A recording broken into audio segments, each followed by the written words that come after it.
And then transcribe. Major or transcribe. But can you Obaka Nilegwe? Because I want na Imano agenda I post to. A group Talaya agenda, as we progress. What I go? Okay. Kinya Yakan and Kaka, when we can move forward now. Okay. What's your Bogotago? Okay. So, Anima,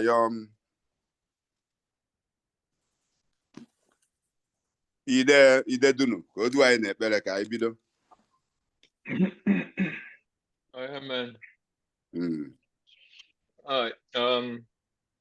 Nothing now. One month, so amen. I want a month.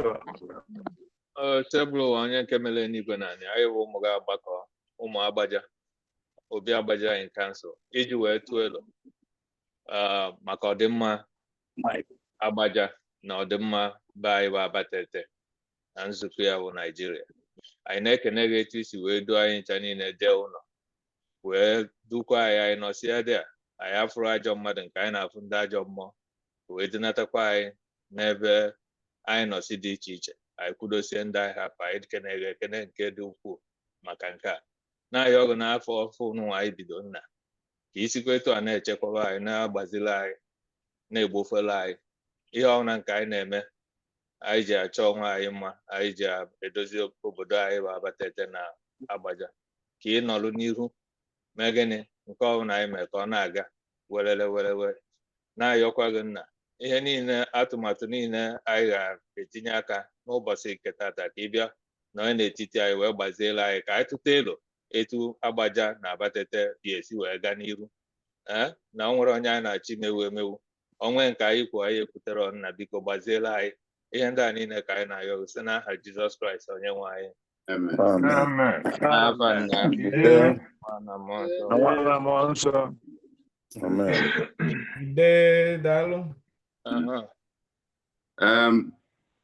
First of all, I apologize na Secretary aka banyere okay nya go minute of the last meeting. Mana I believe na ya form go na ye bido. Without this time. That your wakanyere why the first thing I went agenda. Oh no, what about it? Okay. The first one bụ Igwe in Council Abatete's pronouncement on other title. Okay. Dalo.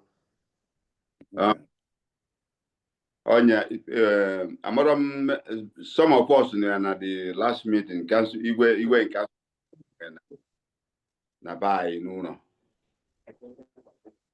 Yes. Where guys echi ọzọ by minimum requirement ọ bụrụ na ndị ọbụla eji the same thing were echi na ọzọ ọbụla nwere ka ha ma na-enwe minimum requirement. The first one bụ based on the rule n'igwe na ndị ọbụla na-akpọ ọzọ ọbụla ama na-spend less than 5 million naira wee echi ọzọ from Buhaji bido na Buhaji wee kwụsị and na onye ọbụla na-echi ọzọ ya egburiri efi ọ ya bụ akpọ onye ọgụ Ogbuefi that the second one akpọ Ogbuefi ka ịza so no anyị nwa bụ ndị council members ya akpọ ọzọ dị na mma delu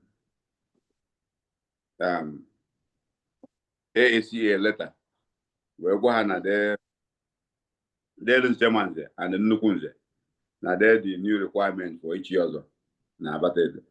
O nwere ndị ọzọ ha karịgbuo 10 million nke ha bụ dị etu ha si echi mana eme minimum at least in a year spend ka iwe nwee ike ịza nnukwu ihe za nze onye chiri ọzọ na Abatete. Ekwu na many of ndị akpa ọzọ onwe ndị na-eji egote isi ego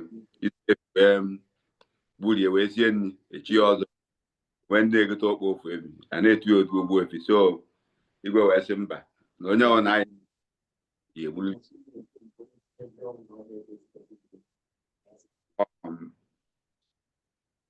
igwe pronouncement nke a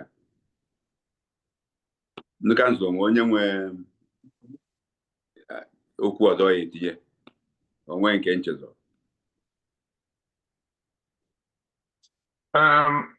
ha kwukwu maka ndị ekwe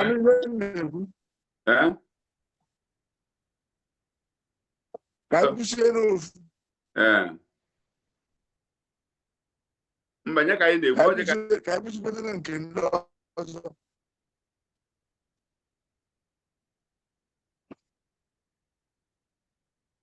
Hello. Hello, ike abụdede. Hello. Anyị na-anụ ihe na-ekwu na ife kwuru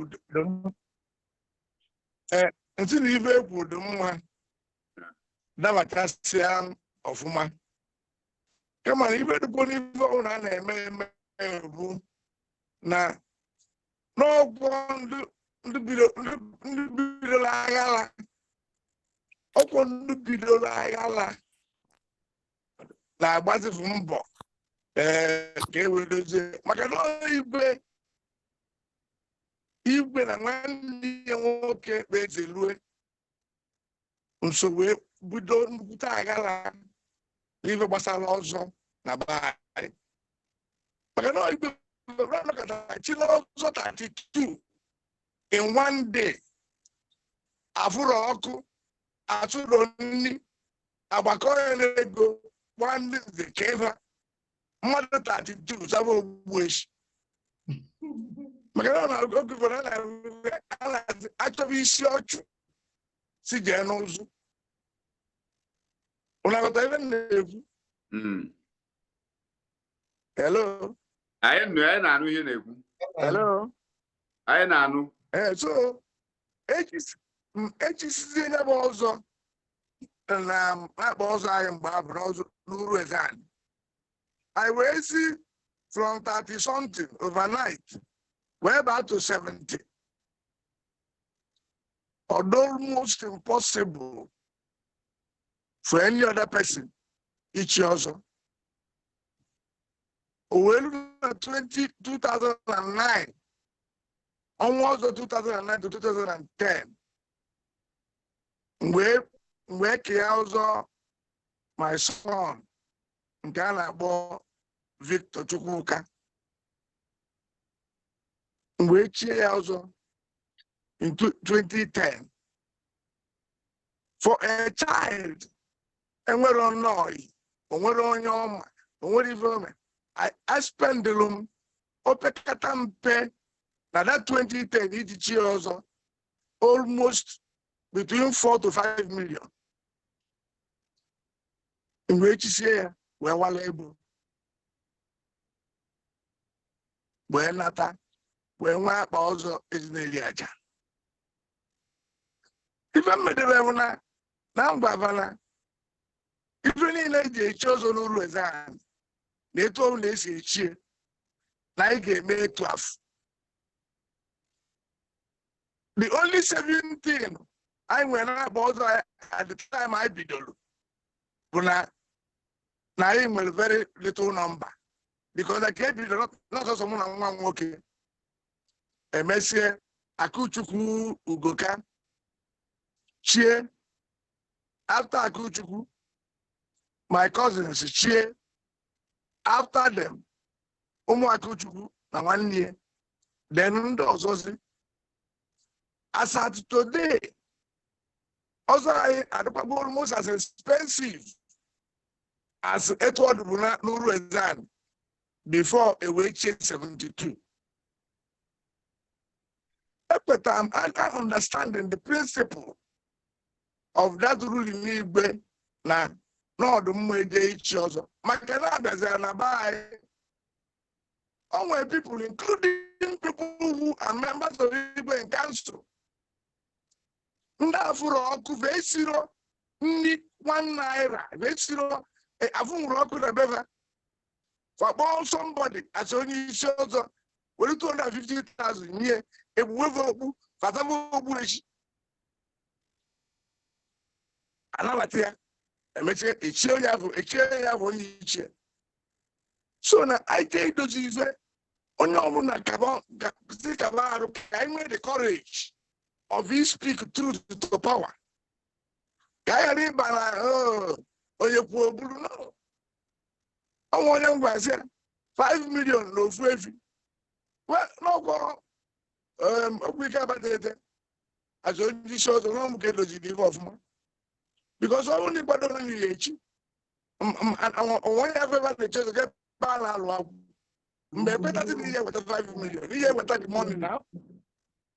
Mana mgbe mbụ, because na enwere that regulation, ọ bụrụ na mmadụ bịa ịgụgharịa ego ahụ ejiri wee chi ọzọ gụgharịa ebe niile, ọ gbapụ jee n'ebe bụ kwụọ sọmbọdụ 300,000 abịa ejezi esie nri osie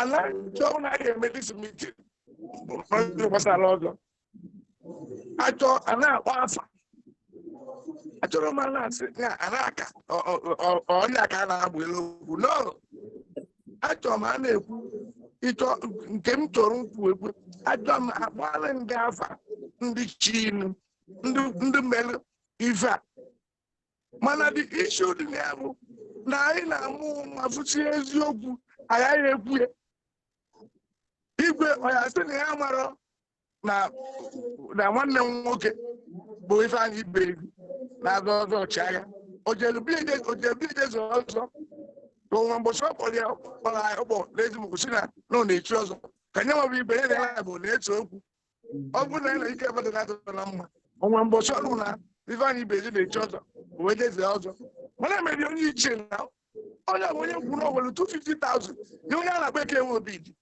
ogbugbu ya okwu so na ya ife eme ọ bụrụ na anyị ga-implement ya ọ dị very good ka e wee cover some of this nonsense ekwusikwara na ma onye kwuru mbụ na-ekwu abụ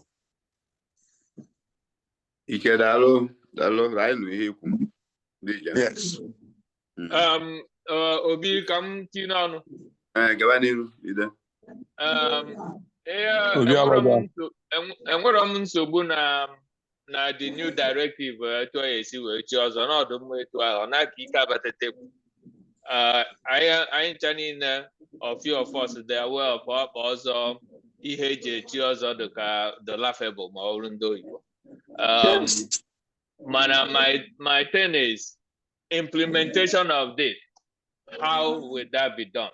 Because na ọ bụrụ na iti iwu na ọ bụ etu anyị esi wee implement it, how do we implement it?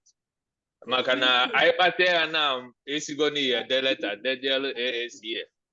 Yes, ide the letter ya akọpịkwa ndị ichie ward ka ha maka ha nwa nọ closer to akpa ọzọ ga mmadụ ka anyị esi wee zisie ozi to every akpa ọzọ. But I need I enwe ka esi monitor this thing for implementation. My belief na hopefully na ezilusi ozi ona ka ike abatetekwu na ndị bụ ndị isi na dị akpa ọzọ ga knowing that na increase ego we like to implement. We will assume that because no more money to their pocket. Ndị nke ha eruburu na that minimum. Ọ na nke anyị na-akpa ọzọ nke anyị na ya agafekwunu that basic minimum na anyị na-ebubu things. But we need to talk about that implementation and make sure that we do what? We set up a mechanism that will help us to monitor and make sure that no people can. And beside that, I'm a full supporter of it. Yeah, I'll go call him for now. No. Ka m tinye ọnụ in view of ihe dekwu now ihe na suggest maybe the best way anyị nwere ike isi wee monitor this thing and ensure na ihe ekwu ka a na-eme mbụ because onye na-echi ọzọ ime na ọzọ mkpuke o nwere ike eventually na-achọ ka a pụọ nkwa agbaje so ọ bụrụ na now at least na nnukwu nze enwego executive ọ bụzi nke onye isi na onye ọdụ enwe executive I guess ya dị effective ọ bụrụ na ya pass secular to akpa ọzọ niile na onye ọbụla ya echi ọzọ first of all ha sanction anya na-akpa ọzọ na onye a ebido iche ọzọ, they have to inform nnukwu nze ka nnukwu nze wee dị involve n'ihe a na-eme wee mmalụ ihe onye a ji enye ha ewe kwubi okwu amalụ the stages and the process ha na-arun. Another thing bụ na o nwere mbọsị na-akpa nkata with some people wee fụ na ọ bụrụ sọsọ okwu ego ka enidi ikwu n'ọzọ enidi ikwukwari some other things about ọzọ etu esi echi ọzọ. Ndị onye mụrụ ha na-akpa the other day si na ha na-echi ọmaalọ ekpechie ekwu echie nke nwa chi ọmaalọ before echi ọzọ. So ịfụ na their own ọmaalọ dị n'ime 5 million ha, mana na side anyị ichisi ọzọ ịbịa chiba ọmaalọ bịa chie njumalọ before ijebe Nkwa Agbaja.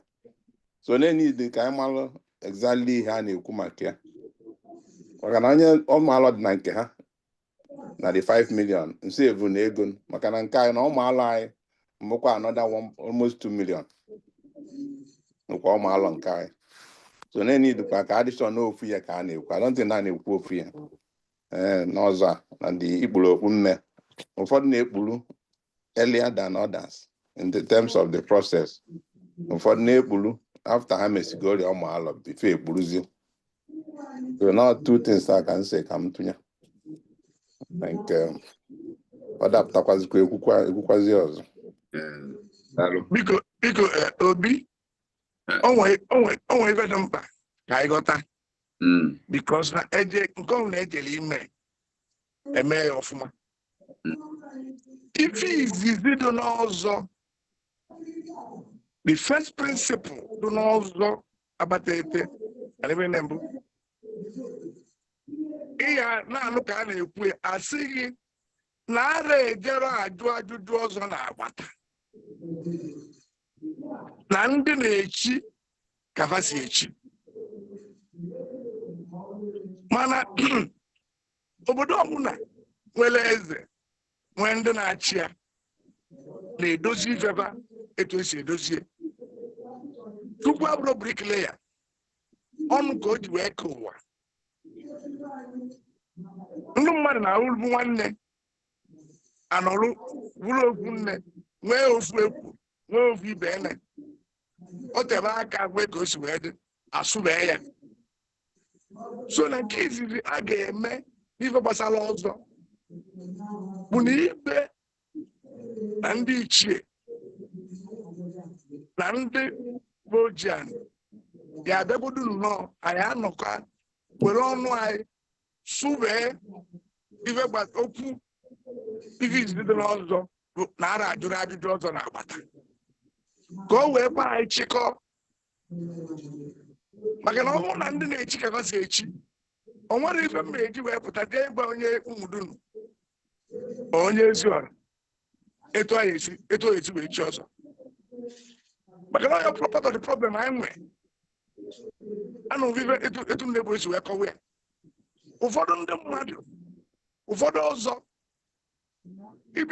ibido bụ na be anyị Ezimụkụ for instance na ozu uru eze anyị bụfu ahụ wee walụ ezeri aja ihe eji izu onye isi ọzọ ịgba ya izu ọ nabata izu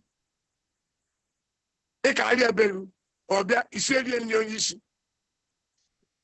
itiziela onye isi nri ọ daba ọsịghị ọdụkọ mma na-adụkọ mmadụ na-abanwere atụrụ na ọsọ ọgana gara bụrụ onye ịtọ na-enwekwa ndị nnukwu nze na na-abụọ ya achịkọ ya bụ ọzọ na va ya abịa kaba nye oge unu gaba malụ igbukwa ezi eje na-anọ na igbukwa ife eji eme echiche ọzọ akpọ ndị nnukwu nze si elu ha nri.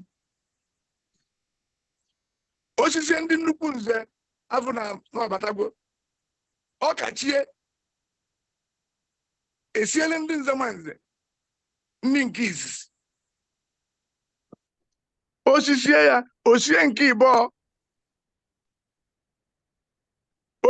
ịbụọ afọ n'aka siri ike aka ya nwoke na ya fụgo na-edo nkwadobe mgba na-eyi akara anyị ụbọchị ya eburu anyị ego ọzọ obube ego ọzọ busie ego ọzọ aka mbọsị ọ ya amacha ọzọ ọ machasịa ọzọ wee ka ụta akpọ ụmụ ọkpụ kpọọ ụmụnna kpọọ ndị nna ochie kpọọ ndị ọgbụ ya uche anọrụ na-akpọ anyị wee garugo mbọsị afọ o setụla ndị nze niile ma ndị bịara ebe ma ndị na-ebe afọ obu na ochi kpọọ osizie na-akpa ọzọ ya pụta ọbịa ezimụkụ ife anyị na ọbịa imenye bụ ụmụ alụ ichi njụmala ezimụkụ ife niile bụ nnukwu nze nọ n'ezimụkụ ezukọ ọkara anyị abịa wee malụ n'ochigbo onye isi ọzọ ya pụta okwue na onye a n'ochigbo gwogwo no ọ bụrụ onye nna ya adịrọ o jekwa na-akpa ọzọ ya ochieluba nnukwu nze ochisizie nnukwu nze ọ dị qualify ịpụ any other place ọ bụrụ na nna ya dị ndụ o jesiri ana njụmala ezimụkụ obupụwa nkwụ afịa ochikpogwo so na for me ọ dị very simple implement this matter bụ na anyị ncha niile kwekọta na ife a na-eme ga adị standardized anyị kweta ya by then anyị anọkọkwo asa Agbaja anọ n'ukwu egbu anyị ekwu okwu so aka na ana kwe ibe anyị na anyị asụbeghị okwu na ara ajụ ajụ ọzọ na-agbata na ya fụkọta na achọ ka a gasala anyị omenala ọzọ gasa ife niile therefore na anyị na-ajụ ajụjụ Obi Agbaja na kansụl esetie kọmiti ga involve ndị isi ọzọ onwe ndị kwadoro ichi ọzọ emekie sure na invitation fabidie na-enwere dati na ọ ga-enye invitation to these members of this committee to come and witness if ever na-eme because that is the only way. If also on the church dị ka ọdụ magical no ma ebe na ojikọlitere n'ọnụ ọbụla dị ịkwado ichi ọzọ o eze Ọnịcha ga-ezite ụmụaka ya abịa na anya si uchichi ga-ana obibi wee bịa maa gị nzu amasị gị nzu ịba na nsọ nọrọ na ịba gị ịnọgidezie na anya bụ ịba ụtụtụ echi niile ndị ọzọ bịa ewee agụ egwu ọzọ so mana ife ọbụla a na-eme eme ndị dozie nke fa when na-etu akafa ya esi wee mie it can be done. After all, echichi igwe Abata Ete na ichi igwe ma ichi obi ma ichi ndị ichie ọ nwere majik dị na ya ọsọsọ mụ na Christopher Ndulue nọ anọ m de the protocol etu esi wee chi igwe etu esi wee chi ndị obi chie ndị ichie anyị mee ya ụwa ọkụ adị very simple mana ọ maka na ife mmadụ niile kwekọta so na anyị kwekọrịta n'ife nke anyị eme ife izizi anyị ewere ọnụ anyị kwekọta kwue na-ajụbagba ajụjụ ọzọ na-agbata at least na Agbaja so na onye ugbu a na ya ajụ onye ezimụkụ kedu ka esi echi and vice versa enwere another question and answer then there must be enwe standard mana so long as that mythology dị na ara ajụ ajụjụ ọzọ na-agbata ị na-ekwudite na onye ikwesịrị ọsọ ịdị anyị na-akọkwara onwe gị na-etu sọfa kafa esi wee chi ọsọfa mana anybody dị intelligent ga-aghọta ga-afụ the mischief a na-achọ ka aka ọbụa maka na ndị mmadụ nọzi welizie akpa ọzọ dozie onye decide ofu onye kpọọ ya nkwụ akwọtụ 50,000 egbuwe mmadụ ogbu ọwa ọkụrụ ọnụ so leadership involves very hard decision so na Obi iteke this decision with igbe nke azụ anyị akpọ ndụ nze niile ma ozema nze dị ya ma nnukwu nze dị ya anyị ezukọ na Nkwa Agbaja bụ ebe anyị nọ anyị ekwuba okwu anyị kwuchasị anyị ekwubie ya na bido taa gaba na Agbaja anyị na-ajụ ajụjụ ka esi echi ọzọ ana anyị ajụ onye ezimụkụ anyị ajụ onye ụmụdunu anyị ajụ onye Ifite na ime hide under the fact na ajụ ọzọ na-agbata ifesọzi gị ime anyị kpebiri agha etu a then implementation, this decision are very easy. Malaya Meye, they run away. Ekenemun. Daalụ hinne.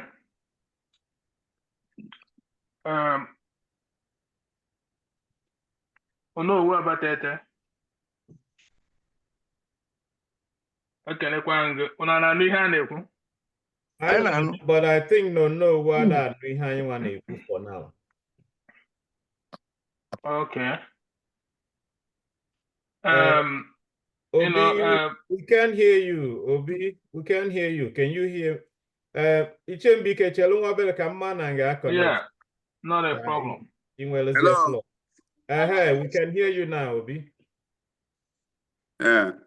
Okay, you can't say that. Yeah. Onowu. Yeah. Onowu abatete. Gavaniru. Ichembike. Yeah. Ekenekwa gị. Ekene ndị ichie na ndị ide onye ọbụla zelu nke ochie nọ na the house. This conversation is actually a very important thing, and I think ihe onye ọbụla kwu na ha kwutecha ihe dị mma here. But mụ na onwe m nwe can I say a different look at it. Ihe gbasara this ọzọ, I think from ihe a na-ekwu here na ihe mfugodo na ya bụ na enwero a structure in place. And one of the things that make ihe gaa n'iru is first and foremost to be a structure that will be uniform and nwee a method of policing and implementation. And I think na ihe gbasara ọzọ be anyị na ya nwere ya, and a lot of the things anyị na-eme na our community, including here on our respective community affairs. I am aware of this because I know issues with policing, accountability, and transparency. We have a very big problem in our society. And here also, I can actually say we have a problem, Nigerian problem, because here basala this I know a generative Igbo na achagacha, and the nature that naiga ganihu, but at the same time I need dig the ground and falling into it, continuously, in a very rapid pace. So no more I try na I make progress in our community. We need to think that way and think progressively, and that will come with a lot of honesty embedded in the dignity of the community Inonia. So muno onwe echego maka this ihe gbasara ọzọ after ka m nwachisi ọzọ nke m. Oge nchisiri ọzọ including ma nnukwu nze, I spent well over 11-12 million at that time. When I say, wow, so na ego nehe etu a bụ ihe ndị be anyị na-ahụ n'ọkụ taa n'anụ nwa na nkwụ, while anyị nwere so many other compelling needs facing our community, ụzọ, health, poverty, all that kind of stuff. There cannot be a better way, to make this more beneficial to the community than just a selected few, EGNM as part of their retirement, plan. So here I can know and I've discussed it, with a few individuals on a private, time.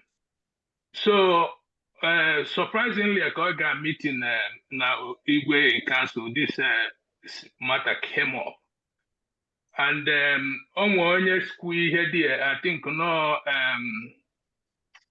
Obododike mentioned something about security. Now, but he mentioned something about he didn't utilize the ego from Ozo and used as part of the security funding. So I went, wow, that's on a good track. So na ka ndị egbu na onye ọbụla oge na this thing na contribute to ihe a na-ekwu. I would be of the opinion that the first thing we need to do is to actually put in, time diligently and think about creating a system of that will give us, transparency, accountability, and also uniformity of the whole, also in Abatete.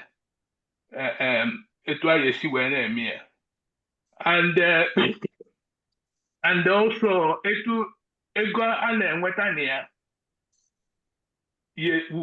ka esi wee utilize ya to benefit Abatete and its community and and the people of Abatete than just for a selected few.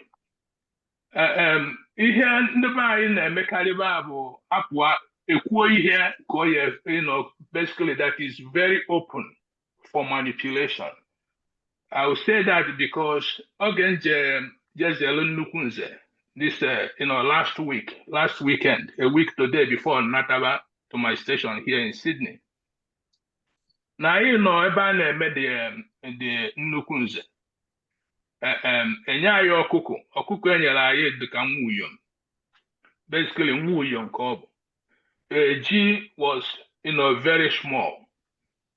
So mgbe ekwuniti ya na amagbo nwa wee kwuniti ya kedu na ihe a na opeka oka esi eme. So onekunu golo ọkụkọ a si 9,000 ka egolo ọkụkọ na onye a bụ the best enweta n'ahịa and all the rest of it. So anyway, long story short, nnọlụdị ya na-agwa ha okay na ihe a ma na need inwe kind of a structure in place than ihe a na mmadụ je were anya nene ihe a si n'ihe a ya na ọ dị oke ka ya were ya maka onye a jenu nwere ike ọ chọọ ka okwu ilu onye zi ya ka o jee na ya bụ ihe abụrụ na ọ ya wọkụrụ na ọ bụrụ na you need to think progressively by think about ihe gbasara egwu maọbụ ọkụkọ ama mbụ n'ọka enye ego maọbụ nọọ ego na-akọ ya abụ nọọ ya abụ a kind of scale. Well, scale measure ya. I am asking not 1 kilo more, not 2 kilos more, not 3 kilos. Then that I will go I'm under subjective for misinterpretation because a kilo of chicken, you have a kilo of chicken. We are the 10 kilos. I make sure we are additional not 10 kilos. And this was immediately shut down by obviously don't know quite there. Because I got a na-akọwa. So in that point, na ihe na-akọwa here bụ that na rules anyị na-emebe na by actually we need to think progressively, create a structure in place, and then that they na open for subjective like people misinterpret it to favor someone else, and we need to think about the community, that is the obodo where as Abatete or Agbaja first, here benefit because na ya mana who here egoni ne hetu ano konati ananu while I were other compelling needs each way develop obodo and the year benefit the wider community, so that's what we need to be thinking about. Okay. So ihe the another spin into it here. So kaineche ihe gbasara etu a why we considering about ihe gbasara akpozo and no akpozo. It would be good if we can make all those things, keep it uniform as in the etu oyosuenade and the dekwani there in order to promote the transparency and accountability. Similar situation of lack of transparency and accountability came with nnukwu nze Agbaja, if I may mention that, which Obi, through his kindness, offered to give provide nnukwu nze Agbaja with an auditor, paid by him, for we call it a forensic auditor for the Nnukwunze Agbaja, but it is a big issue to the whole every aspect that whether more than no problem or issue I is by it's mostly about name or lack of structure, and therefore people make rules they told where the hammer and make favoritism they told the hammer. But if we want progressiveness, we have to actually sit down and craft a proper structure and rules and and regulations here in place. So bronk onye kunite chọọ ikwu ihe maọbụ chọọ ichi ọzọ a ọ chọọ ka ya kwuilu ndị gang ya maọbụ ndị otu ya maọbụ onye anya na ya dị wee ṅụkọ nkwụ so ya bụkwa next time ọ na-ebe nke ka ekwuilie. So we need to think about that and do something like that in order to make any progress. Mana ọ na anyị gaa ka emekwu ya etu afọ gbuo ya mmekwu ya etu esi ha eme osele na osele enu onwe ha ebe anyị eje ndị nọ n'ụlọ ma ndị nọ in position will still manipulate the whole system. Daalụ nna. Thank you. Right. Obi, Biko, if I could just do small housekeeping. Okay. Obi, Councillor Kenekwamuno. So, as mandated by Obi Agbaja, I'm the coordinator of this online meeting. And we agreed now this will be a 2-hour meeting. I know it will run longer than that, but I want to use this opportunity to say that I think it will be in our best interest that I give time to people so that it will help us to kind of gather our thoughts better and be able to finish this meeting in 3 hours, because I am to go 1 hour already, even though I am not.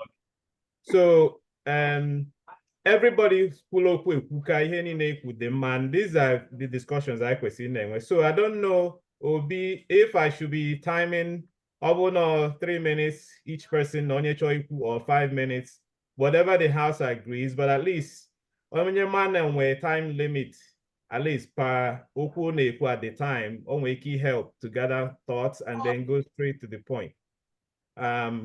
I see you, Ugo Tete. Can I resolve this one? Then we'll go back to the queue. What do you think? 5 minutes. 5 minutes. Ugo Tete Chelo, I'll come to you, Ugo Tete Chelo. OBC, how many minutes? 5 minutes, Council. 5 minutes. Okay, so Council, now go 5 minutes. I will be counting, and the time, I'll remind you. This is not to, Mifed, not to help us be on point and then be able to finish this meeting at least in a reasonable time. We tend to run our meeting long, and it just goes and goes and goes, sometimes 4 hours, 5 hours. But this is a very meaningful discussion we're having. Excellent, excellent all around. Ichi Mbike, thank you. I'll still give my own submission. Nataman Kimbo. Ugotaete, over to you. Thank you. 5 minutes. After Ugotaete, okay, after Ugotaete, we'll go to Ikenga. Okay, Ugotaete, please go ahead. Oh no, what about that?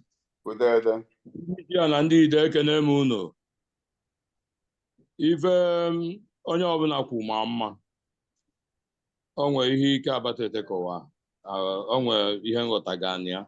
Mana ihe na-ekwu bụ na ihe a na-ekwu amaka.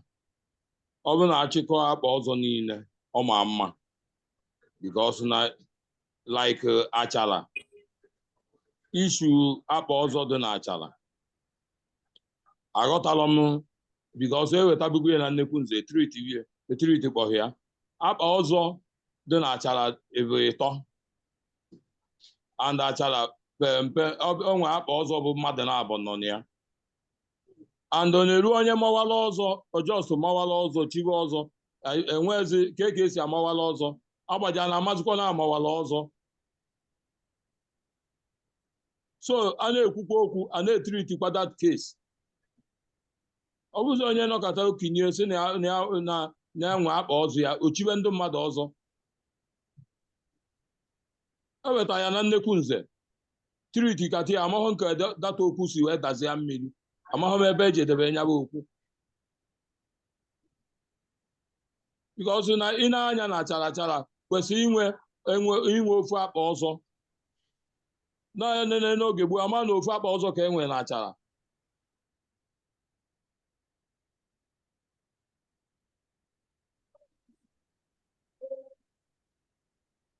kịtazi ozugbo akpọzi ịtọ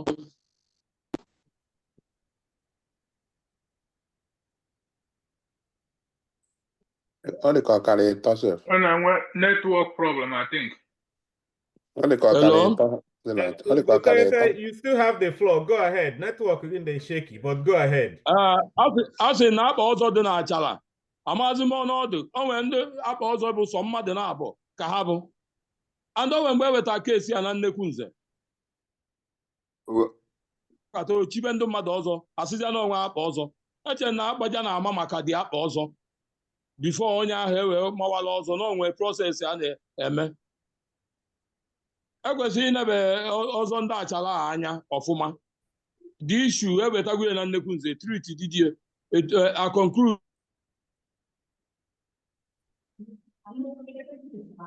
so onwekwa ihe a na-ekwu na ekwuo ya ka amalụ.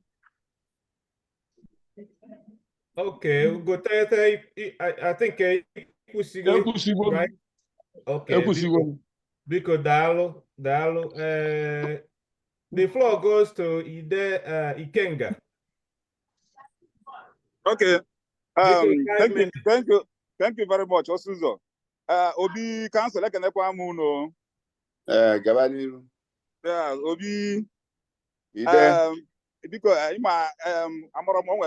now. So I'm not sure here most people who come and I joined the Pazem Mumbai Kabatete. So I heard some of the things he Kabatete.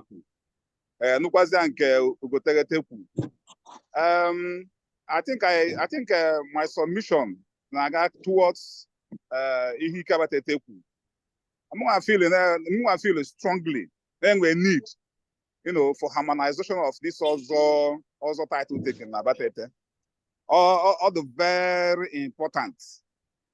Can't really waste the time. I'm gonna adopt submission Ihi Kabatete with a little modification. My modification is about that now. And we need for Igwe in council to set up a committee that I'm not maybe because on the people now who never can well, but on the that a committee that will go and understudy Ozondo Onitsha and perhaps Ozondo Bosi, and then Apatete a key into such way AGH also because issue of this also like we go take a now. Other villages. You can't even count the number of Enwega, which is okay. Oh, you had the board there. And I'm here. I'm on the Kubicon. Yes. Yes. Go ahead. So man, he hand the board there. I wasn't doing no now. And we need for some adjustments and harmonization. But first, like Ike suggested, I quote that maybe before. Now we have introduced it. First, Ajuba or whatever. I will make it harmonized. Also, also the table one. All the very, very important. All the very, very, very, very important. And the fact, all the very, and we need for, and we a very urgent need for it.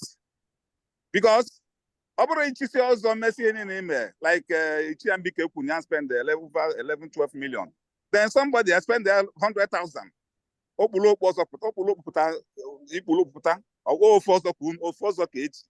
so we need for that. And then that brings me to another point into because I harmonize this also now. It will help to streamline a lot of things. A lot of things that are going wrong. Now this also title taking.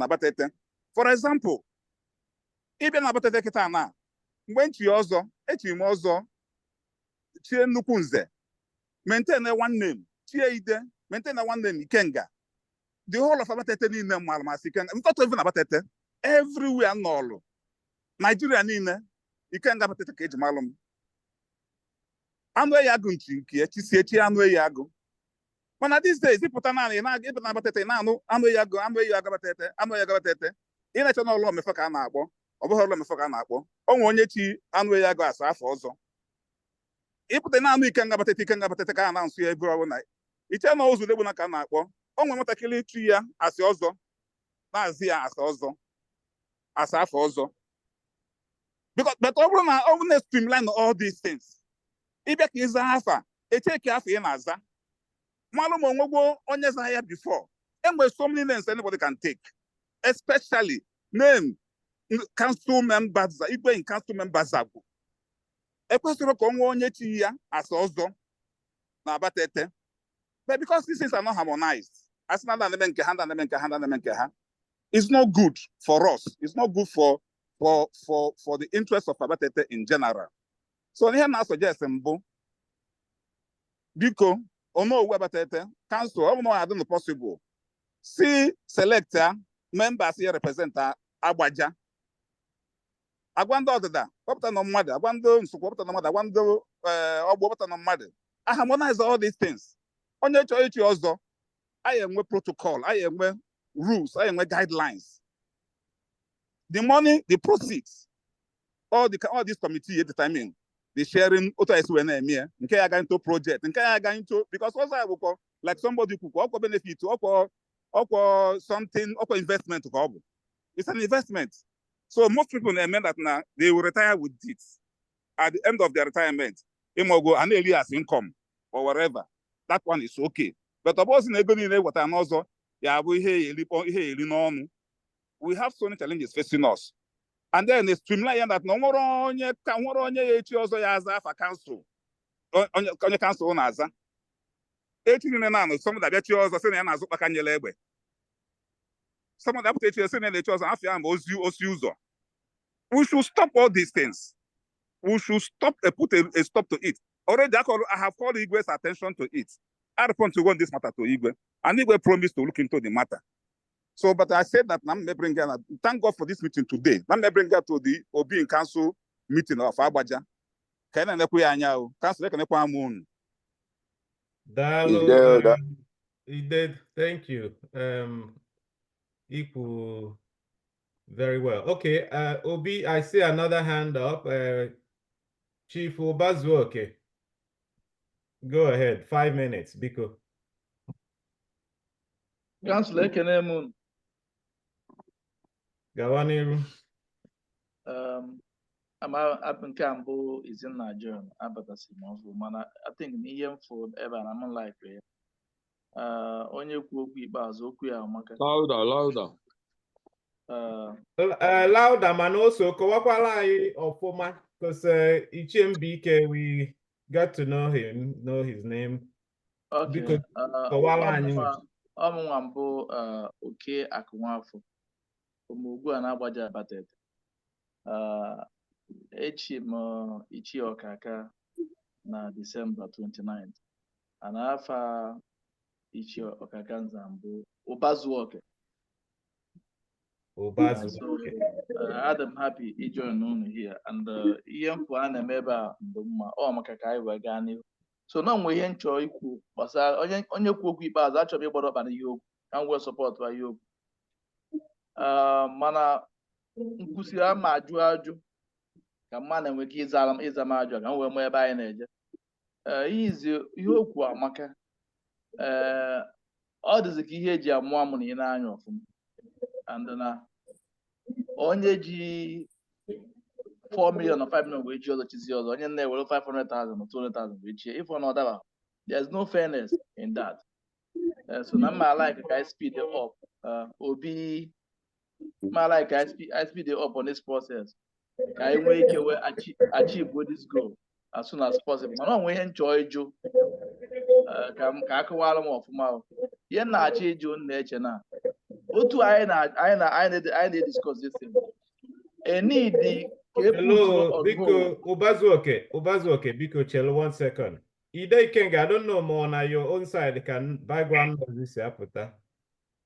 Okay, sorry, let me mute myself. Sorry. Okay, Ubazu, okay, go ahead.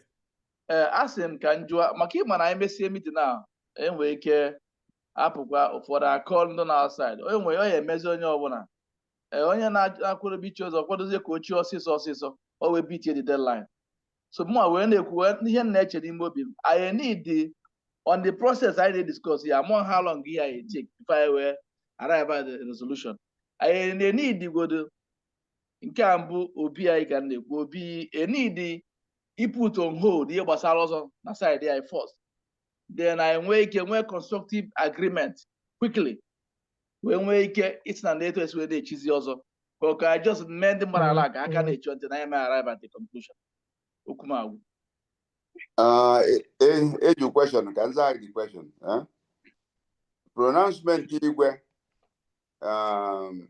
take effect. Obviously, MSC no yoke was starting from 2025, January 1st. Will take effect. So you need to Obi Agbaja now. And each quarter, like I want Obi Agbaja normal tea. Onye na-eme mkpọtụ a mute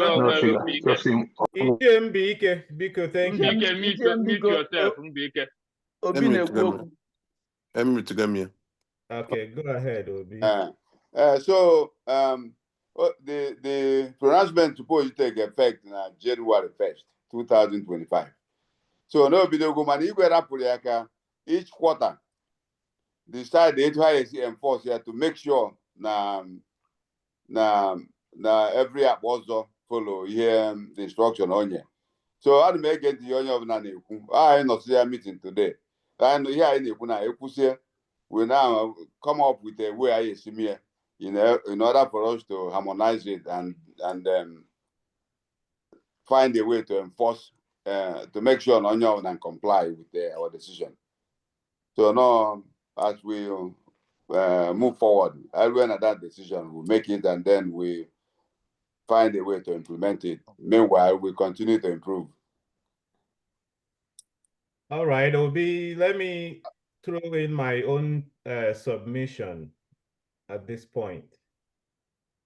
Do I have the floor? Yes, please, yeah. Okay. So, and also welcoming our newest guest, Omeselincha no. So, Council ekene munu, Obi, ihe anyị na-akpa dị ọ dị ezigbo mkpa. And onye ọ na-akwụla okwu ekwuka. Oh, a great opportunity ka anyị nwere now to streamline ife ọzọ a as authority enwere na Abatete, being council, Igwe in council, ultimately Igwe. Because they just full some of these things na buying. And whereas for them, I'm already any authority over them. As we speak now, for them are just Bula Faso Hanaza without even ichi anything said. Onye ọbụla bụ whatever Abatete. Onye so ihe so onye na-aza with no any repercussions. They can alluded to some of that, but that is even Izanka Madazago already. Right now, onye ọbụla youth signing ha na-aza bụ nke ọbụla so ha na-aza tinye Abatete na-aza enwero dị any second thoughts on Ichikwele Ichi makwa any of these things. And all one. I know one, onye ọ na ihe niile one Abatete nke what you hearing now.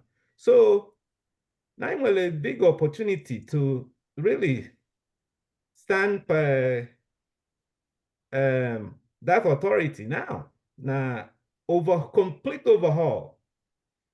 And I really feel the same way Ichimbike feels, because I look at it at a higher level and here we put backwards. Now by as Africans in general, there's no reason why it cannot be standardized. Okay? And there's no reason why it cannot start from Abatete. everything cannot wait for Tinubu and Nigerian government in general at Abuja. There's no reason why Abiana Chale or Ino or whatever. So and there's no reason why, as Ike Abatete said, and he spoke well, and I agree with some of what he said, but there's no reason why Ayejina Agbakone Lisonni. I'm not against Ilinio, but some of those things can be monetized. Or this standardized, this streamlined, on a malo. So that now man enyezi room for all these other things in a menu by knowing the man, knowing who's in charge. Let the standard, the head now will be the man. On a malo what it is. And on a malugo. Now this is if he me. Where comply and each yours. Any extra in there is fine. Like Ichiembike said it cost him what 10, 11 million to do his own. We know that part of it could also be how big you are in an event, more people may come, and so on and so forth. But the standard AGM editing on your malody clear. That way, and when register, Madana treat also. It clearly for us this show no where on your zona as any other place even. As long as I in charge with the same Ozo Agbaja, for example, or Ozo Abatete. Asia no Mazafa or Mazia. So all these things are all good, and we have a great opportunity to do it well now. Some of these superstitions didn't hold die back. We can clear them. Like Ike Abatete said. And Cindy also, I can't put it straight how he put it. But these are some of the things we tell ourselves that hold us back. And that's why I generate twice well. So this is an excellent opportunity to do it, and we're in the right track, but to do it well so that nobody I not cover the same story. So Onyonaku well, but I just wanted to put this my own 2 cents on it. We need to do it, and we need to do it well. We really need to do it well and do it now. So that's my own 2 cents. Let's continue. Thank you. Ana m ewenyekwa aka again Obi. Enwere m ike itinye ọnụ n'ihe a one more time. Itinyezi ọnụ ka anyị conclude on ihe gbasara ọzọ ka anyị wee nwee ike touch other things. All right, thank you. Thank you. Council ekenekwa m again. Everyone ihe anyị na-ekwu amaka. Mana Obi nwere ihe ọ gwara anyị na Igwe's directive it take effect already. So I'm to suggest to the council. I narrowed our discussion down now to how to effectively implement Igwe's directive at the moment. And that starts by the letter Obi Sinyayede to the AACA, Nekunze, copy Nekunze, and Zemanze. And then with my own suggestion, they copy in the word each year. How we make we but those in a different app also, make the minimum requirement. That Igwe's directive, I will not look at the Kamago here now one forum or forum on the Igwe in council. Part of the concerns I raise in our Igwe touch here about the clearing of names and other. Because now Igwe, I think, recommended now or in his lesson directed now a register. And no one and also a devastia now the register, the name will be cleared when we go in as up.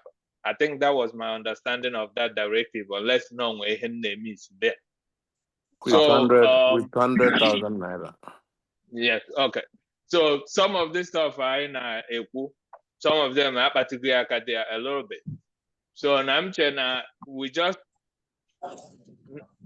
conclude on how to implement that.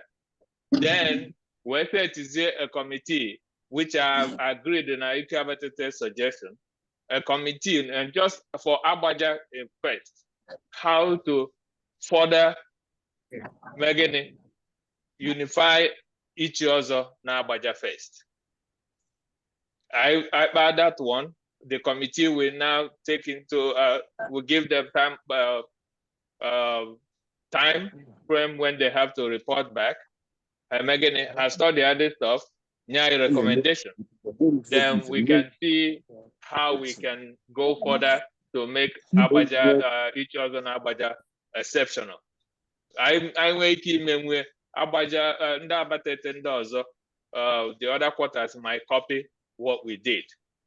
Well, na-aga n'iru ụfọdụ mmetụ aka maka ego a na-akwụ were a na-eri n'ọnụ maka ichi ọzọ, and whether more investment or not. Ana m achọ ka unu lụta in those days na ihe ọzọ bụ investment. Ọ ihe ọnwụ ndị na-eje eze ọzọ na-eji ụkpa were eje ebute nri ha ya eri for weeks before emegini ụgani akpọwakwa dị. So no investment to cover, no hawker will today. It is something no onye me onwere onye etiri anya ma on reap ihe so ma no heme. Now the only thing we can do is ikwu before mmadụ abata na that social circle. No emegini, no enye Agbaja X amount of money. Aga akwụnye Agbaja Development Fund or Agbaja Security Fund. That is the only thing we can do on that matter. And because this stuff was taken care of too, now the proposal, the committee, Obi Agbaja said on security, that issue was addressed there. There was a recommendation, oh God, I am now into security fund for your you know, we started with that, but unfortunately, Igwe security stuff, Mezi Obi, Jiwedewegodo, that report I submit on security, that we didn't discuss it further, because it was a very encompassing report. Okay, I submit on how to finance security in Agbaja. Okay, so, and then the other stuff I wanted to say is, Makafa Anaza, I am a limitation based on law. I am ready to go somebody say, no, as a Otibwe one. I am ready to enforce. The only thing I am medieval now, mgbe unify na ala ọzọ echebiri onye because onye chọọ ichizinu I enwe gịnị I enwe an letter I data to whichever body I megini I choose I na inform. So ha nweta that letter ọ bụrụ onye na-aza buri afa before ọ kwado itinye ọzọ echeburuzie ya mbọsị ahụ ọ bịazie I enwe an agreed amount onye na-aza ụdị afa ahụ ọ bụrụ 500,000 edegbu na akwụkwọ cherie mgbe o jesizielu bịa na ya etinye ọzọ agwa ya o n'otegoro ịzaba afa n'ihe wetagodo 500,000 and na afa ahụ ị na-aza na ịbịa ya azazi ya na ichie dị ọzọ. So mgbe enwere such a stringent penalty, people are start for ịza dị afa mana ị nwere ike ije jide mmadụ na-atị ya na ịzakwazi afa ọzọ eme nga arụ. No, you can't do that. So ekenekwa m unu, that's my submission. Darun. Obido, if I can just just a second, Biko, just a second. I'm more a lawyer, but can I ask? Etu ikwu na law permitted anyị. Mmadụ nwere ike ịza ihe tọọlịa, mana o tinyezie ya abatete, that's where we can come in. Am I wrong on this? Because you are still wrong. No, you abatete call. I am a lawyer. You can't abatete on the line. He might throw some light on that, but my own little understanding, you can't do that. No, but I'm clarify that one. Even like you were in council abatete. I am with that one already. That's on the day permitted by the constitution to put abatete on door can under ikes. Ndị ichie ward adị abatete done na their name. So this I emenwu that one because onye chichi ọzọ onye isi ọzọ ha gwe ya na-ekwe etu abatete si wee kwu ya I emenwu ya enwere na-aza for instance Chinyelugo afọ ọzọ bụ Ogbuefi Chinyelugo ka ewu there's no one there's no abatete only another one how can somebody potato ala today na-aza Chinyelugo one abatete Chinyelugo ndezi ahịa maybe 200 years ndezi ahịa karigo 2,000 people. So how can he be number one? So that can be done. Na onye isi akpa ọzọ gwa ha nekwa afa gị. Even na ha na-ebusi ya na akụpe. Ine na akụpe ha efu ya Chinyego one of Abatete. Ọ bụrụ eziokwu. Ya mbụ responsibility. And So anyị emenwu ya. the change afa. Ya anyị emenwu ya. Then ọ nwe afa na-abụrụ afọ ọzọ. Ọ nọ anakọta ha metọkọ ihe niile like na nsukwu mgbe anakọta mmadụ zaba aka ekpuchi ọnwa afọ ọzọ. Yeah, I run out for us, but these are not names for us. Only have for us. But not like in it when I we all committee another. Chikoye ni na president and anya why so okay can even near to. Only chi but an association. And we are here all abide because one agree I go. An agree I go up and see I want each other. Na kwa ihe ọbụ na kwa ụdị afọ ya o chuzuru na kwa etu esi bụrụ ọ chọrọ anyị abata. Okay, Obiefu na ka ọ bụ turn ya biko na he wanted to Obi sorry after that over to you. Onye uwe abatete Obi ekene gị kansụl ekene m unu. Tokwudakụ. Daalụ nụ. Ọ ka m support very immensely ife a na-ekwugasị. O tegoro nje ewenye aka na afụrọ m. Now, ide ikenga analysis inye ndị mma. Okpaka nyile egbe nke inyekwa now dịkwa ezigbo mma. Ndị kwukwala okwu in between you people, they talk very well. Mana onwe ofu ife n'ọdụ ka deviate nwa obele from ife a na-ekwu nchọ ka Obi Agbaja mata.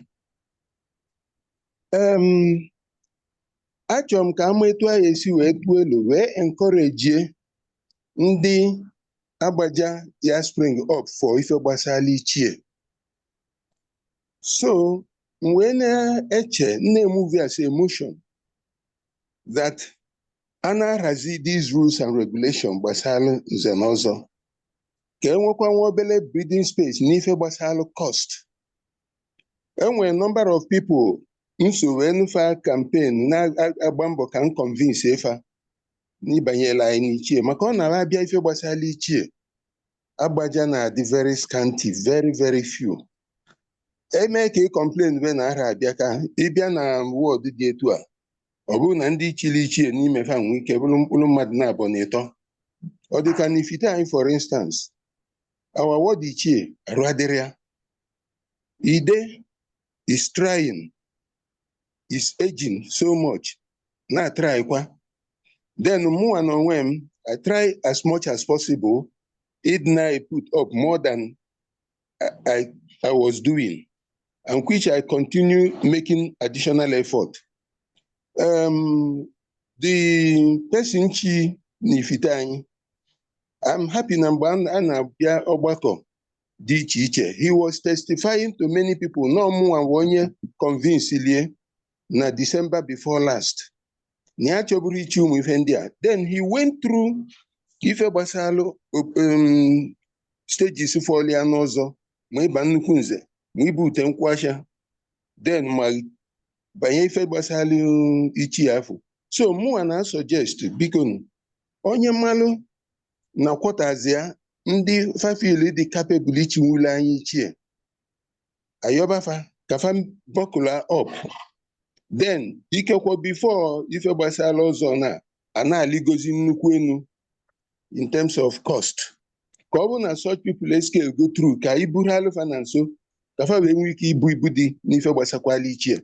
So in summary, ana m ekwu na iwepụta rules and regulations a ma guide sanitize na etu esi wele eme processes of ọzọ. Mana ife gbasara the cost aspect of it, anyị enwekwu some breathing space ka anyị wee chịkọta onwe anyị ọfụma wee nwee ike inwekwa pipụl ya bala anyị n'ichie level. Daalụnụ. Obi mechizie nke a. Oh yeah, emechi nke a, Obi biko before emechi, sorry. Biko onye chọọ ifu na ị na-ewenye aka, I wouldn't see it. Ọ bụ na biko use the hand signal so that it will show. It will show under your name, Nina Weniaka. Manina Weniaka physically, I won't be able to see it. All right. Sorry about that. Obi, over to you. Thank you. Hello. Hello, Obi. Go ahead. Council ekene muno dalụnụ. Onye ọbụla ekwuka. Ihe ji bụrụ council onye ọbụla atụkọta elu anyụkọnye mamịrị ka ọ wee gba ofufu.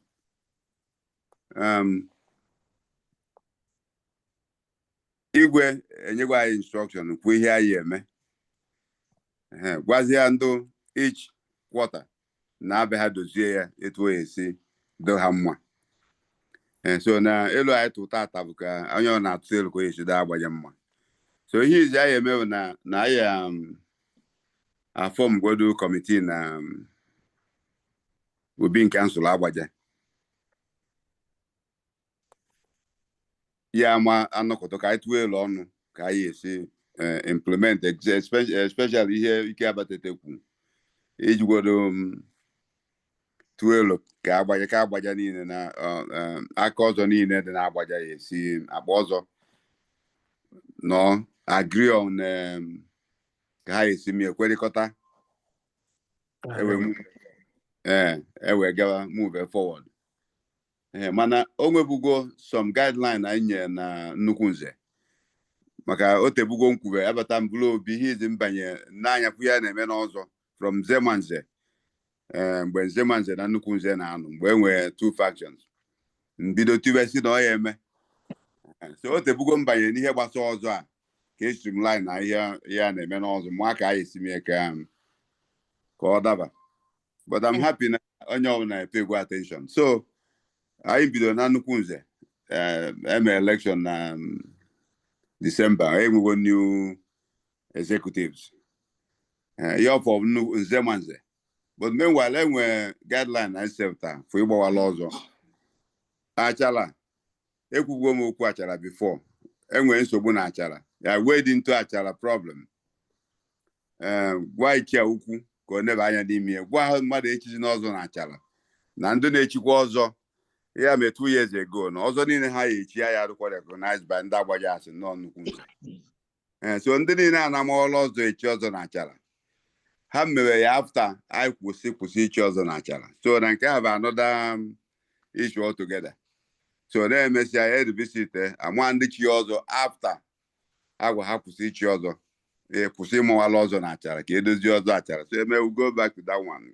So ndị na-echinu ha ma ihe ichi ya ukwu ma instruction ngwa anya nebe anya n'ihe na-eme na achala. So ọma mgbe m gwa ya mara ihe na-eme dị ya. So ma it's unfortunate na ọ nọrọ na meeting a ma ka ajụ ya o nwere report o nwere inye the council about it.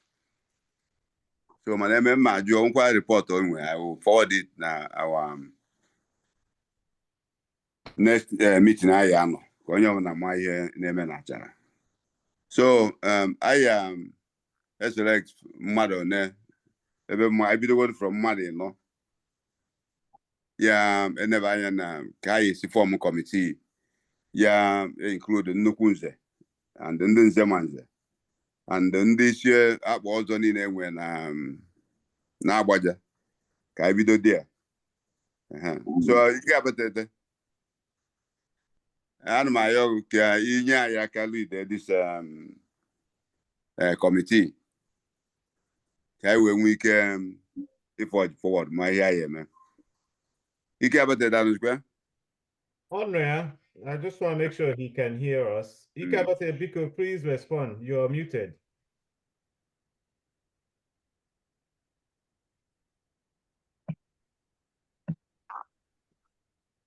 Ike, can you indicate somehow n'ịnụrụ ihe Obi Agbaja kwuru?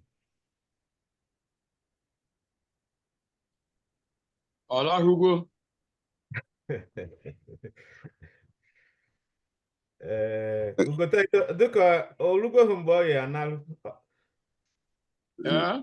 ọ ya alarụgohu kịta That to 10. Ọ nwere ike ọgwụgwụ. ọ nwezikwa ike agbakanyela ebe a masịkwa m etu ọzọ anyị esi wee make sure na Mana line ya dị on. Ọ ka nọ na Zoom. ọ nọ na Zoom kama na ọ dị muted. Ọ dị muted, mana ọ nọ na the meeting. Emesịa na-agwazi anyị ya n'ihe ekwu na I don't think no ya. Can you unmute him from there? Let me I can ask him to mute. I just did, but okay, Hello? yes. Hello? Ike abetete. Anụ m ife niile unu na-ekwu. Okay. Okay, ịlahụhụ na ịmụ anya. Amụ m anya, anụ m ife niile ekwu. And I was just telling Obi, land available. Okay. Somebody muted me. I didn't mute myself. Ike na amụghị anya, amụghị mmegide. Amụ m anya kwụrụ ọtọ. Mba. Ike daalụ, onye ọzọ onwe onye mgbe ike volunteer kwa evu part of this committee. Ike onye na-suggest ma onye dị ye volunteer evu part of it.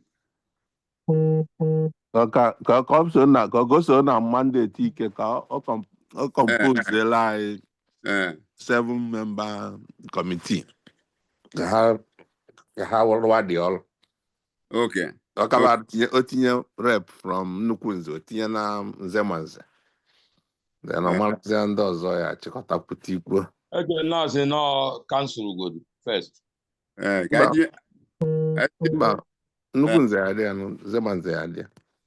Na ihe nchọ ka emekwanụ ịbata n'aka agbajisi a eweta ofu onye isi nze nọ dị ya nọ na problem anyị nwezi bụ na-enwe akpa ọzọ ga-adịghị iche n'iche but onye bụ structure anyị na-ekwu but ịbata n'Ezimuko anyị enwere onye isi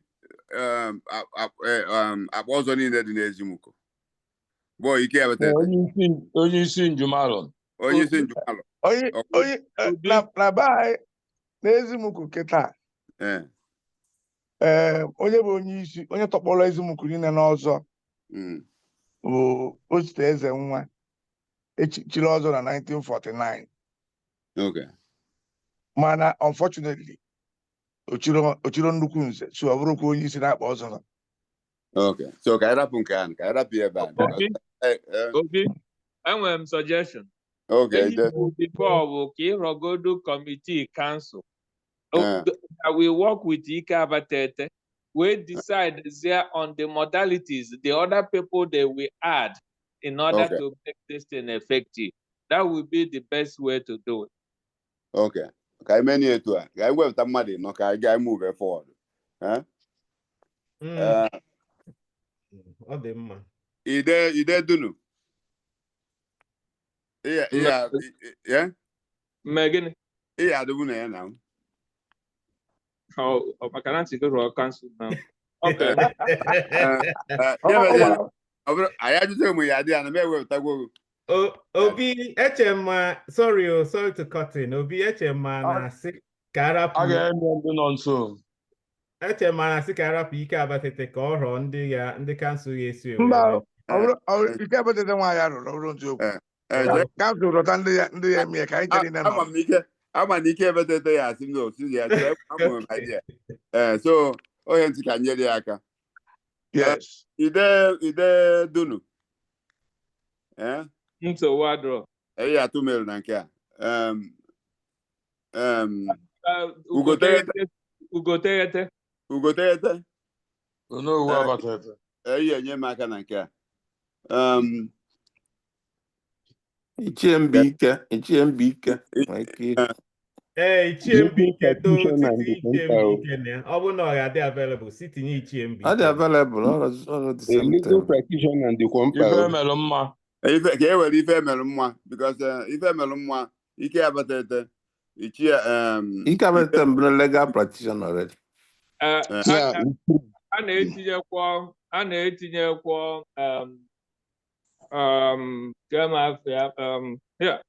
Mafia nwanna just kwe ha okwu n'ifite Oh, okay. So yeah, we get up. Ike abatete bụ na lead the committee. Ife mere mwa idedunu ugotegete na etokwuru akụ. 5. Ichembike dị ya. Ichembike dị. Unu ewepụ ma ewepụ. Ichembike dị na ya. Ichembike dị ya. Yeah, so 6 ka adị.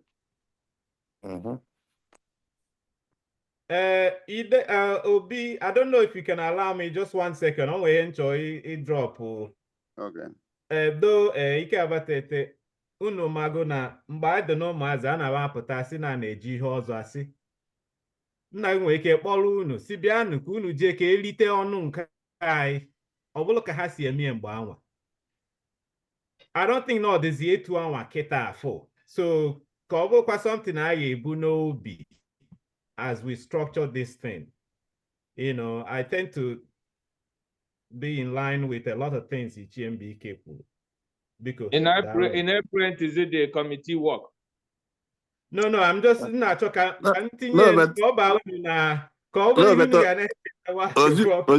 Ozuzo, just a direction. It was a me also now. The day of madness also. On your nature also a jekalokia, whether physically or by representation. Yes. So on your by representing, ye didn't want. I just be a kelok on Jimo ya never. So I make provision for them. That I didn't want. That is your entitlement. So I touch the link. I have touch. No, I agree, but in monetizing it, all those things can also come in, and people will then have money. Monetization. You can't monetize in the committee work. Okay. I'm going to move forward to the next agenda. I finish here. We can have normal conversation about any other thing I discuss. Yes. You have a rule on an here messing with directive 2 years. Yeah, the directive made the letter to all the council members, but each year and all the Okakamo, Ikeze, Idemo, everybody. Onye nọzi na-akpọ ọzọ na ward osi ka onye aka wee gwa ndị akpa ọzọ n'ebe a because I may not know onye ọbụla onye isi akpa ọzọ mana ọ tụrụ ndị ichie ward ọbụla ma idemo ahụ ka aka nọ na each ward ka agwa ada na the new requirement oye this committee anyị rụọ ya eji anyị enye timeline ka ha wee nwee ike decide etu anyị eme ihe anyị ka anyị si na-eme because iwu gasị ya na igwe kwu na 5,000 but anyị nyere ha specific instruction anyị nyere ha enwekwa ọdịkwa structure ha na-ekwu anyị adịkwa in place so ya na unit with ndị committee anyị rọpụta ike unu mere anyị the earlier anyị nweta result of ihe unu mee ọ ya nye anyị aka ịgbasa ozi ka anyị si na-eme no problem. Yeah. Ono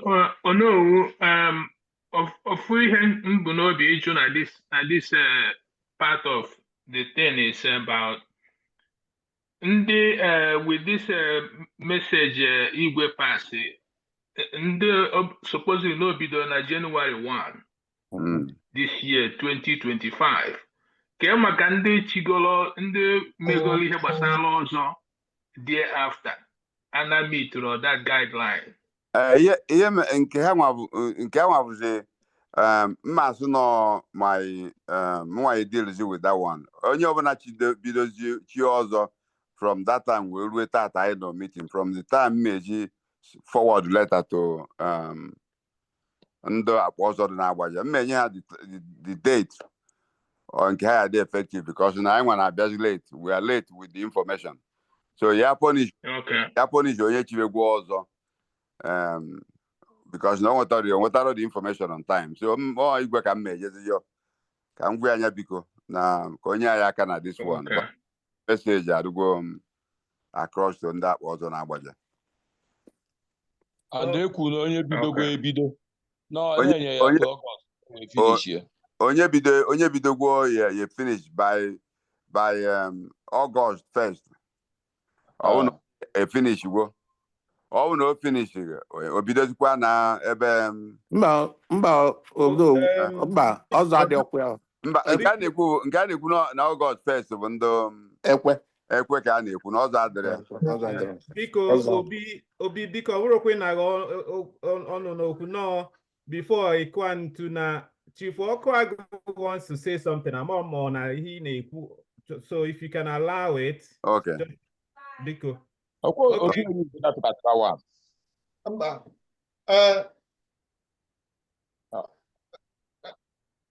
ahead. Can I get the floor for 1 minute? Yes, go ahead. Obi Agbaja, everybody, they want discussion I am this afternoon. I just want to add one simple thing at the whole thing because from even it dwelt a lot on ego and this and that. How much ego na if also the progress of any organization, individual character. So when I say more the possible, even the buying a sponsor, if you hear email and about or so, or we can get sitting at minimum basic character requirements now also taken. As far as I know, Mbebo ndị chịrị ọzọ nwere etu esi akarị onwe ha. Ichi ọzọ ya na-asị asị. Ichi ọzọ, there are some basic character tenets that I think is very, very important. So ka emenya ndị committee na-abatanụ ka ha nwee ya at the back of their mind. Character matters. Matter. If you put it very important. Sorry, no. Mana onye bụ nsogbu anyị nwere na be anyị n'ọzọ na ndị mmadụ bịa buru wayo wee bịa si na nke nwamba ọzọ ụka. O nwere ụfọdụ n'ife a na-eme n'ọzọ kpatalụ na o nwere ụmụ ife megasị mystical rites. A na-eji ikpughe onye ọzọ okpu, a na-achịta akwụkwọ abọsị. O nwere some spiritual significance. Ekwe na onye ọzọ ya adụ ike na akwụkwọ abọsị. Ọ nọrụ na ya achịrị mkpụrụ ọsọ ọjị wee saa ya ile. Ụbọchị abụ a na-echi dị ọzọ n'anya nna abụọ ewere ọkụ iwu na-akpọ ọzọ ntata. Ọ bụrụ na akwụkwọ abọsị adọrọ ịdọrọ ike na mmegbuo okpu because na onye abụ na many people na-agba ọsọ onye n'omenala onye jụọ ese ọ ghọta the significance of ịnọ n'akwụkwọ abọsị wee kwue na ya ekwe ife afọ o kwetalụ na ya eme na ya masị asị na eme ọ sị anya bụ asị ya na ya na-abụ iruru maka na etu ndị gboo si debie. So na ụmụ ife ndị mmadụ ndị wayo ju mgbe gboo si na ha na-echi ọzọ ụka ewesisie ụmụ ife gasị wee mebisie ọzọ. So na anyị jee na kọmiti anyị dekwe na ndị mmadụ eme and then part of the problem enwe a na-asị na unify ọzọ na unify ọzọ na Abatete mana ndị Abatete agasasịgwa ọzọ because na Abatete mbụ sitere aka na-enwere ọnwa ọzọ till today sọsọ Agbaja na-maintain ihe ọrụ abụ Abatete erighị ede echiwa ọzọ o erisi ede ife anyị eji wee mee ofe onu wee pụta mana kịta ije na Nsụkwụ mgbochi sọrọ onye kpata ego chi ọzọ. Ọ bụrụ etu omenala anyị si wee dị mgbe mbụ mana Agbaja still maintains it na ọnwa ọzọ anyị na-ebido na 1st of November wee gagide till 31st of March. Abaghara ahụ gani bara ọnwa ọrụ akwụsị echi m ọzọ kwụsị ịba n'ọzọ akọlido ife kọsịa lụọ mmụọ webe ife ubi ọ na-aga ụmụ nwaanyị alọrọ anachi rie ede ebidokwa echi m ọzọ from November. So ife ndị a niile anyị emetụsị ya aka. We're going to give you a comprehensive report n'oge anyị madebe na ya amara ife niile Just to help you, the council members when you can anything. Yeah, there send it to the committee. Of course. When you battalion to have phone and edum si when we send them like I consider when they are meeting. So also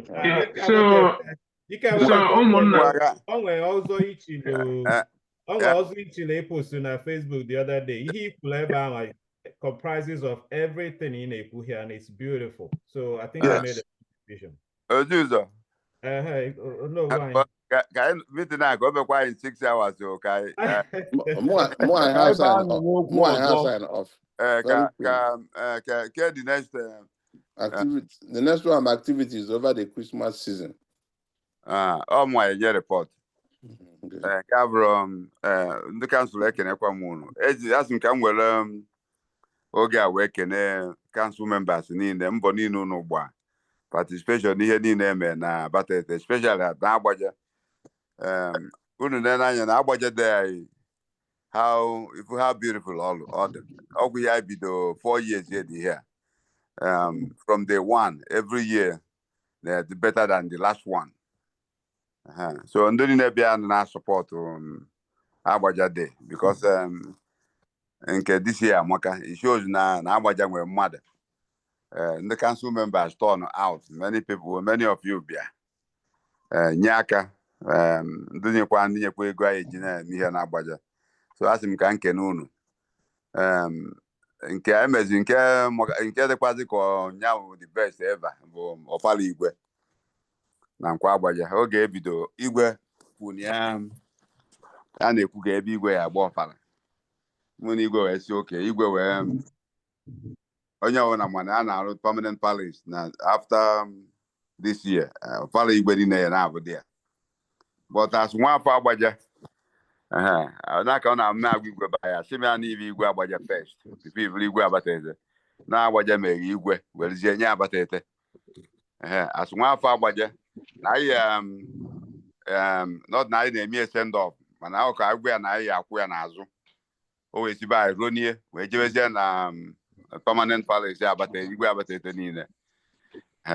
So ọ bụrụ na anyị na-asị ya bye bye mana kind of send off ka o jee ebe ahụ mgbe na next one ka ọma na Agbaja kwụ ya n'azụ wee kwụsie wee sị ka ya menye Ọfala na Nkwa Agbaja maka Nkwa Agbaja bụ Obi Agbaja niile ebe a ka isi Agbaja dị ka ebe Agbaja wee zuo ezuo wee sị ya na ihe kwụkwọ n'azụ na ịgbagobezie na permanent palace wee mee ya o wee ụnọ the best Ọfala agbagwo na Abatete since Abatete ji nwebe Igwe. Ana m ekene ndị kansụl anyị na Agbaja niile na ụmụ Abatete ka esi wee mee ihe eme ebe ahụ ọ dị iche unu afro for the first time ndị nwunye anyị ga etu ha si wee dres ya bụrụ sọ mma Abatete pụta Igwe ndị ọzọ bịa mba niile bịa so ekene m unu na-ayị unu na emekwu ihe etu onwe ebe ọbụla Agbaja n'idi the president ka anyị pụta n'Igwe maka gburugburu kwa n'ugwu eze. So daalụnụ ohe m si ka nkenu taa ụlọzọkwa ụmụ nwanyị convention ụmụ nwanyị convention ụmụ nwanyị Agbaja unu fụ na etu ọ dị best ever kwa emekwa na Abatete. So Nkwa Agbaja anyị abụrụgwo nnukwute civic center ya onye gafe ọ na-ajụ ọgịnị I don't think na-enwegwugwo ebe dị ka Nkwa Agbaja na Anambra anyị ka m sizi ya nnọọ ide mmiri ka a ghara mkpu Anambra ọdụ ka ọ ghara na m ekwukarị ya mana Nkwa Agbaja have a unique place ihe a na-arụ dị ya now ndị na-enye aka ekene m onye ọbụla ndị na-atụta elu ekene m onye ọbụla by the time efinihi a na-arụ na Nkwa Agbaja ịkwụ ọma Abatete ana m ebi ya nnukwu ukpe ekene ndị chiri anyị ọkaka this year ekene m unu anwaka because na support unu nyere na Nkwa Agbaja nyere anyị ka o wee dị etu ọdụ daalụnụ ụmụ Agbaja niile daalụnụ. Igwe Obi thank you very much maka na onye nwa sịrị na ya jere nkwa agbụrụ mana ya nụrụ nkụtụ ya anyị bụ ndị nọ n'ụlọ fụrụ ivu n'ụlọ tii na Nkwa Agbaja wee mechasị ife niile ịpụtazi ebe ahụ ọ dị egwu nke kpatara dị na n'ime izu ụka gara aga na anyị enwegwo ife anyị na-agba Ukwu Egbu Foundation maka na mgbe tere aka na anyị nweburu ndị a na-akpọ ndị otu ọtọ onugbu na-apụta n'Ukwu Egbu gara nkwụ nwa so anyị enwegwo onye bụ Ukwu Egbu anyị na-apụzi Ukwu Egbu kwa mgbede ụfọdụ na-eyife anyị nwe ma draft nwee nchọrọkọtọ Ike Abatete, you're having a blast. You're making me jealous now. I enjoy myself. So now I na-ayọ ndị Agbaja ndị ọzọ ya bụ Ukwu Egbu forum na Nkwa Agbaja anyị na-atụ anya na anyị ga-enwe tebụl tenis bọọdụ onwe ya ebute anyị pụta na mgbede anyị apịa bọọlụ Ukwu Ọma Abatete ebutegwu ọkụ 20 anyị eji wee isi n'ime ya bụ Nkwa Agbaja apụta ebe niile achapụ. Ike Abatete, biko, this is just a thought that came in my mind. You're forming a Agbaja or Abatete Sports Club na Nkwa Agbaja.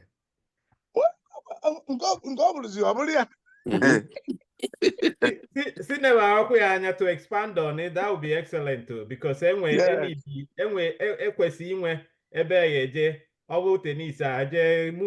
people are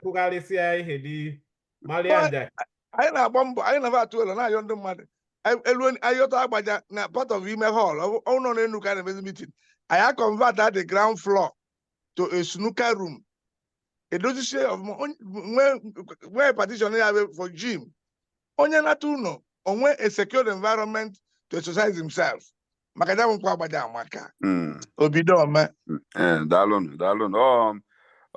adị n'oke ọ bụrụ so ofu onye ozi ụzọ akaghị ndị ya leche Chikora anyị ka may so rest in peace aka ya dị ya aka amụ Agbaja niile ndị ya enwe ndị elu ha tụta iji ọkpa ha na-eje ka ego so ha Agbaja niile ka m na-enye kredit anyị ncha niile onye Agbaja ọbụla na-apụta Nkwa Agbaja the proud of ihe na-eme dị ya and more is yet to come by the time eji finish ya amakwa ihe dị iche.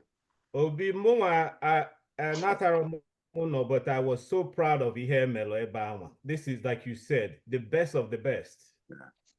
And I think now you can go Ukwu Ọma Abatete, but I need the can in a special way because no meeting Obi Agbaja in council kai no itu awe Bawankata where bulu ihe a emeghe na Christmas bu ya no kwụsị anya biko nya lead anya o wee mee marvelous job.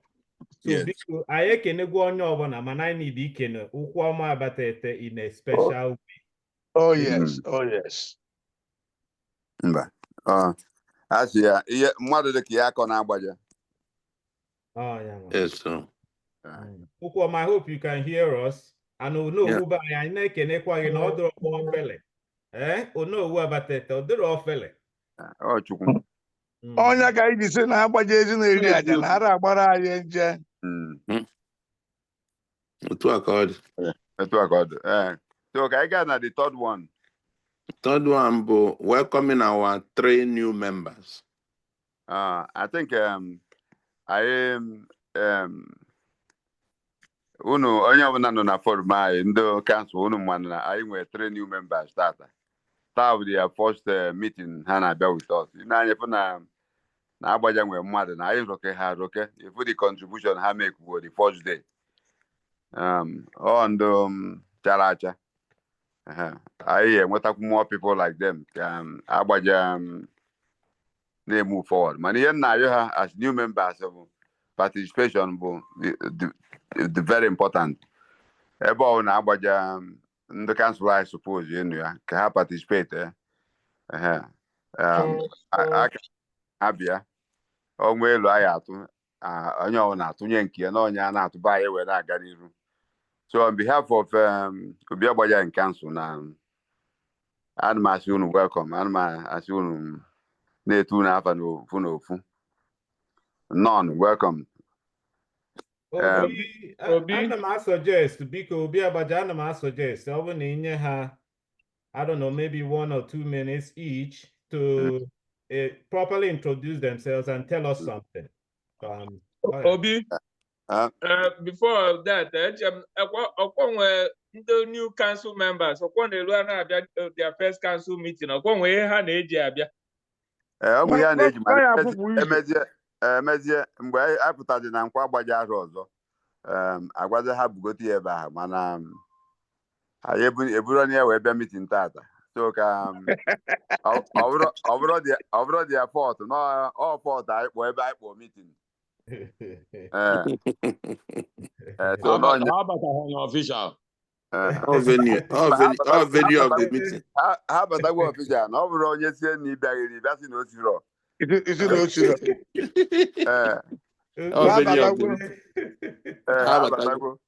Venue of the meeting bụ the problem. Ọnyanwa so mana nwezie ka anyị si n'ọdụ Nkwa Agbaja onwekwu ihe onye jikwazi na ọ na-abịa wee si anyị ka anyị were lacha ya mazia na nke ahụ bụ nke o nyeziri ya n'aka mkpa ọ ga-ekwu ya ka ha mara ọ ya bụ mbọchị ọzọ nwa onye ọzọ na-eme ka ha ghara isi na agwapụrụ ha na-eme na ha emekwọ mba Obi ọ na ha anaghị ekwu okwu ha gaba ọkwa ka bido from Ifitene nna na-edum ya Obi Onowu Abatete nna na-edum welcome daalụ ndị kansụl ekene m unu and ife m fụrụ nsọlụ m ekwu m na Agbaja emubugo that movement continues ya ka m ji lụtụ aka n'ebe karakta dị mmadụ niile anyị cha ya it's true na but anyị mụọ nwaanyị so ka anya ụgbọ na-aga ọfụma with Obi's leadership Igwe and we are extremely blessed na ndị na-achị anyị today so anyị na-asọpọtụ unu etu anyị nwere ike and asị m etu akara nwanyị tụkwasị dị I will continue to support and participate na ife ọbụla bụ ife ọganiru for Agbaja ekene m unu Onowu ka nlacha nna na-edum niile sorry biko Ụkpakanyere bụ before you go ọ ga-adị mma at least onye kọwara anyị ọfụma ebe ịmọgo ma at least anyị amara onwe anyị well as far as ndị ọfụ na-abata ebe onye owu si afọ ya ebe ọ base all those type of things it won't take long. Okay, anyị na-ekwu anyị na-anụ okay mụa bụ network ugotoeta ọ dị ka ọsaịdị nke gị ka o si mmejọ Go ahead. Mụa go ahead. Agbaja Abatete ebi m Kansas City, Missouri. Kedu ebe ọzọ chọrọ ịma obviously yeah That's it. Okay. Ọ dị mma etu anwa ndị obodo a ga-adị ma onye bụ nwunye ha ma ọ dosi but it's okay. I don't know the necessary. Don't worry. Okay, so no, ka m letazi anyị nna na-edu m ekene gị n'afa ndị Obi Council. Welcome to the council. Achọrọ m ihe njinaz ka nkene ya especially HC ya Ichie Osini adịrọ ready to celebrate now. Mana anyị nwa bụ ndị njenje maka abịara mbọsị a bata full Ike Abatete full Zekwes eze si na chi ha nọ nesi n'abalị mụ na-akpa n'abalị anyasị ka m ji bata n'abalị n'ime abalị a na-akwapụta ngwongwo aṅụọ nkwụta anụ mee nka nnamakwa ori ime ife akataka ọkọ na ji obi kwa n'ime anyasị ahụ nsị a na-echekwa na ịmachawara si ọ na-abụzi ntụ anyị bịara na ya agbazi aka na mburukwa nke na-agba aga na moto mba mgbazi ya amacha oye mma jekwana njezi onye be ndị ọzọ ya enyekwazi so nazi ka nkene ya na nke a o megodu ngosi n'uche ndị and secondly all this while since WhatsApp ji pụta nna na-edum anọghọ na WhatsApp ma na-eme ichie ọbanye WhatsApp So now we are not interested. Yes. All the Agbaja is moving forward. All the highly committed. Yes. And I pray now God will lead there and support his motive. Oh, Now, my brother. On a Amen. move. Oh, my brother. If on a ma update you go Afian and they do na me tigwa Afian na so I will am Ichiambika. Yes or no? Yo, Ichiambika, yeah. Gabani, Ichiambika. Okay. Ono what about it? Obi Agbaja ezi aja. Ekenekwa ngo. The council ekene mu. Na nnukwu ihe na-ekwu ka m admitted. I know you yeah, go ahead. Okay.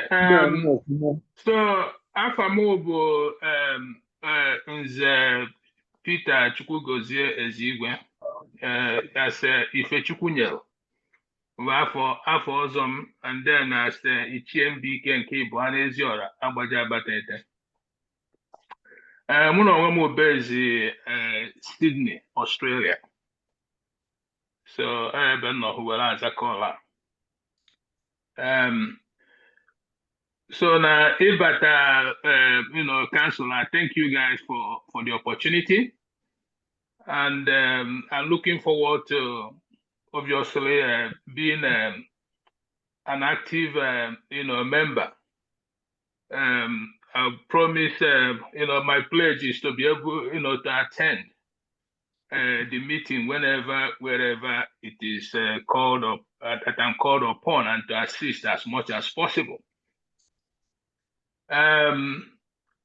Now, here Basalo, my experience so far, is I really appreciate every one of you because I think so far I'm proud to be a member of this council. As a way forward, I would be increasingly, interested in terms of integrity, how we can obviously improve on that and make a way forward for our community and our town. So that is, obviously that would be my passion because a lot of the things based on, I think, the Ziora even well opportunity that I carry go Okurim, and we need to, make a move forward. And I think Agbaja, under the custodian of leadership of Obi Agbaja, I think is on the way for that, and I really appreciate that and commend that. So, another thing that I wanted to highlight here is about my celebration of each year. I think the date already has been fixed. Will be on the 30th of December this year, 2025. So I'm looking forward to everybody, every member to be there. The formal invitation will come in due time. And one of the things we're considering, location is to obviously book Nkwa Agbaja Convention Center, for the event. If that will be available, but if not, it will be at in my compound, which is in Eziora Agbaja Abatete. There's a lot of things, and I commend every one of you to endeavor to be there, even if you plan not to, but please try to endeavor to be there on that very day. It will be an event to remember. Thank you, guys. Thank you, Daru. That would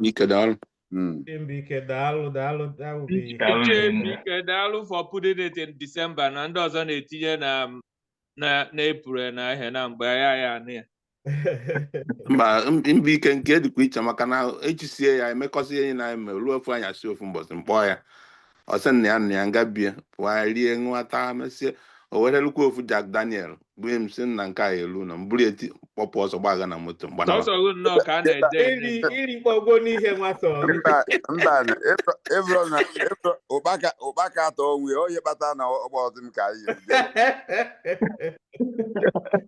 irere akwapụta agha ya iburu gbanaba mana ebe a ichie m ike kwugo nọ ya abụ na ụbazuoke ka anyị n'ụlọ ya Ụbazuoke nọzikwa ya anọ m ya Obi Onowu Abatete Ụbazuoke gaba n'iru kansụl ekene m unu nnọọ ọ ya adịla anyị nche na mma afa m bụ ekwugbuo m ma m ekwukwu ya ọzọ na nnukwu ihe na-ekwu afa m bụ Oke Akụ Nwafọ from Ugwu a na-Agbaja Abatete anọ m USA ebi na Maryland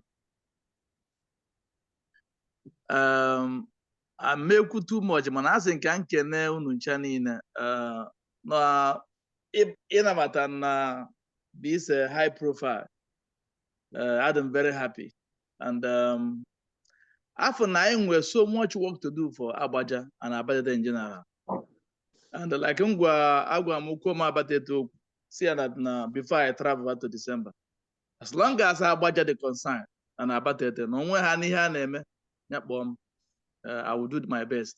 Can they show that na Abatete and Agbaja na-aga n'ihu? So I pledge my support all the time. And Obi Agbaja Onowu bụ onye anyị ji eje mba anyị kwụ n'azụ. And I'm happy with him and with his leadership. When they go na anyị na-anya na Agbaja, anyị nke nwekwa so much work to do. So na anyị na-onwe anyị anya emechaa ma ebe anyị esi wee tie aka.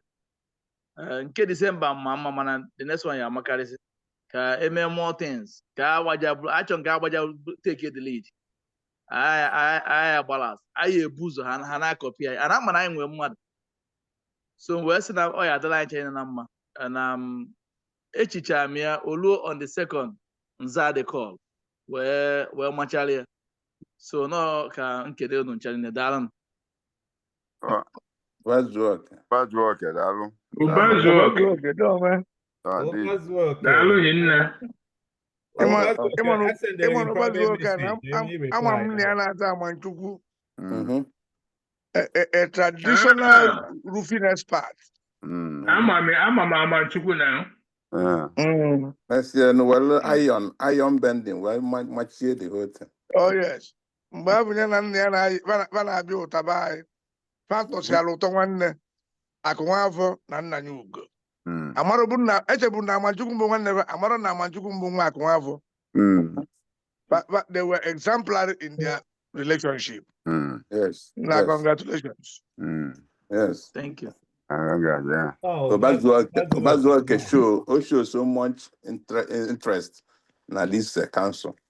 Mbatia in fact, I chose that 29th ka amacha ya ozugbo. I will see am bikwe ya to mmeje na ya na nkwa Agbaja na agba ọfana. We message well ma sikwa on tie na December upon all the commitments to make financially. O ma agbakwa. Ejekwa as usual. Lie nwa wele ọkọ na jinakwa. Daalụ. Biko ụkwụ ọma ka nkene ekwubeghị m okwu na njọs na-egel na nọ Naijiria mana ọ ka m were ohere a wee kene Ụbazuoke ya na nna na-edum because na nkwa Agbaja anyị fụkwa ọnụ ama m ịma na ichie ha chi ichie ndị a chi na ichie abụzighị ụmụazị ọwụzi ichie ọkaka abụgo nnukwu ihe na Abatete ana unu n'anya na ichie echi ọsọ na Agbaja ka enwee mmadụ na-abụ echi ichie without ịlụ ezi na Abatete anọ igwe nya this special consideration mmadụ na-aba wee sị na ha nzu ihe a na-eme wee pụta wee kwụrụ wee nwee ike Agbaja wee nwee ike iwetanwu mmadụ na-abụọ because ọ bụrụ na mmadụ na-abụọ ha pụtara o nwere ọhịa ya aka eketa na ichie so ha wee pụta wee sị na ya emie so na Obi Agbaja bụ onye sọpọtụ unu anyị wee gwa igwe o wee kweta na mmadụ na-aba ekene m Obi Agbaja maka ọka adịghị izi fụ Agbaja atọ so ndị chi ichie biko nọn ọlụ anyị alụ na Agbaja ejika ụba zuo oke na nna na-edu m unu gwa kwena nkwa sisi gaba na egwu adịrị ya so mma akpọkwa unu na ya eme ejika so nọn thank you so much nwanne m Ugbo Abatete, daalụ. I know behind you. Waka, get the next agenda. The next one bụ petition. Petition on the onye one day on spoil na platform. Enwere petition. Okay, petition submitted by Chair Okaka Ojepuru Akwatu. With the next one. Council nwe ọdụka ya ma na-enwe ike inwe nsogbu na network today maka secretary anyị wee post the petition ka onye ọbụla nwee ike ijie mana onye dere anyị petition bụ Ojiepue nọ ebe a Igburu Ọkaka Igburu nọkwa here so Ojiepue ndị kansụl ka Ojiepue kọwara anyị even though not egwu ede ka onye brief kwa anyị on the petition ka anyị wee maka anyị esi gbuo ya ọnụ Igburu n'okwu ebe a ka o wee ha na-abụnye anyị aka ka anyị wee ghọta ebe a na-eje so Ojiepue biko Onowu Abatete ndị ichie ndị ide ekene m unu ihe melube m on the 2nd of January this year 2025 the very insulting to me, and not only not insulting, but also humiliating. That very day nwunye m na Echiekwe a na-akwado ụmụ nwanyị bịasịa na-akwapụtarụ ha ihe ha niile. In the process, somebody gbapụta set to go down. Somebody gbata na ime ụlọ sị m bịa mụ bịa ụmụ nwanyị ekunikwa na ha na-ana nsị a ebezika onwe ihe mere ọsị m na onwe somebody no among them a na-ekwunye apụọ there and na the person actually people, therefore they will all have to leave. So pụwa n'ilo atụọlụ m the woman aka njekwuru nwanyị si ya kene ya si ya kedu na ndị ụmụanya na-ebe asị na ha chọrọ ya hie kedu onye ọ bụ ya biko ya bịa ka ya mee ha excuse ọ na-eme anya gbakwa m nkịtị nsi ya biko ya bịa ka m kpọrọ ya ka o jee na penthouse na o nwere living room dị ka ọ nụrụ ọkpama nkịtị ignore m nsi ya ngwanụ ọ bụ na ọ dịghị comfortable ya bịa na o nwere palọ dị fụna na ebe anụ ka o jekwade ọsị m nọ nyekwa m anya again. The third time nsi ya ngwanụ okay madam ngwanụ ka m kpọrọ gị ka ije n'obu ka ije tụpụrụ ala because obu dị close to ebe a na-eme ihe. Ọsị will you get out of here? Ha oh at that point ka m ji wee malụ the language ka m ji wee malụ obviously no si America nata amaghị m onye so nsi ya really nsi okay since na ị chọrọ ịpụ na mma akpọzie mgbe mụ na ya na-ekwu ihe anụ afọ ago the way she was acting the two security men nọ na be m walked up na-asịzi m kedu ọgịnị m nsi ya biko ha na ị need ka eme this woman excuse her, ka lead her out of the compound.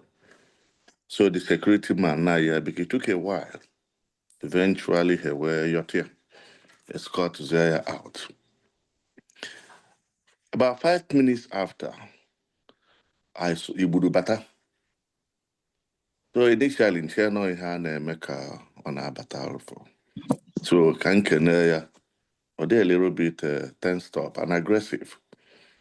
Mụ kedu gịnị ka anyị na-eme here? Gịnị ka anyị na-eme this? What is this? Mụ mind kwa ihe a na-eme ma ekwekwana ka nwunye afro ukwe gbanye nwunye m ọdụ. You know, I was shocked because na mụ na igbudo afụgo m ama m onye ọ bụ. Mụ na ya anọkọgo on 3 different occasions, starting from mgbe Ike Abatete my wedding in New York. So I was really surprised the way o si ekwu okwu. So nne ya smile ya because ọ bụ na nzawara ya the way how aggressive ọ dị, probably na ya be a different thing. But nne ya smile ya. Then he insisted again. Ọkwa nna anụ ife onye na-ekwu ma ekpekwana ka nwunye afrokwe gbanye nwunye mmadụ. Amaghị m onye bụ nwunye afrokwe. I don't even know them. Amaghị m onye ọ. So my response wee bụrụ na ihe a bụ ihe ụmụ nwaanyị. I'm not going to make gbasa ihe ụmụ nwaanyị hapụ ụmụ nwaanyị ka ha mee ha na-eme. Gary walked away. Nyanwa turns ya. Pụọ. So the women continued with ihe ha na-eme. Eventually they finished. Mgbe ọ nwunye m si enwe ya kwado ka anyị jewe ihe ndị Great Abateta Ambassadors. So anyị akwado pụwa. Mụ na ide Ọgbụ so wepụ military Ọgbụ. We left. Then eventually when we came back na mgbede anyasị na anụrụ ọgụ na my house. So njụwazi ya ajụ kedu ndị na-akọ amarọ m onye a na-ekwu but no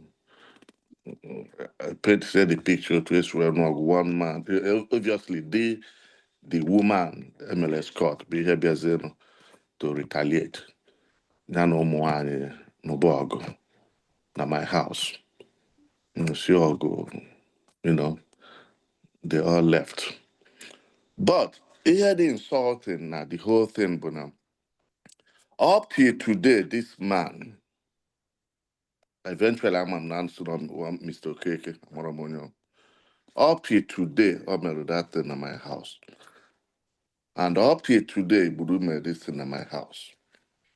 None of them were any meha go na phone to even render simple apologies. Or one reason had you were intentionally be at my house, I had to disrupt even in my house. So next year we decided now made this petition just to follow proper channel, the normal thing to be in council. Kunu solum tune wamo maybe next year has animal to one why had you been at my house. We moved her. Council moon. No. Done. Aquato. Obi, you know where? Oh no, what about it? Anọ m ya, akwatu egwu daalụ. Daalụ na anyị nụ ihe ikwu, kansụl nụ ihe ikwu. Yes. The unfortunate thing bụ na Chief Okeke anọrọ ya, ọ bụrụ a member of our council. So nwunye ya bụrụ a member, ka edogoro nke ha on the side. Anyị nwere Igbudu bụ a member of our council nọ here. Igbudu, o nwere ihe ị nwere ike ịgwa anyị na ihe ọkụwa na Igbudu anọzikwa? Oh no, Igbudu, Amamọnụ kwa ihe nkwu. He's meeting. Yeah. Obi Agbaja. Igbudu. Council member. Nwoke ogwugwu a mụtara nwa asị kere ihe agha abịa osisi kpọọ ya ọzọ mbịa ọmụkwa ọzọ si ya ajụọ ka ihe agha abịa ọ sị na anụ juo ntị. Nna ọ gbapụgharị mba akụkọ a. Amakwụkwọ m ihe m ekwu maka ma anọ m ya anụ ọgụ, mana ofu ajụjụ ka m nwee ka m jụọ nwanne m nwoke. Nna, kedu ihe m mee maka ma amara ihe m mee? Ka ife m mee iji wee dee petishọn?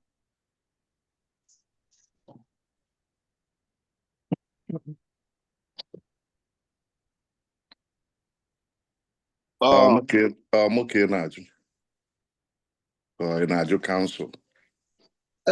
Nna ajụrụ ngụ maka ife na ife ịkọ na m afọrọ n'ihe m mee n'ọnya ka nna ajụ kedu ihe m mee. So ka njụkwarụ gị nwa ajụjụ, kedu ihe iji wee bịa be m wee na-atụ m aka without anything, nweghị reason ịbata be m ị na-atụ m aka na-ajụ m kedu what am I doing? Na ọ bụ na m akwụsịrị ihe m na-eme n'ihi astọp ya, ọsị m hey, you said it, man, ka njikwa gị again. Let me ask you. Obi biko, ka I ghara entertain this question back and forth. The allegation has been leveled here, and all of us were mad. We all have brains. I think na Ibudo Kebonyite to give his own side. I think na Ibudo should just tell his response to Ihenwo Akwatu Eguku without questions. Let us, the council members, ask questions and entertain their questions. That will be my suggestion to you, Obi. Obi, you're muted. Ihe nji wee kpọba Ibudo before Akwatu Egwu zaba ajụ na Akwatu Egwu kwu ihe niile okwu kwụsie nye anyị reasons o ji kpọta afọ Ibudo. Wee jụọ Ibudo onwe ihe o nwere ike ikwu ebe a. O bidogodo wete onye ogwu ana ụmụ onye ogwu ana onye anyị na-ekwu bụ nna gị ochie bụrụ nwanne m nwoke. Mana ihe anyị na-ekwu bụ ike inwe ike isenta ihe niile anyị na-ekwu based on petition Akwatu Egwu de. Ịgwasịzi ya your own version, members of the council nwe ajụjụ ha ajụwa n'ọka ịkụwodo anyị ma ije bie ọ na ijero bie ma onwe ihe ikwu ma ọ na ikwere gwa your own story here ka anyị wee nwee ike ịma question anyị ajụ wee informed decision na whatever anyị na-akwado ime. At no time onwero mgbe njipụta threat na anybody or do anything. Abata mba Akwatu Egwu ka anyị gbasa council meeting pụta mụ na ya n'aka ịtọ amụ ihe anyị n'aka ịtọ anyị kene Akwatu Egwu anyị ekenesi I left. I never do anything. Amarom what Akwatu Egwu is talking about.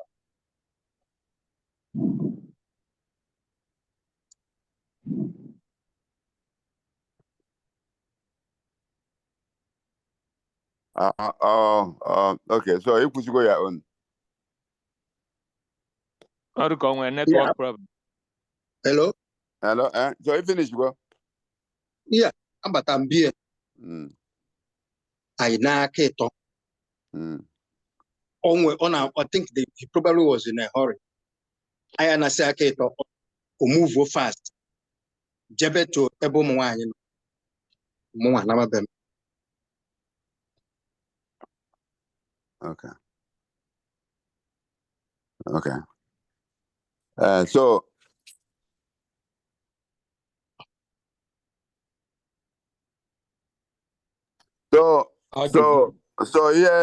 ihe okwu na enwere ka isi wee approach ụmụ nwanyị na-echi ekwe that day. Onwe ka isi approach ya ọ nwere ka isi wee jụ ya bute maka nwunye Afrịka agbanyekwa na nwunye ekwere ka nwunye Afrịka gbanye nwunye ya ọdụ. Ikwuru such a thing?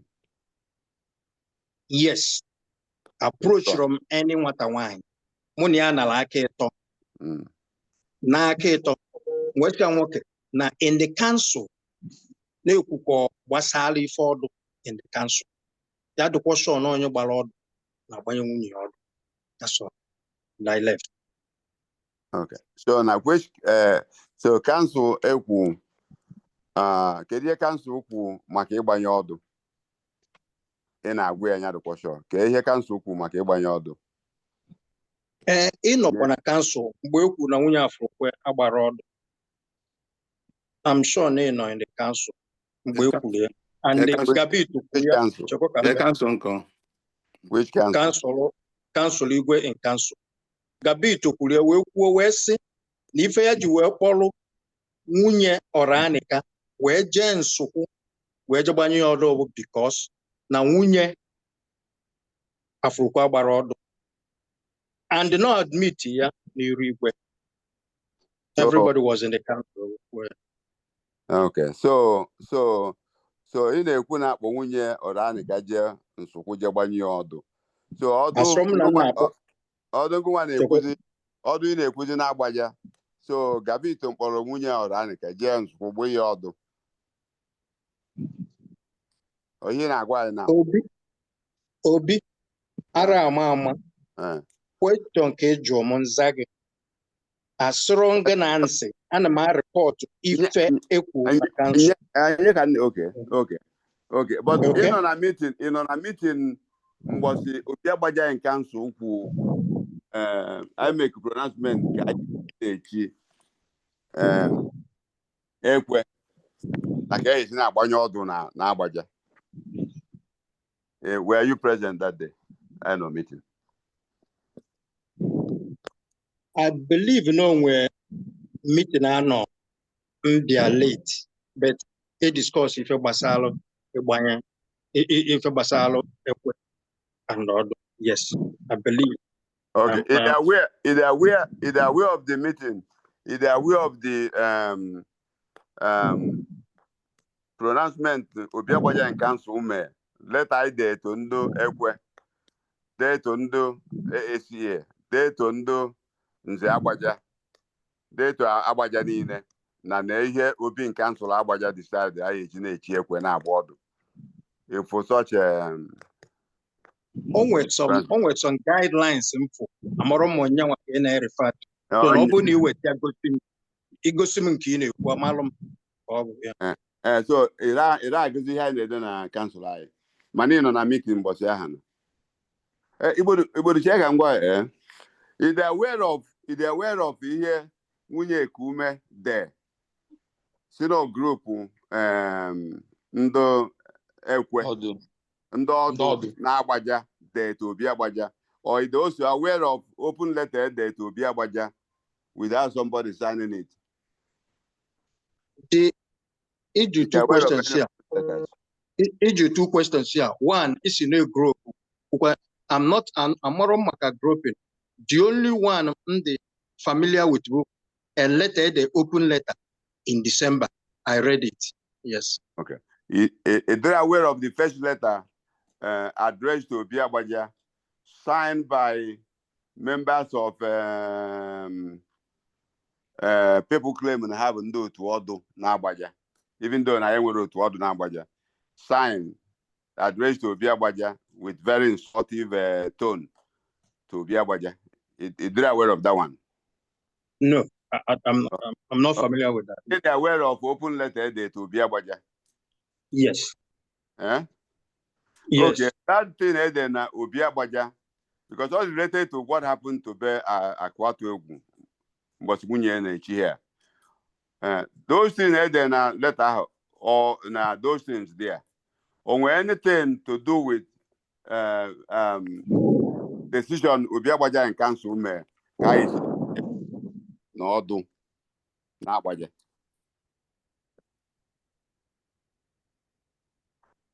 Answering your question in reference to Ife Akwatu presented here. I got where your question. Are you talking about no why the letter? Muzad question about their letter. Are you talking about No. because I think you are confusing. Hold on. Obi Okay. Agbaja, hold on.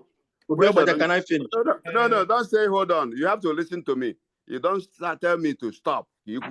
Listen to me. No more. You got to go. All my questions. Obi Agbaja, let's not go into confrontation, please. Let's deal this in civil. Ibodu, you must listen to me. Either you listen to me or you hang up the phone. You must listen to me. Because have you finished? Before I started.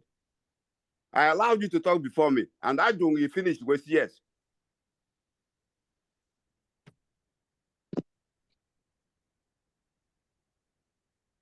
So Albany is a question.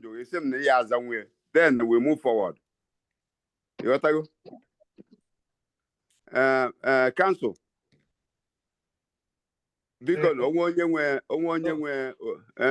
Obi Okaka message when ya aka mamo the related to Emeka mute mo. So Emeka didn't go mute mo. Broko mo mute on when long time. I mute logi because the back and forth. Biko, can I come in Ozuzo? Yes, so message go ahead, Biko. Council Ekenemu no. Council Ekenemu biko nkonye chiyanzelo na biko iwe we no yo na anyị na-enwe crisis na UK kita onwe storm since 2 days now na-ebusi ụlọ here. So eje obodo a na-akpọ Leeds, which is just 1 hour from ebe m bi. Arapụ Lee eje yesterday for something neme.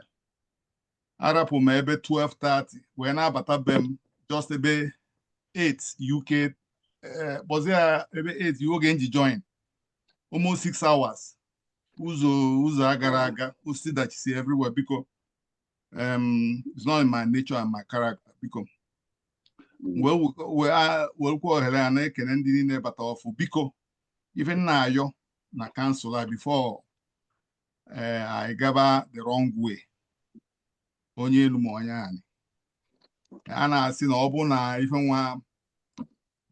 ife a ga-ebu eriro na ibu eriro nwere ife a na-agwọrọ ya ajụ because I want us even Jibatadi even raise my hand since because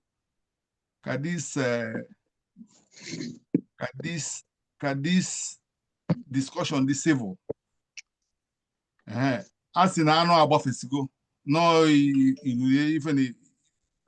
ife na ka a na-afụzi anụ agbanarịgo ife niile na-eme ebe a na mgbede a agụ petition ede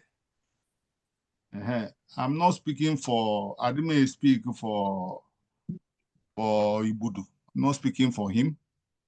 Agum petition, Chief Tony Onoakude. As the petition was posted, like to Obi Agbaja Siku, he posted petition now well before, and I read it. I saw it. And I only work. It's a terrible thing. So what I'm trying to say is this. Kind of use this kind of guy in this meeting. Yes, he would have maybe said the opinion on Madam or something should not form basis of if I can happen here. Or not take action towards anything. The damage in general work or something. And besides, I got it properly guided. Where to take certain matters to as an enlightened body na Agbaja, not at the hem of traditional this one modify two fighting or something destruction only if I get a commit a criminal something I'm able to take it. So what I'm saying in effect is that I read that petition and amarom advice except when any link. The way I want us to entertain this, and this is my own opinion, not with anything. The way I want to entertain this, open on any link, me would be involved. No guano. If not, then we don't have the question, questioning him and this matter. Open all the involved no guano. Open all the cause trouble than ozi madu. Then onye je no go the afia. The person needs to be and the Obi Agbaja and council should have some way of summoning, with some other minor judicial powers to summon somebody who is not even a member. Once the person be a citizen of Agbaja, that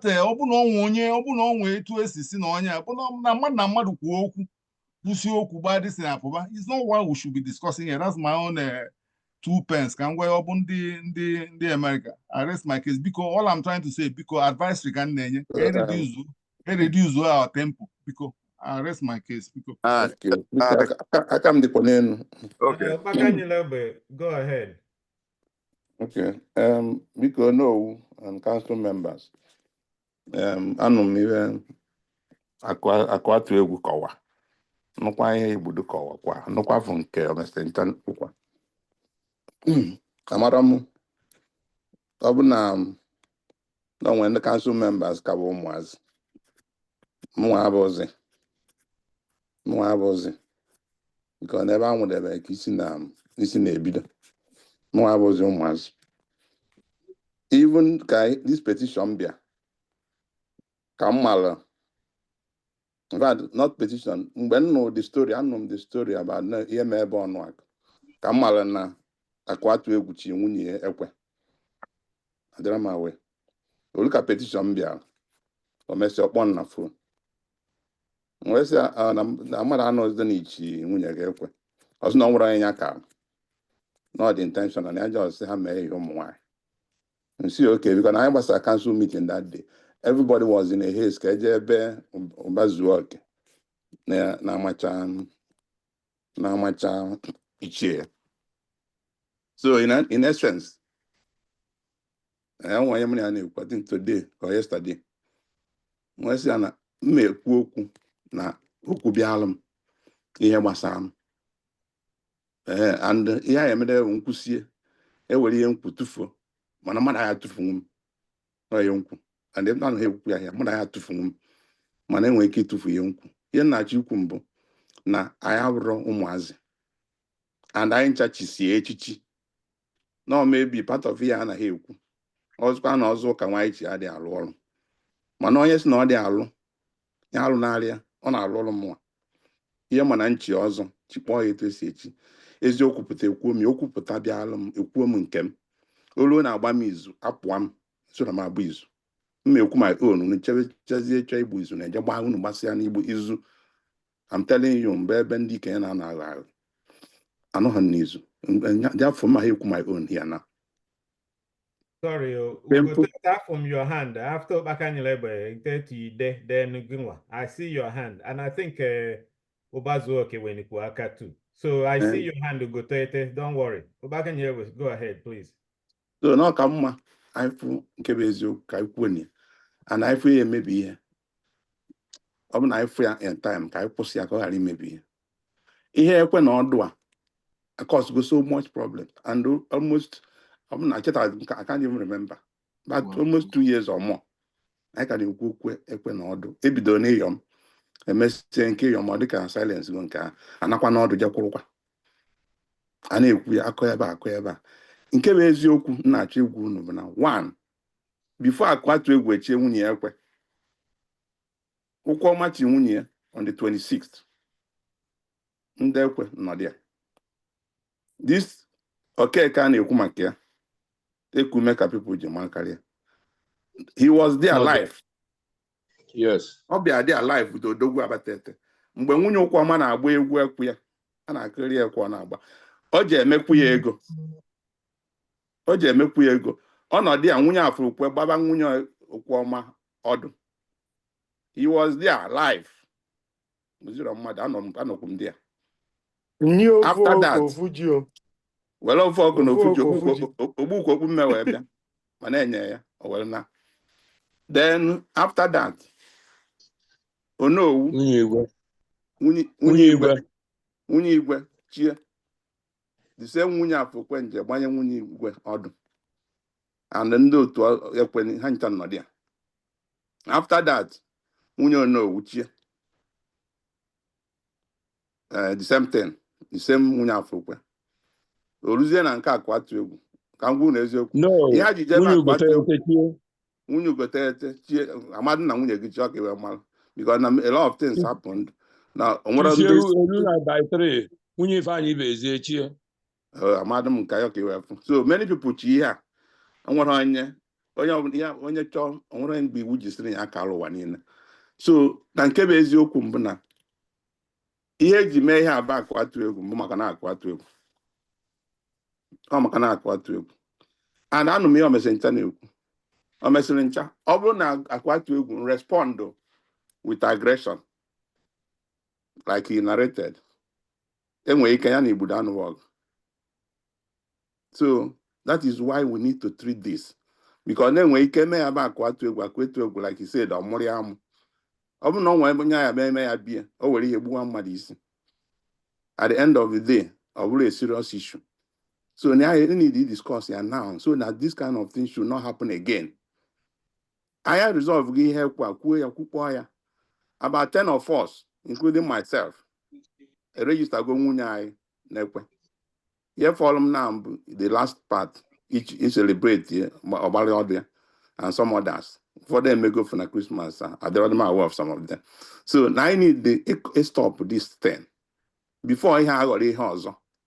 Amara m ihe a na-azọ nwunye igwe nchi ekwe nwunye Onowu chie ha ncha niile nọ na line. Onwere onye nwunye igwe chiri ọbụla onye isi ekwe nwunye igwe nọ na line. In fact nwunye igwe na-eso nwunye m na line mụnwa na-eso nwunye Onowu nwunye m na-eso nwunye Onowu then ndị nọbụ di ya ma nwunye afọkwe ha ma nwunye igbudo ha ndị a niile nọ n'elu ebe ha nọ bụrụ ndị isi bụrụ ndị ọdụ ndị ọfụ a na-abata kwụrụ na line. Onwere onye overtake anybody.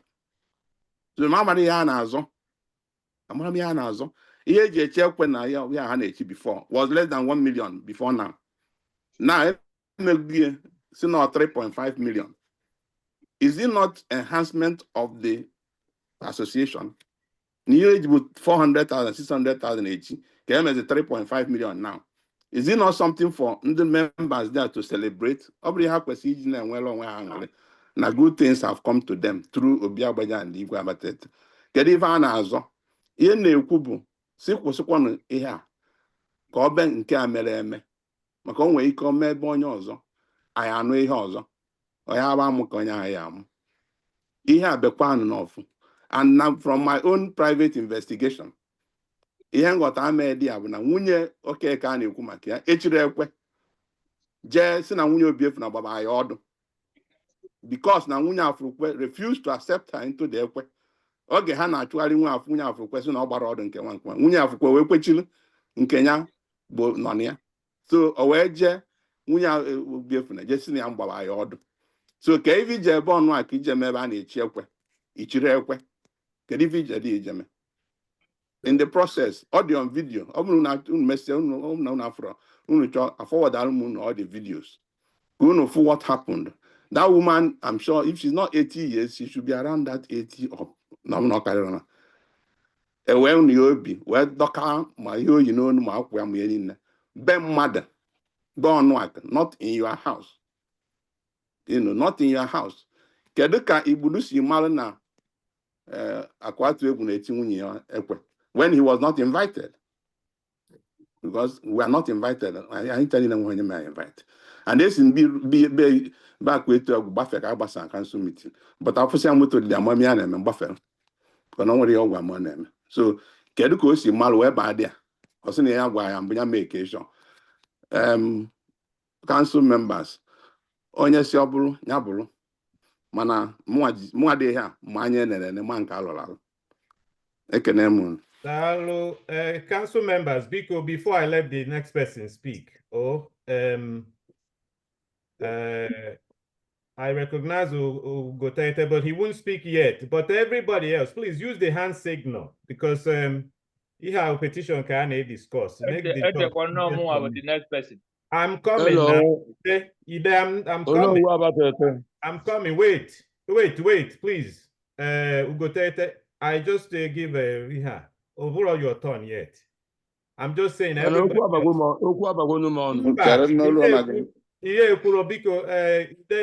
Go ahead, please. Councilor Kenemun. Anọ m ihe mmadụ na-agbakwugo okwu before me ekwu.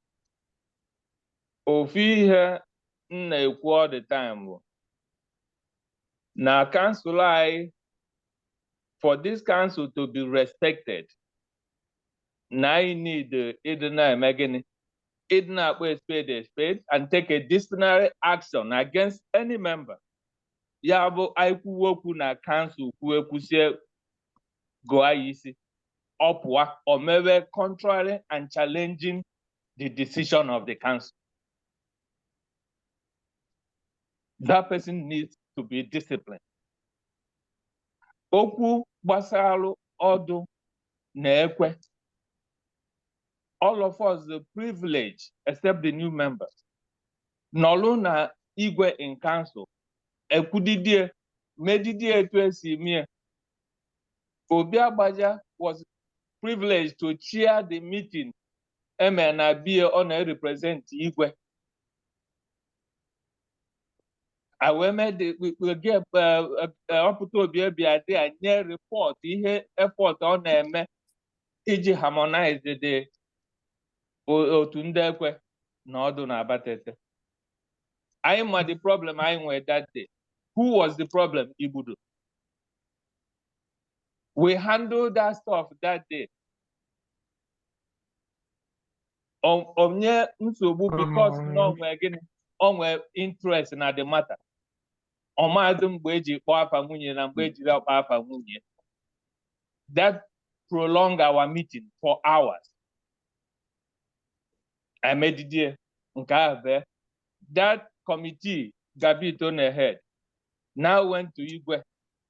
Igwe found out a way that now this stuff is causing problem. Or where say, Nihe amazing over. What of na na be haje begini. Puzie tu ha yesi we me. Obi Agbaja. Yeah, and Obi jeze ku etu ha yesi me. Obi Agbaja all meeting. One of the first people Obi see for that meeting. Because no the corner Agbaja had the problem video. He called a meeting. I do no. Well, I did this thing, and eventually Obi ruled based on a horn wine. Now I got back to it twice a mebu. Mbende nepia before us name. No way to Agbaja yes name. Agbaja go easy. Other quarters bido copy wa. Okay. I have to say is Obi Agbaja their letter to the people who concern. Go ahead, you have decision of the council. You have it twice in a measure now. One of us who not here, none a meeting, continue to fight this issue. In every gathering, it will almost gathering on that it will come up in discussion. I am preview to several times, Akaji you go detain where shows. Why he's only cautioning him. Not happy here and I cancel decide here. A wedge meeting big way. JC meeting big way. Where Naputa. Now mother in the mother, you went to somebody's house to warn the person in his house. I give a very big lesson that no something I cannot do. You cannot come to my house and warn me in my house. And I will smile. I'm not going to smile. Because you are in my space. Obi, when the destiny, where see, he would give us your destiny about it. He decided to tell us no when he hang out about it. That was his response. Until Obi started questioning him. Or when he get tacit, where I said there, near mention about near the question. No, suppose what concerns you would do to Egypt do sure. No, nwunye Akụatụ Egwu onye suppose kedu ihe gbasara ya dị. Is this his business to decide? Nwoke ka ọ bụ ichie ka ọ bụ, he's not a member of Ndekwe. And some of us will say that na o nwere ihe okwu gbasara fight. Therefore, we should leave it alone. While it is clear and obvious to us that Ibudun were interested embedded in this stuff and did not want to let go and continue to do what? Disrespect our council and our decision. Onye kpọọ ihe dị na bie mkpọkọrọ, ndị mmadụ akpọ ya mkpọkọrọ. If we accept na ya akpọ anyị mkpọkọrọ, our decision as a council na Agbaja, anyị na-egwu ya as mkpọkọrọ. And I don't think that this council talk about we need to take a stand and address this issue once and for all. Ibudu deserve to be penalized for disrespecting our council. He has done it not once. Oh, my good friend, but I know my friend is our own friend, they are not a pentalogo stuff. Come on, I go and ask. So while I know you're doing the wrong thing, and I expect you to tell me too. Tell me the truth. That's what a true friend is supposed to do. I'm waiting for suggestion. I guess now, Obi, the penalty is on your hand, but we need to stand up for this council. Enough is enough. Okay, name. Daalụ. Ugo Toyota, after you, then Okako mesịrị ncha. Kansụl ekele m n'owu abatata. Ide Umudun. Adịmama na hate ka na-eheti na like ka na-like maka onye na-ekwu eziokwu. Ọ na-erue ịda atụ okwu eze, ị na-eme etu nsi eme. Maka ọ na-erue a na-asị na-asị ile na-eji eme nke nwa. Asasị ile ahụ ndị mmadụ chi ọzọ. Mmadụ ya anwụkpọnụ. Bọsa anyị je kansụl mitin n'otu esi na ya nsa ile. Anyị kweta. Wee kwe na mụ asa ya gbuo ile. Isi ile ebe ikwu eziokwu, igwe onwe gị eziokwu, kwuo eziokwu n'ihe na-eme. Ibudu a na-asị na ọ dịghị involve n'ọnụ. Ọ bụrụ na anyị nọ na be gị a na-eme ihe mmadụ wee bata be gị pụwa, oli wee bata gbagbuo mmadụ, ka onye bụ nọmba 1 suspect. Kedu onye bụ nọmba 1 suspect? Ọkwa onye bata apụwa. Ibudu nwadi anam iji ijetahịa maka nọmba 1 bụ na nwunye gị anọghọ de. Your wife chi ekwe mana ọ nọghọ present de. And Akụatụ Egwu aka ha ọlụ gị. And ije ebe ahụ ruo egwu ya ihe gwa ya gwasịa ya pụọ. While now go conclude na council. Obi council a conclude gị maybe enye ndị mmadụ authority. Need free ijeba maka akwụsịbụ ya akwụsị. Onye ọbụla baba. Obi Agbaja mechi ya emechi. Wee kwuo onye ọbụla babazi ya. Onye ọbụla nwunye chọọ ịba n'ekwe nya baa. Ewe bido baba. A na-abịa by number. Abam mgbe m kwụ ụgwọ onye be m 800 and something thousand ka m kwụ. Aka ọmụ a na-aba na-akwụ ụgwọ. Ọ dịghọ na nni ma ihe ndị ọzọ eme. So, a full on reason ihe ejijebede ma ọ bụ ka mmadụ bịa zọba gị sị gị na ị nụrụ ọgụ. Idugo involve because n'ihe iji ekwu adịrọ mma. Nwunye Afụkweje na gbaba ọdụ while na kansụl niile ekwuchagwo conclude asị ndị ọbụla na-aba na kwọta ha. Ndị Nsukka Ukwu last meeting anyị je kansụl meeting anyị je Nsukka Ukwu na bife banye n'ihi abịa n'obi nke kansụl bịa fire fọm ifire fọm ewe maa n'iru ewewere fọm ahụ sendere ụmụ nwaanyị bifo ịbanye na nke ha kọndishọn ndụ nsụkwụ ọdịda nwere kọndishọn nke ha ọ bụ na akwadobeghị nke ha ama ọ na ha ebidogo kedu ihe anyị na-etifusi onwe anyị ihe niile ama kịta anọ m ọmịaka mbọsị anọ mitin bụ Obi ọ dị terebụl mana emesịrị ihe niile akpochie ya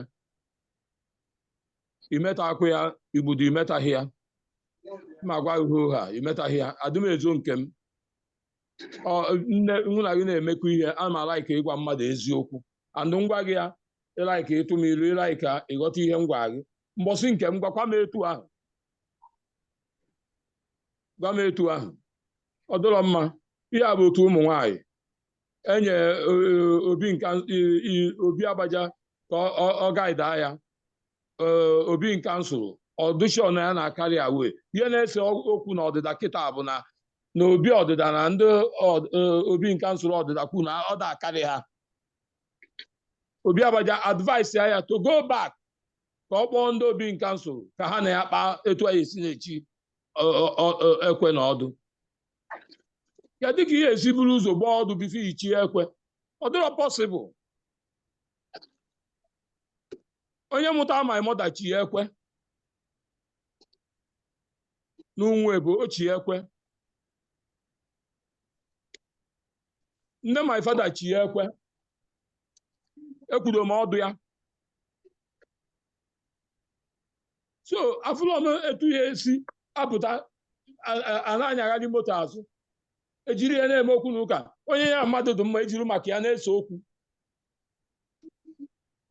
ka anyị na-ekwukere na nke bụ eziokwu na-eme nke bụ ihe ka kansụl a wee gaa n'iru ọ bụ anyị na-ekwu everyday anyị atọ na-ekwu okwu gwara anyị chọghị ịgwa onwe anyị eziokwu okwu dị na-eziokwu aghara ntị na gị na onye a ma ihe ka ụtọ gị na ya wee kọntinu ị na-aghọrị onye ahụ aghọrị ị na-edufu edufu stand akwuo okwu ihe bedoro bụ na Obi Agbaja jụrụ ajụjụ ịza ya ajụjụ ijiri nwayọọ zaa ya ajụjụ na gị na ya dị ese okwu atọrọ nọ nna ya ochie ebụrụ nna ya ochie ịza ya ajụjụ iri ya eme ihere daa na yọbụ ya kansụl etibi ọnụ mana ụdị ihe na-emezi n'ọzọ ọ bụrụ ka ije chalenji be ije ijetaghị ya simple as ABCD ekene m unu daalụ gote o mesịrị ncha ngwa biko kansụl ekene m unu ozuzo biko daalụ unu a na-anụ ife m na-ekwu anyị na-anụ go ahead ekwubugo m nke ife m kwu just ka ndacha ọnụ nwere anything more ife m na-ekwu bụ let's be properly guided si ewe na si let's work on facts because my background as a lawyer I may deal on facts at anything I didn't ask anybody even na-ekwu bụ na afọ m petition written by Chief Tony Ọnụakụ mụ na ya bụ Tony Ọnụakụ akpanago na phone amụrụ m ya ọ dị oji dị ọcha mụ na ya emitụrụ one-on-one onwe oge anyị na-eme Abatete digest we covered them mụ na ya akpa he spoke passionately about the father gwa m etu o si gba mbọ na America and I'm proud of him mụ na ya emitụrụ ọ nọ na line a so many people nọ here and mụnwa bụ ọkaka mesịrị ncha whatever I say onwe oge a na-eme meeting last meeting or some meeting ago Igbudu was a bit insultive to Obi Agbaja. I told him, man, I gave him my voice. Afọ petition a onye a na-agba ndị nụ ọgụ bụ Okeke nwa dị ọcha dị oji amarụ m onye ọ bụ asị na nwanne ifene. So let's be guided. Ka when you with an about head mentality, head on your Nigeria, let's be properly guided, and that's what I'm saying. Upon no way to see link to this. Then we face the music. If I the tangential, And besides, invitation, he wasn't invited. I mean, that is how to prove that. So what you saying? So let's be guided. After all, I may go this in so many places. And for somebody to say no because no bonya, maybe no because I think is wrong. So because I want any other thing, even Negubu, can I for one year dali enye rago ada. All right. Because you can let me land, please. I have just 1 minute. I'll land. Okay. Onye dali iwu. Abuto okeke nwanne odogwu. Obu na onwe ndị no physical fights. Then we investigate that. Onwe ndị dali iwu. Let's get to the roots. Let's kind of know the name. I don't like that. That's all I'm saying. Because okay. Biko, ma nalo Obi permission just to correct something, please. It's here, Meselincha. Biko, ma yogi Biko. In a work next time, address me properly. You repeatedly na Tony Anwako. Because sorry, because no, let me finish. I'm very sorry. Sorry, but in a moment we got address it. I'm very sorry. My brother, I'm sorry. Sorry. Thank you very much. Don't go for it. Sorry, I apologize. I'm sorry. It's okay. And then I accept completely. Thank you. Thank you. All right, that's excellent. It comes up, we take care of it, and we move on. So on your Chief Obazuoke, Biko. Sorry, now I forgot na Buaka. Go ahead. Obazuoke, go ahead. You're still muted. Okay, yes. Okay, and one more to say, a few things I may observe. I don't new to this great commission.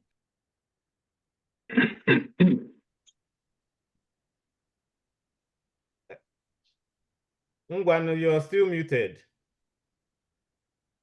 You can mute. Can you hear me? Hey, go ahead. Yes. Yeah, here I observe is 3 things in Choyoku Beacon. I don't go on again. We need to understand that yeah, I'm Agbaja to start with, and I will be Beacon based on him for where Obi Agbaja na ajụ ajụjụ. I don't see any sign of respect. So we need to work on that. Respect the office of Obi Agbaja first. You will respect their number 2, the Obi in council. All the very important. The is in member can respect those 2 offices first. Then they will respect the based on my assessment, it is wrong. And I don't think that man here may keep quiet on that. There must be respect. No matter how it was with the office. I want here there. So you respect that office for the first time. Then the second time, then the committee not there, the council not there. You can see how one by one. By anyhow is not the best way. No matter how it could be, maybe you're not happy. And the last thing enjoy because on the council, can I move on Agbaja forward? Can I Kunezioku? Matre Kuna dissented. It doesn't matter one game one. Open a spade, can I want a spade? Oh, yeah, Nyela can I wake a web with a buy of ma. When open I be a Fusiezioku, or Fonyasi, say happy here, can may ye to a mba. Whatever case, I treaty of ma with dignity and respect. Onya ipe magwe and ipe my own way kwesi ma me I ebu nwa ebu eba I chambu nwanne I chambu ofu mana we have to maintain sanity, respect and dignity all the time. Ekedemon. Dalo Bazuoke. Ike abateta momi weni aka earlier. Okay, so fine. All right, Dalo. So Ichembi next. Yeah, Ono Wabatete. The council ekene kwa mwonozo. This okwu a ife a na-ekwu here, the main thing nwere ike ịtụnye na ya mbụ na hello. Idedunu Mbike ji the floor. Biko. Go ahead, Ichimbike. Yeah, so onye akpọrọ afa ngọta anụlọ ọgụ, if I'm wrong, please correct me, will somebody Okeke onye nụlọ ọgụ na be Ichie Akụatụ Egwu. Okay. Then the ihe dị dị for Ọkaka Igbudu offended the Akụatụ Egwu is about no JD na question the celebration a na-eme mụnwa aghọtara nyanwa mọrọ nọ nyanwa onwe ni policing authorities onwe ka ọ na-notify ya as na ọ bụ ịgbagharị ama ka ọ daa gafe n'ụzọ as enyi ya nwoke or something like that. Mụnwa amarọ ihe bụ the whole thing, but ihe dị na ya bụ na n'ihe na ndị oyibo na-ekwu that na it's only a joke if the person you are telling it, regards it as a joke. So ọ bụ na igbuduga di ije gbagharịa ama nke so ka ọ na-agafe n'ụzọ mana the guy afọrọ ya n'ụdị a n'ọfọ ya as being insulted, then ihe igbudu need ime na obi ihe mgbaghalụ ya gbaghalụba n'ihe a na ọ bụrụ etu ya si wee fịa, so ya gbaghalụba. But o kwesịrị on the other side of it, you look at it in the negative side. Ọ bụrụ ya bụ police na police detain ọ bụrụ na o jebe there as in times with that intention. Okay, so that's the way I see it. Ihe ndị ọzọ na-ekwu as far as respect of the Obi office and Obi as a person and every member of the council here or outside the council, it's very important that we treat matters with dignity, we treat each other with respect and appreciation. It's very, very important because now onye tụọ onwe ya mbụ ọfụ anya ụfụ ọmani atụkwu ya onye ọzọ na ya afụ ya ụfụ, and ebe ọbụla a ha asịrọsi weta ọsọ ebe a na-agwa ọdụ anya maka ihe anyị na-ekwu n'ihe niile abụ ọganiru etu anyị esi mee ka obodo gaa n'iru. And then that brings me to the last point, and that is ihe m na-ekwu before. It is important that anything ọbụla anyị na-eme as an organization or council or the community, anyị kwesịrị spend the time nwee a proper structure, because na ihe ekwulekwu n'ọnụ or ihe delu somehow it's always making it a subjective matter. It's always bound for confusion and misinterpretation by every other person, and that is abuse will come into it. The insult, whatever, will come into it. So we need to actually use this opportunity here to work on so many avenues by supporting Obi, number one, and respecting the office and respecting each other and maintaining a very high integrity, which is what we obviously present ourselves to be based on our respective positions in the community, and start working hard and with our dedicated times, to actually create a proper structure, the guide in all our dealings in the community, and also guiding the people I represent here. That will be a point to lead us in a proper direction and progress in what we, in our community. And I thank you all for that. Thank you. Okay, Dalo. Thank you. Idunu afọ na aka ka dị n'elu, or maybe Chezo Yeah, ka ihe ịchọ before Obi ekpoko okwu a ka anyị move forward. Okay. In your audience, I will appreciate it. Okay, Ibudu afọ ọkwa m aka gị, but yes, go ahead. Go ahead. Ibudu, you have the floor. Okay. Because ọ na-abụ ife dị otu a na-eme, ọ na-agbagharị ife o ji agbagharị bụ mgbe m batalụ be enyi m nwoke bụ Tony, mụ na ya nọkwara aka ọfụma kpaa nkata ọfụma. Anyị enwero any exchange of words, anyị enwere iwe n'iru. And ọkwọ n'ụtụtụ mgbe a nụrụ ọgụ a, ọkwọ n'ugbede, and nyanwa nọsịkwa bie jebe ebe ọ na-eje, mụnwa jebe ebe m na-eje. Ọkwa amụgharị ka a ga-esi wee sịkwazi na ọmụnwa nụrụ ọgụ ma ọ na-alị nke ọgba amụgharị. So aghọtarọ m ebe ife a si abịa, and ka m fụ petishọn a, ife izi mme m were fonu m kpọọ Tony twice, ọ zara kọlụ m, evidence is there. Kasa o nna organize.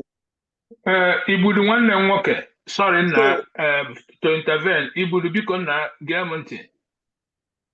Ịnụ ihe m kwuo ebe a kịta, ọ bụrụ na ịma njakịrị, ị na-asị na njakịrị ka ịma ya, isi onye njakịrị na ọ bụrụ na onye ahụ ịma njakịrị si kweta na ọ bụ accept it as no njakịrị. Mana onye ahụ si na ọ bụrụ njakịrị no an insult ma ọ na-ekparị ya, all you need to do is apologize. Sincerely apologize, and we move forward. So I analyze this in here. Simply apologize to the guy, apologize to the house, apologize to Obi, and let's move on. Onye bịa n'ọgụ na bie, ọmaletu ya na onye esi wee settle ma ọ nọ ya report onye to the council. Then we get to that point. So let's move on this. Please. That was exactly what I did when I picked up my phone to call him twice when he did not answer. So Obuno misunderstand my approach. I apologize. Enwere many intention so enwere anything to destroy. And the onye kwusi na menyere come invitation wee bata obrokwa eziokwu. Tony gwapom na nke Ebedike na nwunye na agba ọdụ. Mụ na ya na-abụ nọ. So biko onwere mgbe njije ebe a ka nje disturb ife a na-eme.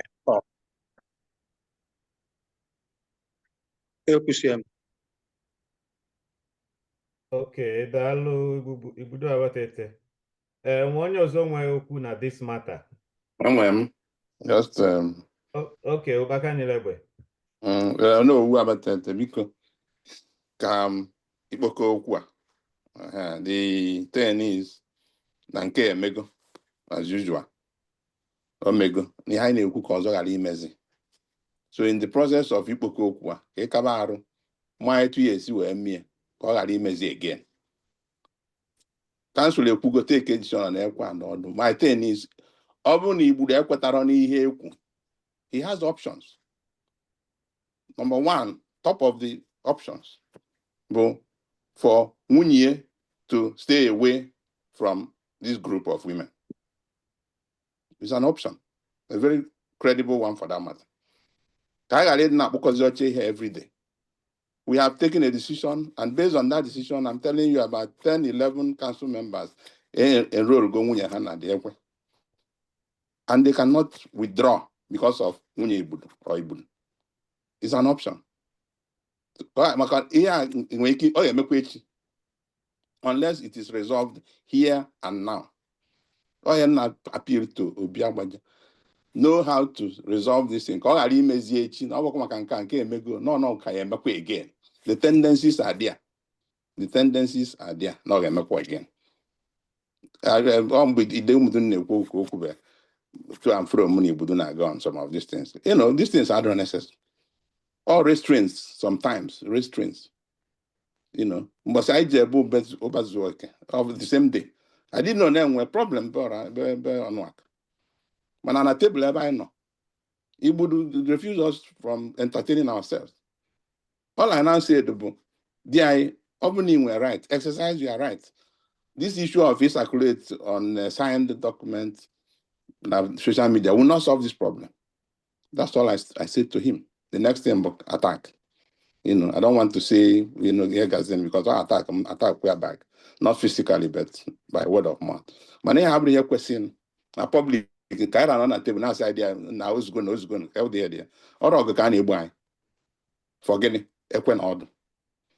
They already have every day. So I'm going to me I can make this case finally. Or I leave it bring it again. Onye daa iwu ahụ onwe nha ya dị ekwu ego na onye ahụ ya akwụ fine ọkwụ jebe. Okay, Iche Nanedum will a quick comment. Thank you, moderator. Even now, see, no bylaw or some kind of guiding principle. We do. I went. Maybe now we can update that to take care of some of these for that. So, what to expect when they violate us. That's all I really have. Yeah, I'm incorporate into the document. So that if whether Otaka or Waka, the quality na violate. In that way, get too much. Because it seems like Okwa has been lingering for some time. Okay. Biko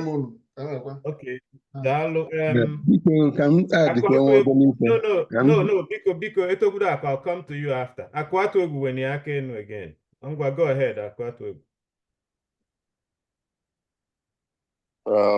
Council ekenekwa m unu ọzọ. Achọrọ m just ịlụtụ aka na ihe Igbodo kwuru.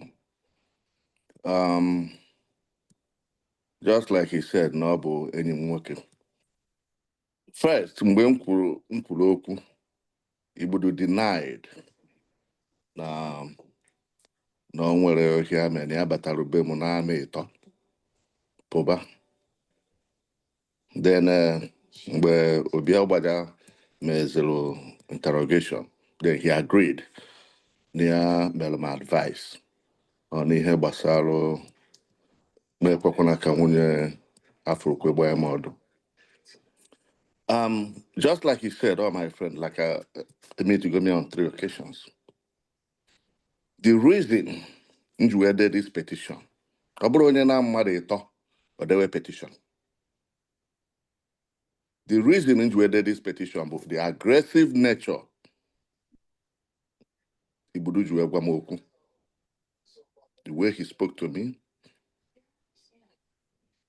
and Kushia dashed out. Ọ sị na m mere invite. Ọrụ onye mee mmadụ invite n'ụlọ ịbịa bịa ịtụkwula na-enye gị nkwụ. Ọ na-abụ onye mee mmadụ invite ọ bịa bịa ọ naghị ụtọ ọ daga ezi. The bottom line is there is no single truth n'ihe Igbodo na-ekwu. He knows it. I don't know his intention for doing what he said, what he did. And ihe o melụ na my house bụ ihe lead to the ọgụ anụrụ na my house. Nyanwama. And anyị nchene nọ na council ama. Because na ihe Igbodo mere na my house dị intentional. How about actually every other place? You want how they got easier there. Because you consider me my friend, and probably because you think I'm the soft. But it's when we got there at my house and pull, he pull. That's the only reason you think I'm the soft. Because you probably see me all the time. I smile. That is why. You stood here, my council denied maybe I've been and eventually you switched up. And somebody not here, not here. I ain't trying to bank it. I actually a spade. I had the bold enough. Igwa Ibudu, the whole melody wrong. The whole melody wrong. We have to be bold enough if we spade, and that's what it is. Ibudu, I'm a hungry invite to my house. I did not invite you. Can I invite to my house? My name is Bedike invite. Can I invite to my house? My name is Hokwa invite. I had the bold enough to call a spade. Thank you.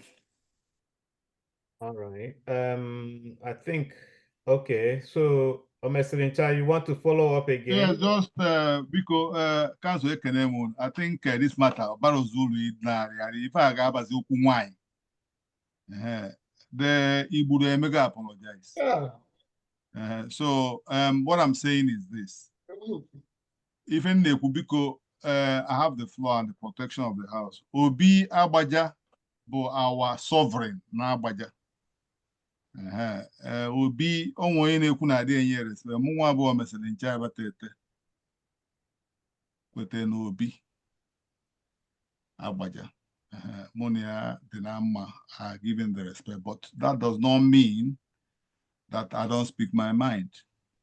And the essence of this house, Buna, we need to speak. We need to have the courage to speak. Ichi akụ atụ egwu na-ekwu si na a na-akpụ ya Tony Ọnụakụ. No, Mr. Biko. Can I land? 1 minute? 1 minute? 1 minute? 1 minute? 1 minute? 1 minute? 1 minute? 1 minute? 1 minute? I need to say something to you before I let you. Thank you. Say something to him. Thank you.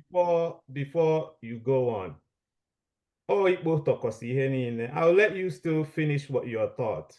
Oh, but I need to go back to everything. And okay, this Ubazu Okene Kumaka respect. I think he was directing it specifically to the exchange between Obi and Ibudu.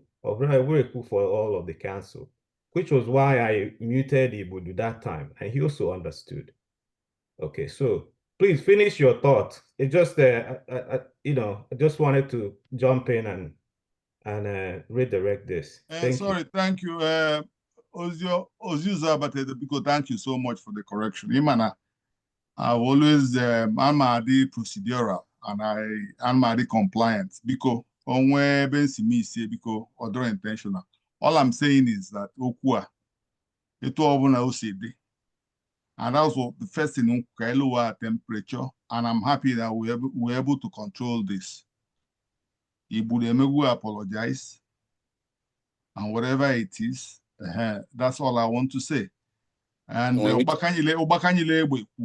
it be. Now I rule on this because on is not again, which is okay. And then what it was again, that's my own suggestion. So we can move ahead. Let's not be guided just by emotion. Can you move ahead? Make an apology and everything. Onya, that talk because I won't be talking like this. Even Nekubu, make an apology. They accepted it. Obi then we'll move to the next agenda. Another agenda. That's all I'm saying. Okay. Ngwadalo Chiomesilincha. Obi. To you. Uzuzo. Council Ekenemu. Obi. Ekenemu onye ọwụna tinye ọnụ n'okwu a. Ụdị ihe awụrụ the first time ụdị ihe amego. Ihe chamba na ya mbụ. Council, ihe anyị na-eme isi na the whole thing anyị na-ekwu mbụ na council reach a decision ka anyị si na-echi ekwe n'ọdụ. Onye ọbụla ma ihe council a decide. Mụnwa ọlụ mbụ kansụl kwụsie okwu eche omizu ihe kansụl kwu anyị ncha decide ka anyị si na-echi ọdụ na ekwe na ọdụ ihe na-eme isi here na Igbo to refuse to accept decision the council since that day. I respect people. Adịkwa quiet o mana one thing na-ayọ onye ọbụla ka onye ọ na-akwanye ugwu ike abatete ọ bụrụ ike abatete ịnụ ya mgbosi igwe Chima Obi before the celebration ike abatete ịnụ ya after igwe Chima Obi asim address the council which is the Obi igwe in council abatete ike abatete amụrụ m icheta ya I stood up si na ndị council tie igwe tuo igwe abatete afa tuo the council afa si I don't want one thing unu chọkuru mara about me. See na council na na-enye onye ọbụla respect no matter whether you are a child, whether you are rich or you are poor. Unu na-anya most of my friends na nata abatete working class and low class people. I'm very happy with them. I'm happy with every single human being. I will give you respect. And what the council say, you respect. The second stage is to expect you to respect me. But only you respect him, I will come to you and demand respect. But only you need respect. The third stage, I will take it from you, and they start talk with me. Do not because I got in. Man, if you don't go on, you can start there, but you will not stop it. You will not end it your own way. I respect go me ibudu money ya ibudu amu nwadia na ben nebo be ibudu ebe mu nwadia na no money ibudu mu nwadia na ben ntukog which is umuduke abu nwobanyo which is part of umuduke before I separate from obanyo omu bem muabie enye go me ibudu respect. I have expected respect from him. He refused. I demanded respect from him the last time Obi Agbaja insult him. Please don't do it again. And he continually made the same thing over and over. Each challenge here council decide is telling me Obi Agbaja go to hell. All this thing now and amen now. Look at the end about Obi Agbaja here council decide all over. I'm a backyard, yeah. I brought some more. So based on him for now, he will not change. I do me you say he finish you go before because I'm a lawyer interrupting and video.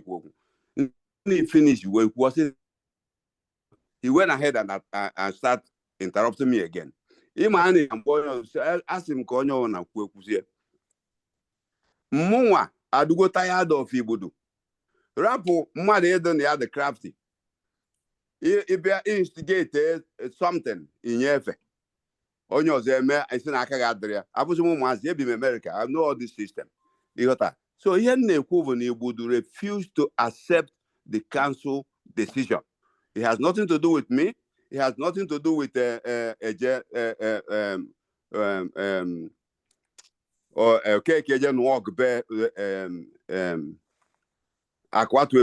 the issue that he would do. He gave a beer, get here, make quite sure. Now, when you have to when in fact, the council rule, now when you have to ekwe na agbaja, nya na agbanye ọdụ. Kedu the need ije kwazi na ajụ ma nwunye Africa ya agbanye or nwunye Africa ji agbanyero. But nwunye Africa agbanye go up to 6 other women before ejebe akwatu egwu. Anyị nchi uche bụ afa onye ọwụna nwe uche nke ya onye ọwụna nwe ihe eziokwu bụ eziokwu based on decision na Igbodu made Niame accept decision of this council as a head of this council Admiral Igbodu yenye IFF for the next 1 year the petition with Igwe Abatete let Igwe Abatete decide on fate Igbodu but for now Igbodu stay away magwa instruction secretary ko remove Afia from council till December. Igwe Abatete were guam how to handle Igbodu because at this point, all go too much for me. Cancel all my decision on this one.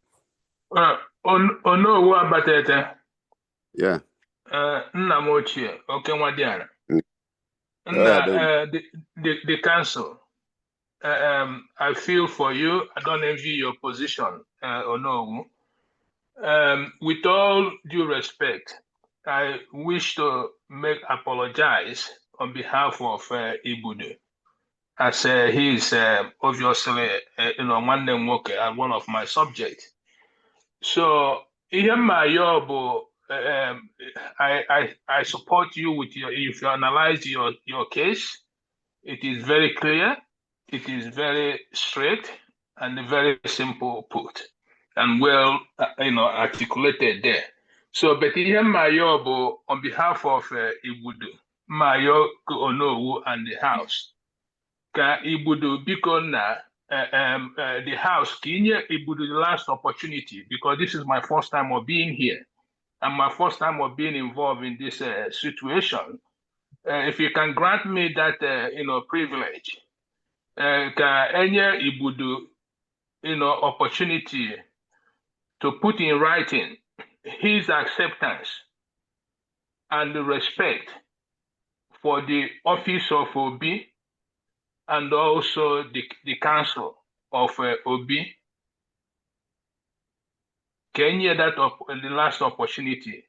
Let him put that in writing, and he should also apologize in writing without any reservations to Ichie the Akwatuegu for, obviously, for trespassing into his property. And that should be submitted to the council. And consideration should be taken from there, please. Because Ozuzo use bathroom, so I'm moderating for him. So Mbike, thank you very much for your appeal. I can't see anybody talking, but Mbike. Yes, Namoche.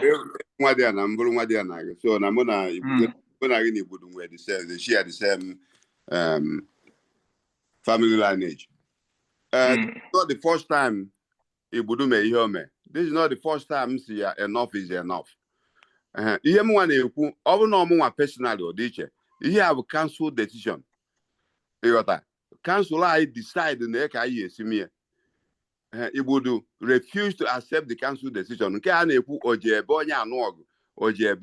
Invite there has nothing to do with that Ibudu refuse to accept decision council make here. He would refuse to accept decision Igwe Abatete make by say Ndabaja na Ntukuna or na Ganu Makuni Yesine this thing. We reach an agreement, we reach a decision, he refused to accept it. All this rubbish about Obi Agbaja or a Benin Heninasi. But even one up to now, the first stage, it an apology or let that person accept any other wrong. He would have never accepted any other wrong. So how can somebody believe apologize to you? So to me, or accept to the here to defend council decision. That's my job. My job now council decide here, one of us refused to accept it. And don't show any sign, no respect, any future decision council may make. Onye what me have onye send the Ibudu to Obi Agbaja in council, we go Abatete because no Okaka. Because I go the same petition there against him here. All the kuna Igwe in council. So let Igwe Abatete look at it. And then the apology. I bido from there. Obido from there. Can we buy a bido because now to me, Omoromboji accept the helmet wrong here. Arab one council. Another Biko anom on the Okaka Kaneku or messenger. You will not change here name. So, but you go ahead, man. As far as I'm concerned. Obi Okwangna Cave, Omni rule go on Wednesday, Oba Zonilu. Can make some statement. Yeah. But I'm still on the line. I think I have the floor. Obi Eru Lugono, Biko Kaina Obi. Makana mwa even Nekubo. Ebensi Abia Bo Nibudu the tangential to this matter. Or just there. Or draw directly confrontational. Sorry, That's where I'm coming from. Sorry, Messenger. I'm moderating for now. This thing, you keep repeating this thing. You keep Can't repeating I this thing. have my opinion? Hold on, you said this in I'm on the floor because no, this floor. I'm the moderator now. I'm not allowing you. Hold on. You have said this thing 4 times. Baka, thank you. Take care of this. You have said this thing 4 times. No. First of all, Omeselencha is the cause of the reason why Ibuduji Yakoro Ikwetano Weyame. Omeselencha is in support, nobody Yome. That's what he's saying. Nobody Ibudume. And as moderator, I'll continue this thing. I'll get off this line. I agree I move then forward. Obaka, Biko. The house, Biko, I'm back. Wait to Obi, Biko, wait to Obi. I'm back. I told Obaka to help me moderate while I go use the restroom. So I'm back. And Omesencha Biko rappers there no kwa. He could be a number of times. So so I can't appeal to Obi. No, the matter. Obi has ruled up no rule, but then that's fine. I'm going to finish your thought, but if you keep going back to the far, I'm going to finish your No. I'm not maybe threatens no messenger na cause this problem. They keep saying not tangential to what? What I say? When I'm not able. Biko. Can I say something? Nobody should talk to me that Biko, everybody. What I'm saying, I saw a petition written here. Because everybody needs to calm down. I like we speak to Obi, I'm a no rule, but I would like to speak to him. Because everybody can cool Kennedy's temperature. Omeselincha, you finish your thought. Ubazu, okay, because don't cut in while he's speaking. If a man will Obuna no Obi Agbaja in council is such that nobody can appeal on another member. And when you want to appeal, they accuse you not going to cause here. Then we all keep quiet. Ikembe spoke very well. Amaro but I had him very impressed with it. Ikembe the first. Papa Umunna Wezuaku and Major Afia, oh, you my father. And also, and as a man who became the two, another man with great wisdom. Kedifa jete na house upon a mother their apology. He made a very good submission. Yeah, their apology. Kedifa name and I see up work again in what do we gain at the end of the day? For somebody to say from nowhere, as one question, I'm one, as someone I cause here, but maybe say a cause. All I've been appealing. Yeah, the apology. Ozemezna. I don't know where I come from. So, Biko, council, Biko, two phone even kumanune two phone. I will not speak on this matter again. Dalono. Obi Agbaja apology. Or you apology. All right. Hello. In your audience. Biko, can I speak? I'm clearing the floor for you. Ugo Terete, because let's give a floor to Ibudo. When you earlier. Ibudo, go ahead. Obi, council members. On where my intention the bolo can just cause a trouble and immediately presented this thing upon me twice and I apologizing to him. I apologize to Obi no feel that Nana na me respect for him. No. And with great respect for him. And the more man ever where I have defended him, including openly in Chicago, where I fought, and people I'm sure must have told you about your name. So Omoro come no kata pota where for if maybe afaga polo ne mo potana parege, I can't do that. So ọ bụrụ na ị feel that way, I apologize. Enwere m any intention ịpụta imetọ afa gị ma ikwutọ afa gị. Ara m eme. And ebe ọ bụla m fụ a na-ekwu, ana m edefend ụlọ ya. So onye ene ka ara maka tinwa bụ etikpọrọ nwa obi na-elobe. Eme ka arọ si gbuze. Amụrụ m otu ọzọ mmesi wee kọwa onwe m to Akụatụ Egwu. And ife fajinọgụ abụrụ ife ekwu n'ụtụtụ. Ife fajinọgụ ọ bụrụ na unu chek ya ma ọ bụrụ na unu ga-etinye kọmitii ga-elokete na ife faji wee nọ.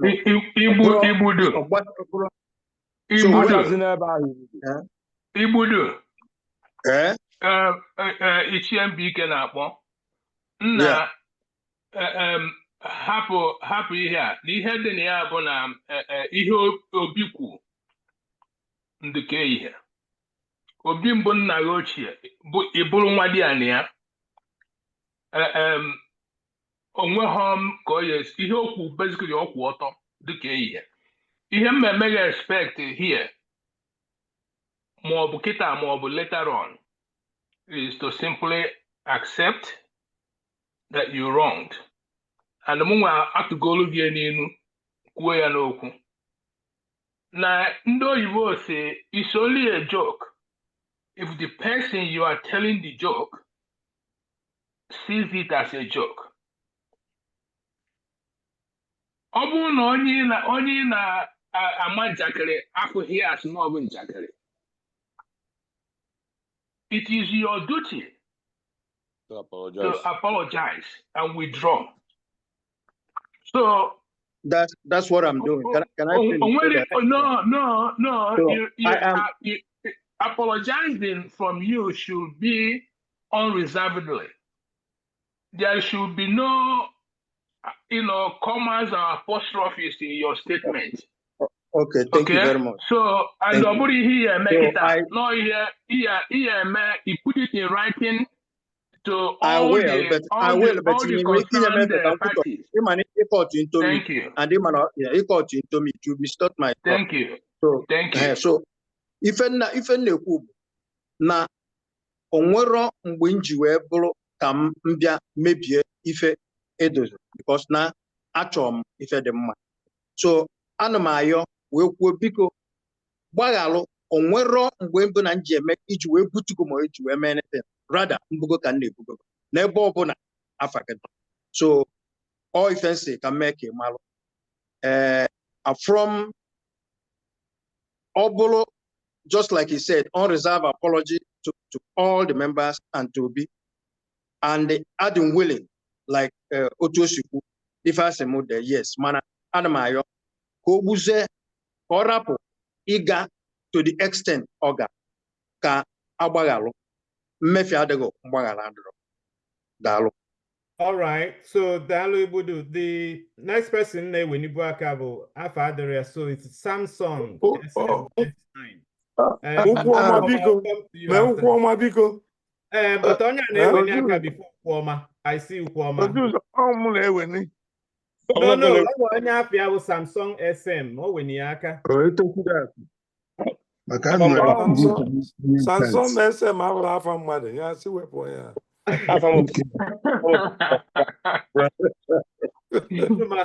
Unu makwa na ọrụ moderator adọrọ easy. Already. Nna biko ka m kwuo n'okwu biko. Ozuzo 4 hours. 4 hours. Ozuzo. Ike abata ete biko chalụ. Ukwuọma. Yes. Biko. Etokwudakụ na-ekwuchi ikwu since promises. Okay. Okwu si kwuo okwu ebegokwan. I mechie ya in 10 minutes. Okay. Onowu Obi Agbaja. Kansụl ekene m unu. Biko ọ ka nkene na proceedings ife niile agala ebe a gbasara ife a na-ekwu maka ekwe. Ya na ife gbasara ọgụ anụ. In fact, I digest everything.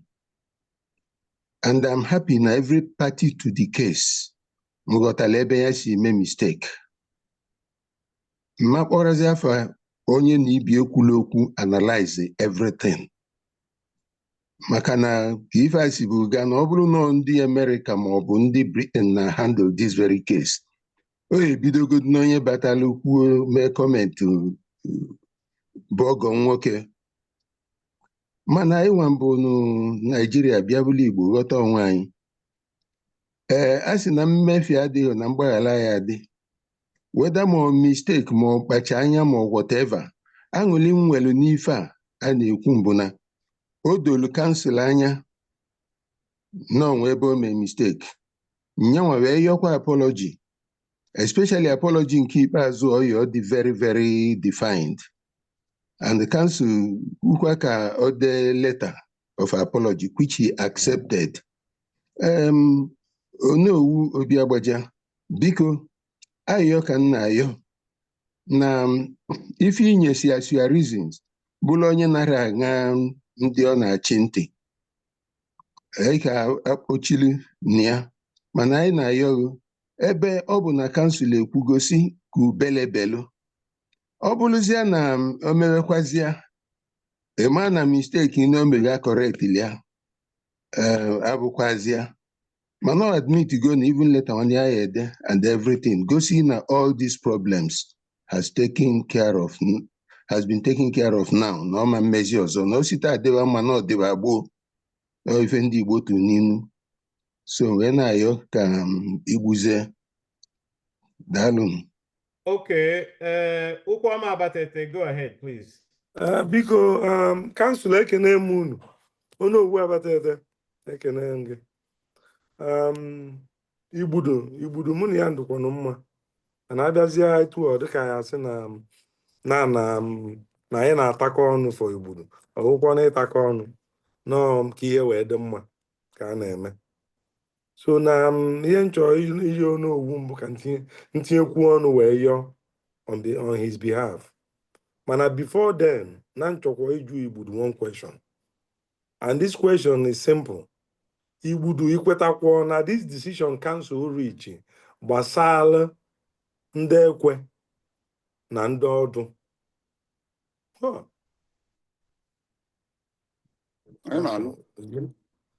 Okay, ọ dịka asị na end. Okay. Endoro, ịchọ ka ọ zaa gị, ọ bụ na ịchọ ka ọ Yeah, zaa. no, because the apology will not be complete.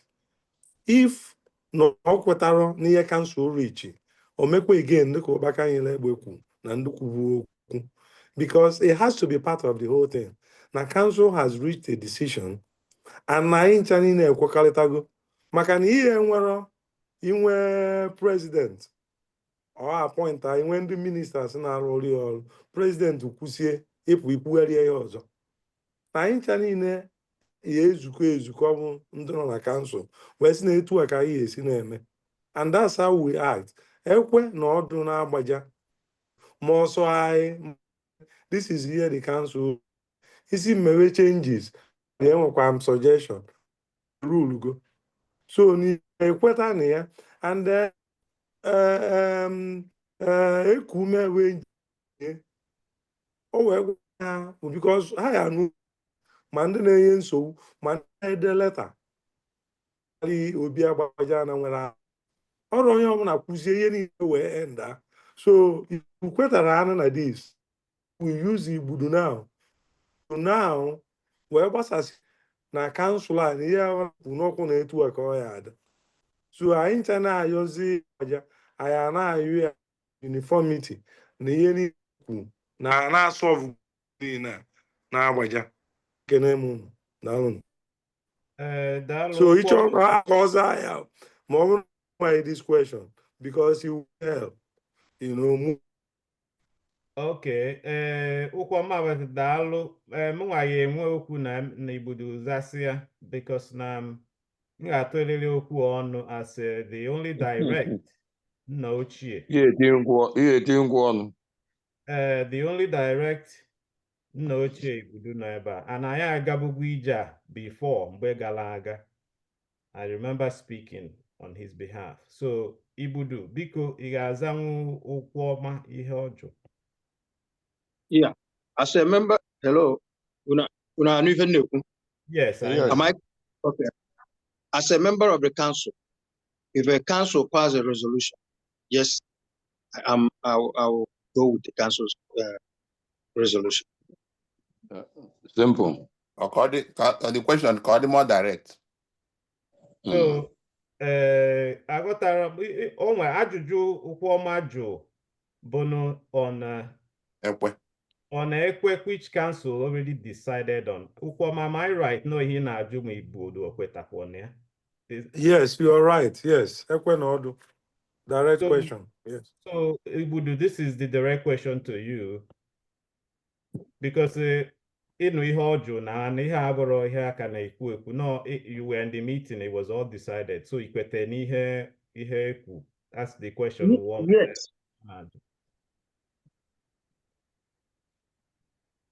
Is it, did you say yes? Yes. How's that going? Oh, okay. All right. That's the question. Okay. How's that going? So now, Obi, can I tune my own? I'm not as a moderator now, but Biko,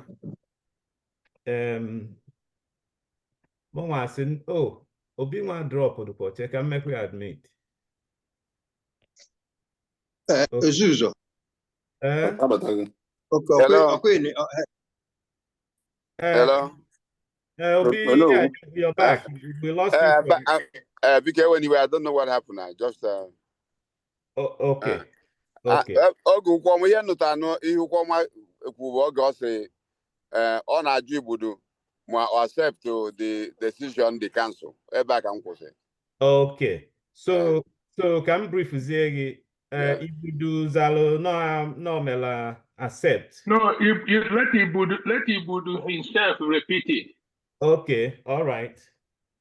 Okay, Ibudu, the floor is back to you. Council Chuck, you repeat it, and then then you can say that too. The answer to the question that Ụkwụọma asked was yes.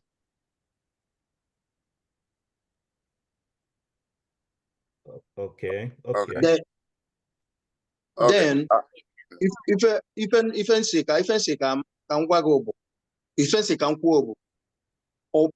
onwero mgbe eji wee nwee any dispute about the council's decision. I abide by it. Ọ bụrụ na ụmụ nwaanyị na-enwe leadership issue, that is something that need to be resolved. Ọ bụrụ mụnwa mere ya. So the leadership issue is something.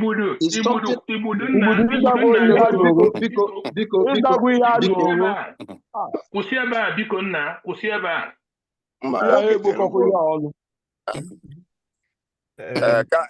Kansụl ekene m unu, anụ m ihe Ibudu kwu. Ihe Ibudu kwu bụ inye mmadụ isi mmadụ na-eri sorry with condition. Ihe ọ na-agwa m bụ na ya kwetara n'ihe kansụl kwu, mana ọ na nwunye na ndị ọzọ ekwetara na nke ahụ abụrụ his more like not his business. The only way Messi accept ihe Ibudu na-ekwu mbụ na Ibudu his wife bụ onye isi ndị na-ekwu this about ọdụ na nwunye ekume. This lady ga-adọkasị nwunye afurukwe 82 years old lady, probably onye tọọ mamụ ya wee chọ igbu ya ọtọ na public. It disgrace the traditional institution enwere na Agbaja n'ebe ụwa niile nọ. He nọ this letter when ha accept ihe this council kwu. Ebe a ka mụnwa kwu. Ọ bụ na he no accept ihe council kwu. Trust me, problem aka ya dị. And at this point, I cannot continue every time, every month, every year, every holidays. There's something there, the rubbish. Ịghọtago na-akpali this council. Onye na-akpali Obi Agbaja na-akpali amara m ha ghọta na insult to the entire Agbaja. Na-degrade the traditional institution anyị nwe. Obi Agbaja, yes, all pious Ezigwe, but here na-akpali with the office, the name Obi Agbaja. Is the Obi Agbaja all pious Ezigwe today? We give somebody else. The office must be respected. And my job is to protect the decision made by this council and Agbaja, what is good for Agbaja. My fight now about the table. If you let Obi Agbaja, the second, the last meeting o mere na bie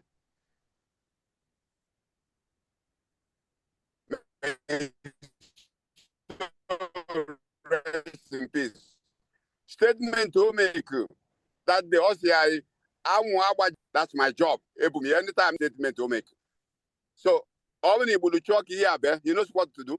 So, I put young queta, man, I quit leadership. Omoranya leadership here, Omoranya position here. It's just that you assume no one position here, you ain't here in them. But I want you must stop, please stop. Open you were, open, I set up what I'm Obi Agbaja, I got this name Obi Agbaja, man who konog, Munaya no konog. You can win me.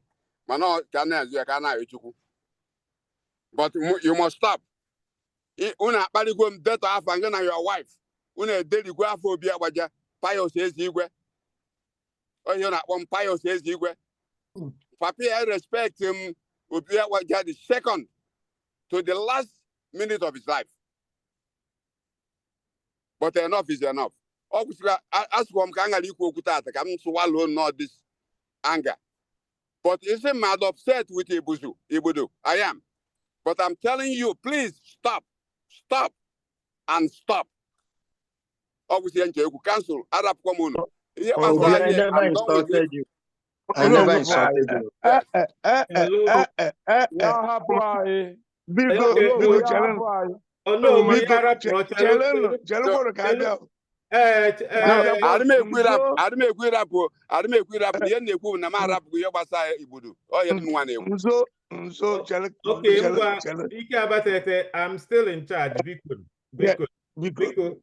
So after my name first, Ike Abatete first, then you go take the name Winikwaka. So Kai sorry, Ozuzo information. AOB now are very clear. Are very clear. Funda na chikwu ka na-ekwu because on way ana agwọzi odo anya tiwe ka ike ọsọ may take the privilege of being the only person not in this room who has been in this council for 31 years. I joined Igwe in council in 1994. And ever since I've been present and part of it, I sympathize thoroughly with Obi on the position of finding the wrong way on this matter. I'll go for honor. It's very difficult when issues like this arise. Obi, the only thing I will plead with you, I'm very well, man. I'm not on the business of pleading. The only big reason why I will plead is that when you are a leader and a statesman, the forbearance of using the sledgehammer are the more effective than using it. On other car, when you're not POCC, you know, you don't want to go or bata, if you are yet. I ain't telling another bar, including Obloyo, including what I council. Man, well, give it there. Man, even there, Obi, he will the Okudajua, he will get the justified. Mana, if I in the I said he would do. I just what unye kume. Have I apology? Obi onu be America. If we have look at that, or the very easy. I tell you how I say that I put that. Man, if you do not, I will go Obi Agbaja. Can't say what I'm going to get in America. Could get that apology? Yeah, what I'm with. The answer is no. He would make a mistake by either subterfuge or direct. I deliberately refuse to say anything. My only point is that I ally with every other member of this council who is telling you, all right, tata bụ njem echi ya bụ njegide. Ọ bụrụ na Igbo were predilection either na cause confusion or either ebe disobedience, ọ ya emekwu ya ọzọ. Ana mgbe ahụ o mezie ya anyị enwe escape route. Mana take this hard decision take kịta and kwuo dị kwụsịgwe ọ dị ka enwere ambush. Even medicine ọ dị ka enwere ambush is that on the face of the paper, you would have other guilty. But between you and I am a milizolezo. Malakata satasa. I am moving a guy so. Malan de pero, Nanya vive Pumaka, Ichiepe, Nodo. Therefore, I may come Abaja, Arabweje. Obi, ongoing personification of Abaja today. Okwefu Ketata, Rabi Budu. It will not diminish you, rather, it will uphold you. Kaine Baziana. I can also so young one give a share. Oh, you didn't. If you may. You have justifiably expressed your anger. We have all seen it. You understood it. Man, even the governor, as a lawyer and one who has been there, when this decision this night is going to be reviewed by people who are not parties to this suit, I say, oh, is it a petition to the Dell from evidence sitting before us? Now, okay, and I have guilty because that is, you are now looking at cold fact, cold record. Manamuna gana abo mano. Na game de yoku. No when they pero na decision I take on even pasa lekwe and all the buruso and they pero. Manande ya kusuja decision when we are not there. They don't know that fact. So because Obosi only a mistake. Makonye a mistake here, man. Malawulu ketata. Eso mum on the council when I rescind the decision of God. Rapia. Overkill. You will get it justified, but overkill. You can say yo. Garia. Iba Ebusikwano. Dalo ike abatete. Ugotete, after you, then I'll say my own. Then Obi Agbaja. Okay. Ogbuefi Akuchukwu. Gotegete. Ichie Okaka Abatete. Gotegete Gavanilo. Obi Agbaja the third. Onowu Abatete. Ọ sị na nwa di ya na-eji ọkpa agbawa be nne ya ochie n'ọbata na ndụ na o nweghị ihe a na-eme ya. Ọ ma nnọọ nwata bụ ihe o mebu ochie na nke ememe ka a na-eweta ịtarị pịakodo ya ọnụ. Ike Abatete ekwukogbu n'okwu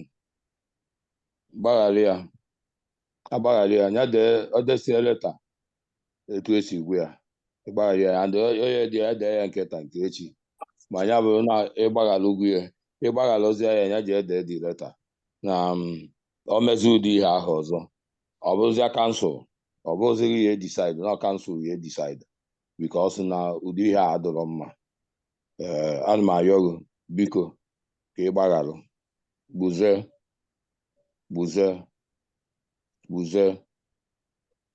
biko daalụ ihe nna ya.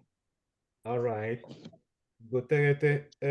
Obido please allow me kamua tonye my 2 cents in there. Nke na ga-emikwa emi karịa because na mụ abụ nna ochie Igbudu na ebe a. Akọwata. So, let me talk. Biko, onye na-ekwu okwu, can you mute? Thank you. Can you give me 2 seconds? I have no 2 words to say. I've been raising my hand since for the past 1 hour here. Okay, I have the floor, but I'll yield to you. And because why am I able to issues? I raised my hand for more than 1 hour here to say something. You should. Well, no, I can't even. You were not raising your hand the proper way. You are not raising your hand the proper way. Use the system to raise your hand. Yes, that's my name. I've done that several. Akunwata Chelu, 1 second. Can direct something. Number one, you're not on camera. How do I see it?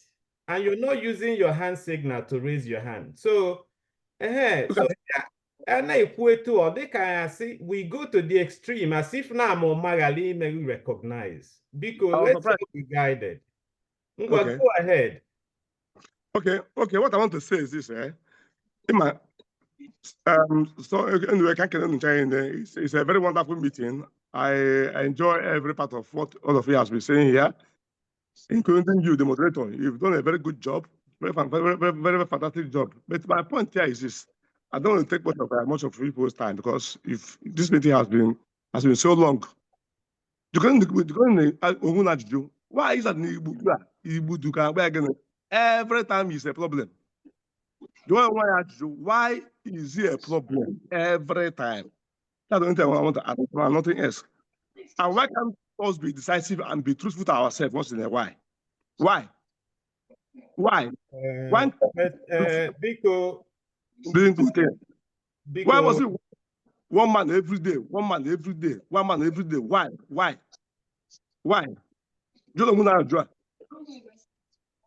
Okay. The thing they have one now. Okay. Biko, hold on.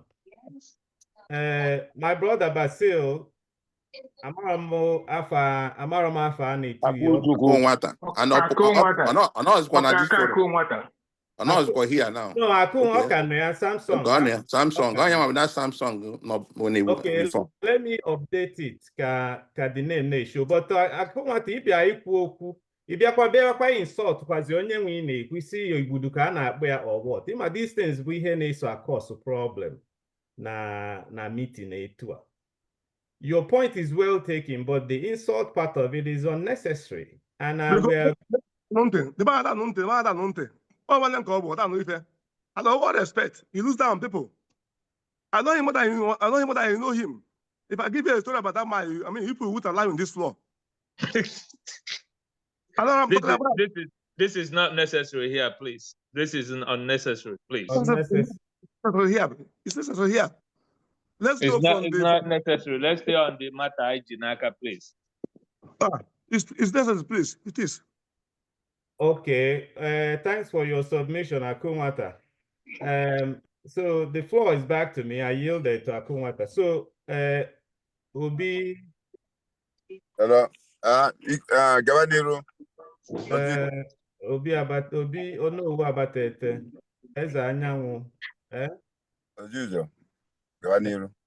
So council ekenekwa m unu. Ihe nji wee chọọ ka ntinye ọnụ na ya bụ ka ọ dịkwa on record. N'ọnwa dị anam. Igbudu ezigbo nwa dị anam. Ọ nnukwu nwa dị anam ka ọ bụ. A na-echeta na ya ejebugwu ije a before. So nke a tata abụrụ nke ịbụọ. Ihe niile a na-ekwu ebe a ndị yogasịnụ nke today dị iche because na Ichie Mbiike tinyere ọnụ as Ichie Eziora. I like that and I appreciate that. So na ntinye ọnụ n'ebe Ike Abatete nọ Obi ikpe gị malụ ikpe kansụl amalụ Igbuduma na ikpe malụ ya. So ya abụzi na-emezi n'ọzọ mana ana m ayọ asị nna ochie Igbudu ka Obi ka ikpofuo ya ka ime etu Ike Abatete si wee yọ na ọ ya emezi ọzọ o mezikwa ọzọ ọ bụzi ya na ihe luo na ịtọ ọtọ ọrụ ihe ekwu. Biko Igbudu mere accept as Okwuoma pose the question. O mere accept n'iru anyị ncha niile. agree to council decision on ekwe na ikwu no ekwe onye chi ekwe ọgbala ọdụ ọ ihe anyị kwu. So mgbe na-ayọ ka ị gbanjụa cheta nọọ nna Agbaja ka ewu ikpe gị niile mmalụ. I'm not disputing any of it. Ikpe gị niile mmalụ mana ọzi biko ka anyị na-ayọzi ka Igbudu na onwe ya amalụgo ka ọ ghara imezi ọzọ. And nke a gakwatu akụatu egwu as well onye mejọrọ na bie biko ka iwe gị dajọọ biko ikpe gị mmapụ tu because na ọ bụ na o nwere ka isi ghara ọ bụ na follow ya any other way we could have been talking about something else mana you took the higher road. You didn't escalate it. You smiled as you said. Man, overall a sign of weakness. I can tell you that it's a sign of strength. And I appreciate you. And this council, I'm sure, appreciates you for doing that. So, Biko, Iwegi Dajukwa too. Oji Puru, Akwatu Egwu, my fellow ambassador, Biko, Iwegi Dajukwa too. Oh no, Biko, I hope Niga may accept. Iha yoga say. Ka ọ ghara gawazi etu a Igbudu amalugo na this is the anasinala 3 strikes you're out. So nke a will go second, at least second time that nchete antinye ọnụ use my kampoya privilege now as nna ochie Igbudu no them to call ka ọ mụrụ wee sị biko ka ị dajụa biko Obi ekenekwa m kansụl ekene m unu.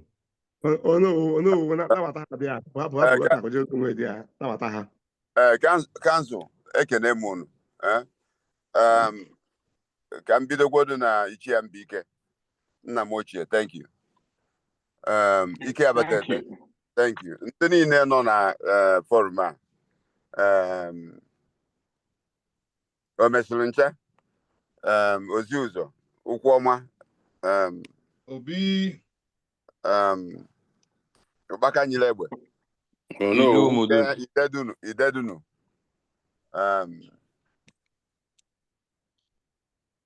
ugotegete Onowu Abatete nna na-edum ụbazuo oke kwa nna na-edum ekene Obi etogbudo akụ nwata Ichie Igbudu nwa di ya na nna m ochie ekene m onye ọbụla. Ọ udo ka a na-achị, udo ka a na-ayọ, udo ka a na-ekwu ka ọ dị mma, ọkwa ka ọ daa Agbaja mma, ihe niile a na-eme bụ ka ọ daa anyị ncha niile mma. Ebe udo dị ka aṅụrị na-adị. So ihe m na-ayọ Igbudu mbụ ọzọ emezina na-ayọ Igbudu nya mgbe ọ delu obe apology letter ọ ya ede ode send it to me agwa m ya post kwani ya na forum anyị wee gwana unu ma ihe ekwu ka eme. Ọ bụrụ ihe ekwu ka eme azana m unu na ma abụrụ mmụọ abụrụ m ajọ mmụọ n'ọbụ ka ọ dị mma.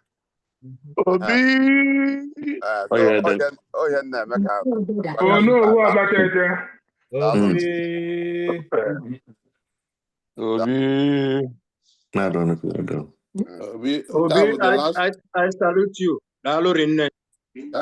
Council member Akwatu Egwu Oji Puru. Daalụnụ. All right. So, okay. Iforo no dawasigwo.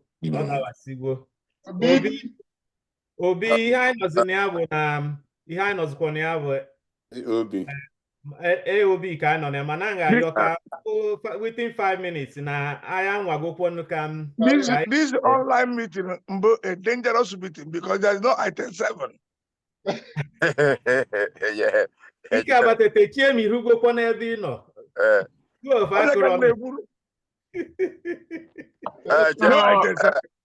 Chelino onwe onwe ihe dị mkpa na ahịa adres ahịa monye ọnụ ka m take a few minutes wee address ya wee ka amazi gị ma adịgoro dị ịgbasa mụ na Igwe Abatete kpa couple of days ago onwe ihe dapụta between onwe ihe akụ nwata dị na about Igwe emesịa ọ bụ na akụ nwata found out na the information enye ya wee did that thing wrong. He apologized to Igwe. Igwe Abatete accepted the apology. Gwa m na ya emegwe accept. So ihe nna ayọ ndụ anyị ncha niile bụ kansụl na ụmụ Agbaja onwe okwu dị for ndị Agbaja anyị ya ma onwe any question unu ya ajụ feel any free kpọm. Igwe Abatete dị open for ụmụ Agbaja onwe anything onye ọbụla aghọtara Igwe si onye opike fon kpọọ ya na ya bụ nwa Agbaja na ya ma na ya bụ Agbaja first. So ihe m si ka ntụnye unu na nke ha so na Igwe enebego apology akụ nwata anya accept ya so gwa m that we should just move on for now na nsogbu adịrọ so onye ka nsi ka I report out to the council. The second one bụ ihe gbasa nwunye Afurukwe na nwanne nwe Chief Okeke na nwunye ọ dịkwa na petition o ji ekwu ede ọ bụrụ na anyị swift nke ha on the side ihe bata na nji wee na-ekwuzie this late bụ na mụ na Odogwu Abatete kpa. He called me the next day ihe ya mee kpọkwe m debe Afurukwe. They went to his house o wee yie onye ọbụla asịsị biko ka enye time na ya resolve the problem na ya na handle nwunye wee sị enye m time period wee gwa m na ya rapịa tiri ihe by Easter na ya report kwa back to me ka ya si solve the problem na mistake was made was munye time ka ya nwee ike sort out with the neighbor Afurukwe. So he's working on it. All report m jọ inye council about that na ọ bụrụ na agba adu na ihe ha mee amaka or na ihe o mee the right just na Odogwu as a member of the council request ka ya PPC biko ka ya nye time ka ya sort out. So by next meeting anyị enwe by Easter ọ gwa m nye Easter so m si okay not okay so o nwezie ihe pụta na ya I'll report to the council whether good or bad any result enwere ya mma gwa unu o nwezie any other thing anyị eme anyị carry on and we will continue from there. So council ekene m unu daalụnụ. All right, that'll be OJ Pulu. You have the floor. No. Oziuzo ekene council ekene m more of ihe nchekwu bụ more of suggestion or probably question. Notice m na actually Obi ka na maybe probably ọ ya agwalu Igwe Abatete. Notice m na ihe niile a na-echi echichi na Abatete ma ndị ọkaka ma ndị ọzọ everybody nobody nwere certificate for it.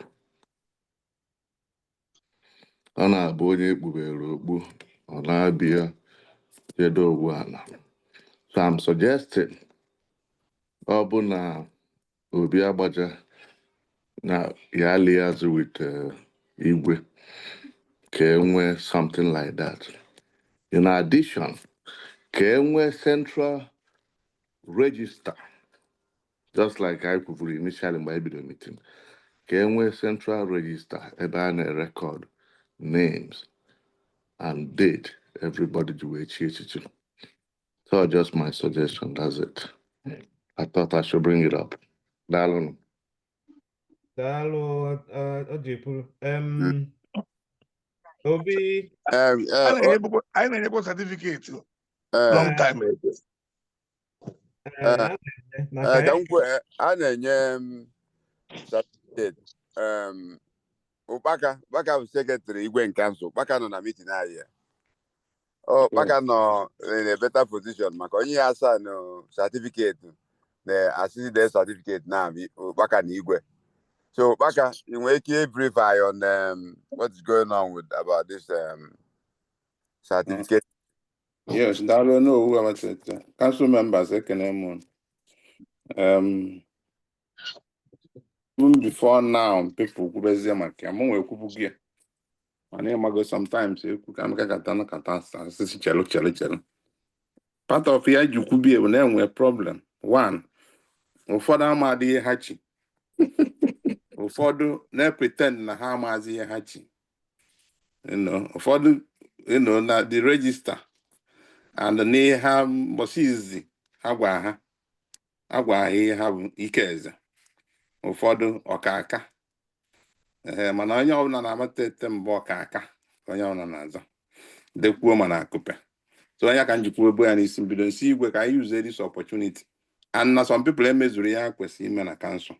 Ka ha wee council member. So ka anyị jiri the opportunity where decide that who is a council member and what the person is by issue a new certificate to everybody. Everybody. So onye ọbụla mezugo ya kwesị ime na council bụ wee mbụle council member ya nweta the certificate. Then na that certificate I had afia. They have the effective date, maybe impossible the council member or that. Man, that one cannot go to na cooler. Then this time, I'm not teaching that this December. The issue came up. We put OCA certificate. The OCA certificate we have found Obi Agbaja as secretary, and Igwe. We see Obi Agbaja, so Obi Agbaja signed when he was the secretary. Man, his name is written on the certificate. So Obi Agbaja called my attention. Say, you put the right again, and I indicate. Going to be I jump position. Some people chin before them and have certificate. So now I need the name hand or the hand my name. So that's where we are. And I'm sure now on a top burner. Now with all NM now, I got message something to quickly issue fresh certificate to everybody. I have fresh one to everybody, starting from Ndobi. We load to the last person. So now I have the 10. Outside these questions, you're not you about this all one now secretary. Oh, when the other one now secretary. And I want to apology for anybody. Other more in actual sense, in actual fact, not sense. All secretary and I'm all. It cost me so much money. And from here, it's a problem. Now I sacrifice my time and my other resources to serve the community. Then I will my job. Engineer we have in the process of here and oh no, it's not dogu say. Sera polia. Okay, 1 year working and the bafu and do it that you will do something. When I talk in your kungu, each is aware. Now one year kume. That was not my name again. After my bazna again. Because na me sort of I don't have anything. Anywhere my name appears on that process because I'm the secretary of the council. And when I don't take decision, I don't have power to veto on anything. I only document things and a meeting. That's all I do. I don't know why she should go to her house, Naba Museum, not on my name. So, otherwise, I have to thank her, more everything. So, on a meditation, that I am waiting impatiently for unreserved apology from her for mentioning my name anywhere. That must be done. Otherwise, I'll bring my own work. Thank you. Ụbaka enwere m ajụjụ ebe ị nọ. Ajụjụ nwe bụ onye nye new certificate ji old certificate. Onye certificate na-abụkọ ya eji. The old one, the new one cancels the old one. All right. And Obaga, Ike na jump for queue. Idedunu Ake have the name on his next. Biko Idedunu, go ahead. After that, on Meselincha. AM na-achọ before okwu certificate, enji wenye ibu aka before okwu certificate apụta ihe gbasara ihe ekwe. Mana ka m kwue maka certificate, ụbaka enyego nke igwe in council. Mana mma na Obi Agbaja nwe certificate ọ na-enye for ndị ochie na Agbaja. Because na-enye m the certificate. So unless ma ọfụsịkwazi inye certificate ọ na-enye, ọ gwakwazi anyị na Agbaja enwekwazi certificate, mana mma na onwe certificate. So nke ahụ na-eji iche. Ihe kwuna ihe ekwe bụ the directive igwe nye maka ihe ọzọ na ndị ekwe. O tinye ndị ekwe na ndị bido process must finish before August. Mgbe na-achọ ka m lụtara Obi Agbaja ka ọ yọọ igwe maka na ekwe na-esokwa ọnwa ọzọ were eme. So na m amarọ ka esi tinyezie iwu bido na Jenụwarị a bịasị by August na onye ọbụla ya eme gbado ọnwa onye chọzi ime na Julaị ọ ya eje na Julaị je mebe ka o wee biti August. Mgbe ahụ ọ pụgonu n'ọnwa ọzọ. So ka ọ remind igwe ka ma ha ya akpịa aka butuo ya to end of year ka ọ wee dananụ na etu esi eme ya bụ omume. Ha ekenekwa m unu. Very important. Idedunu anu m ihe ikwu ma I will do that. He had sorry, Mona. No. Biko. I am and John Paul Messelincha. Oku say you can come in. Oh, Biko. Anyway. Oh, Messelincha, Biko, you still want to speak? You are next. Oh, Messelincha, I want to do already. Then I'll jump over. Sorry, 1 minute. Council ekene munu biko no ife ekute maka certificate. Kezi maka some of us odo na gotete ajụgo onye bụ ajụjụ. Ke maka anyị nwa nwezi certificate gboo a ga-enwekwa certificate ọzọ. Anọkatakwa council nke enyere anyị gboo na-agbazi ụka na ebe anyị nọ. Asịkwa anyị wetakwa certificate ọzọ. Anyway, ka I make your address. So, Ichembike, Biko, thanks for your patience. Go ahead. That's okay. Thank you. Ihe na-achị add n'ihe Idedunu na-ekwu about ndị ekwe. Like my wife n'onwe ekwe ochige like ọ bagoro ekwe ọ ya eme ihe dị na ya like ịka ụta dị na ya. I na-schedule ya ka ọ bụrụkwa the same time na-eme a na-akalụ ndị igwe in council which is December this year. So I think it's a good, it's a part of the reasons I support the akpakwuo ya aka instead of that August ahụ ka ọ bụrụ na December ala awa for December for ndị eme ihe gbasara ekwe bịa bụrụ ndị banyego na ya abanye maka na onye be m na onwe ya abanyego na dị ekwe already. So n'ọzọ ịkala ndị otu ya wee na-akpị ya ka ọ bụrụ kwada December a na-akala ndị igwe in council. So if that can be granted, that would be appreciated. Obi, please take note. I'm taking note. Don't worry. Well, thank you. Just by way of general information, the secretary, the part of the reason why aging were problem na certification by the Igwe in Council Constitution, there is only 25 Ichiokakas. Only 25. Irrespective of where they come from. Not more than that. Not one more. Thank you.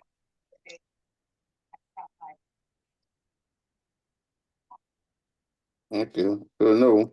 Obi ọ dịkwa anya onwezi na onwe ya ọzọ dịkwa na ihe ọzọ dị Onowu. Ogotela. Ihe ọzọ dịkwana bụ ọ bụ onye kwu maka ebe eje izelu ichie. Anyị nwa nọ n'ụlọ anyị na-afụzi ịwa. Ekwubugo m ihe na kansụl. The other time na anyị jee n'ọgbụ ije zere ichie. Anyị ruo ebe ahụ. Emuntandụ 2 weeks ọkụkọ ka enye anyị. Efere eji bute anyị nri bụ the smallest cooler ka eji nye anyị nri ezughị mmadụ.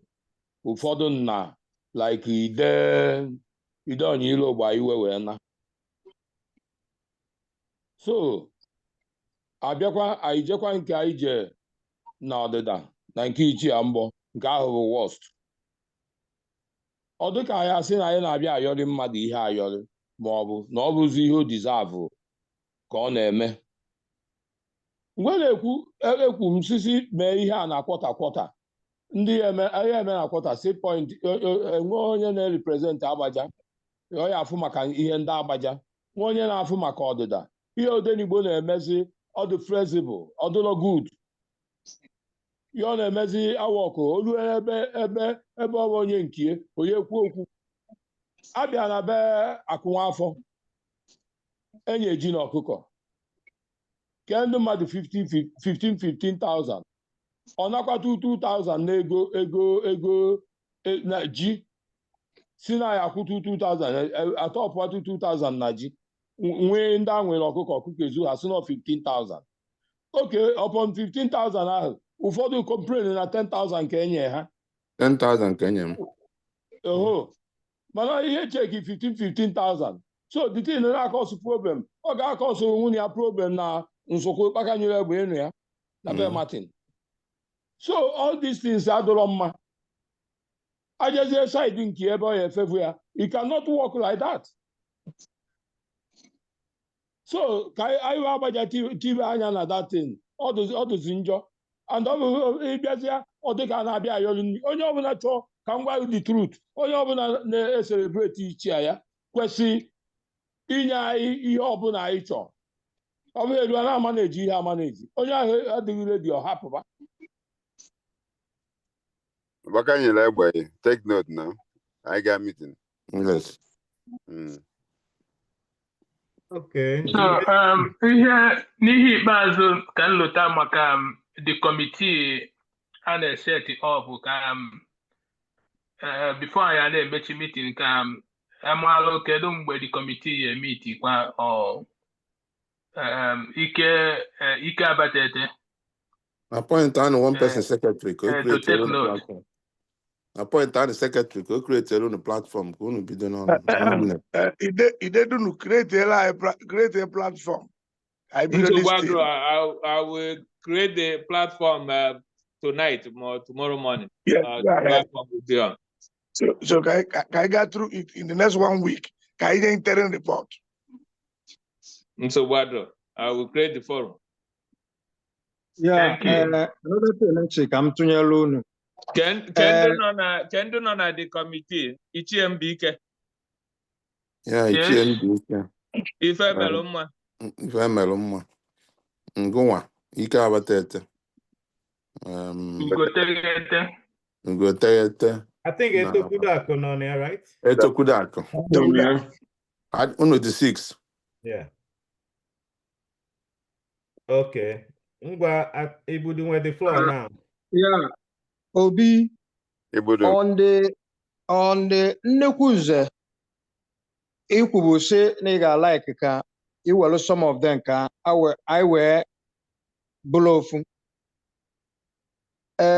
nasi ka mmalụ because no one can see na aghọta no they can number weta are the more than what you have agreed to. So Ike Abatete no here. I happened to talk to him.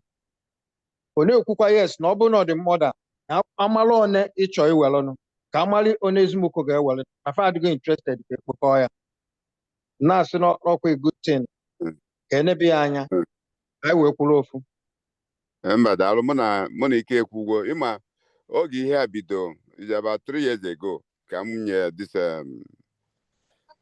directive for ndị Ezimuko ha pụtaka, but then o nwere I ji the name kedu m afa ide ege ntị, o nwere na the akwụkwọ ide afa ndị niile dị eligible then ndị Ezimuko based on ndị nọ nnukwu nze Ezimuko then unfortunately ụfọdụ anọzi mana enwekwa nọmba, so they weta that book ahụ, original book ahụ ede afa those list nwa mmadụ one kanụ ya ewe ma one I admit based on agreement I made originally. You got that? My promise to them still stands. Then if we know 35,000 ka ya either 30 or 35,000 not now ka during that time.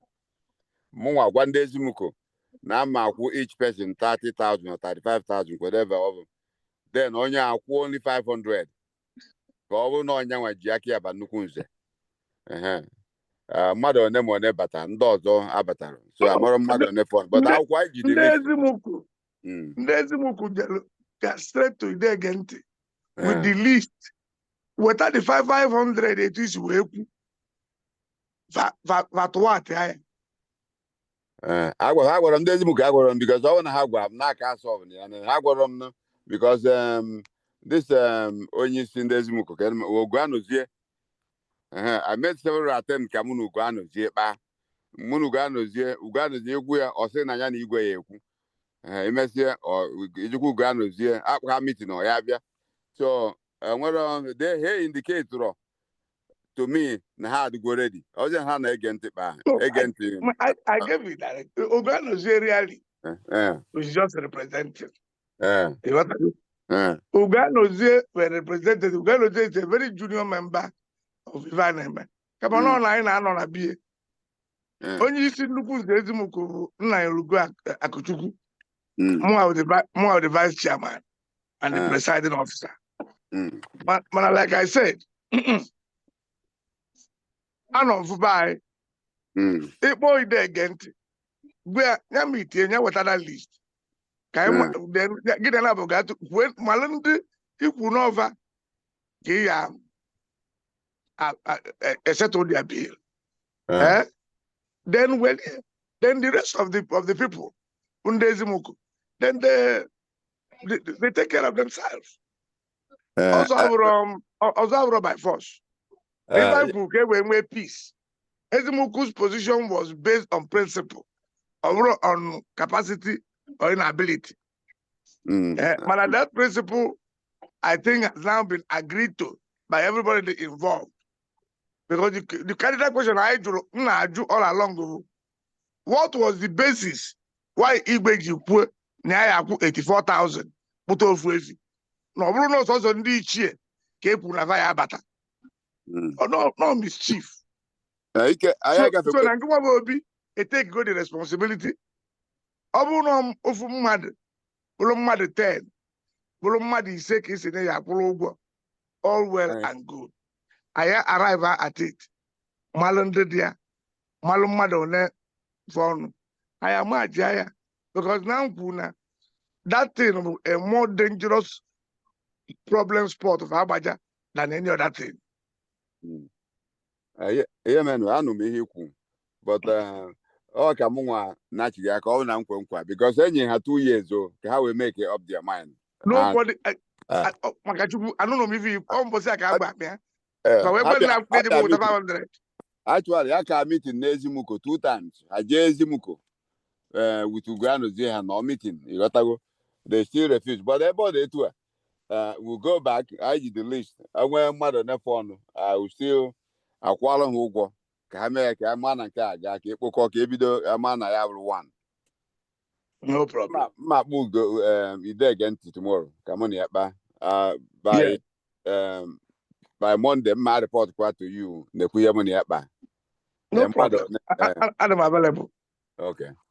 Ichemba ike na etokwuru akụ biko send me a request ka unu nye m phone number unu ka m wee create this forum ejiro m your contact I send Okay. the text to you right now while we're on the phone. Okay. All right. In the Not a chat. problem. Thank you. All right. Alright. So, Biko, Onowu ide ege ntị osikwu na ọgwụ pụta. Ka onye my contact.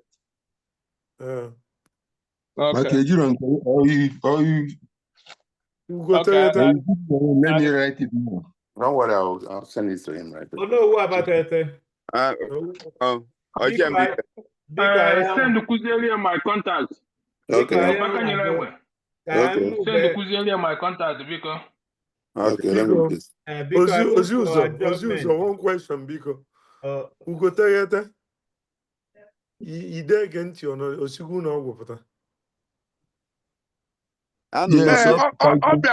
Ọbịa ngwa agbaja nya.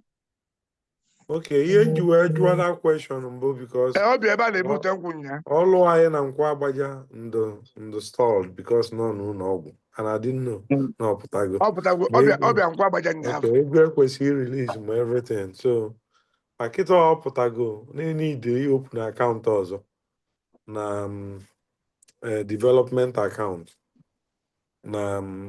na bank anyị na Ekago ka ya na-abọzidi ya. Zikora bank ka ọ wee dị nso. So yeah, Onowu maybe ịchọ mmadụ na-abụ ọzọ ya bụ maybe ife emelụ mma na Ugotegete ka emepe akaụntụ ọzọ anyị wee nwee ike wee dị effective n'ọlụ anyị na-alụ. Biko ma ndị chọrọ ịkwụnyesi ụgwọ biko direct ka emepe that account. Yeah. Okay. And then move some of the money afọ ọnụ to that account. Anyị nwee ike rezuekwa ego because ọ nwere ndị kwesịrị nkwa ego ga ka ọlụ bidokwa. Ugotegete nọzi here no. Okay. Echiziga ngwa ya. Biko ka anyị close na move for adjournment Obi biko. I second. Ibududu anyị na-ekpele nụ ka anyị gbasa. Onye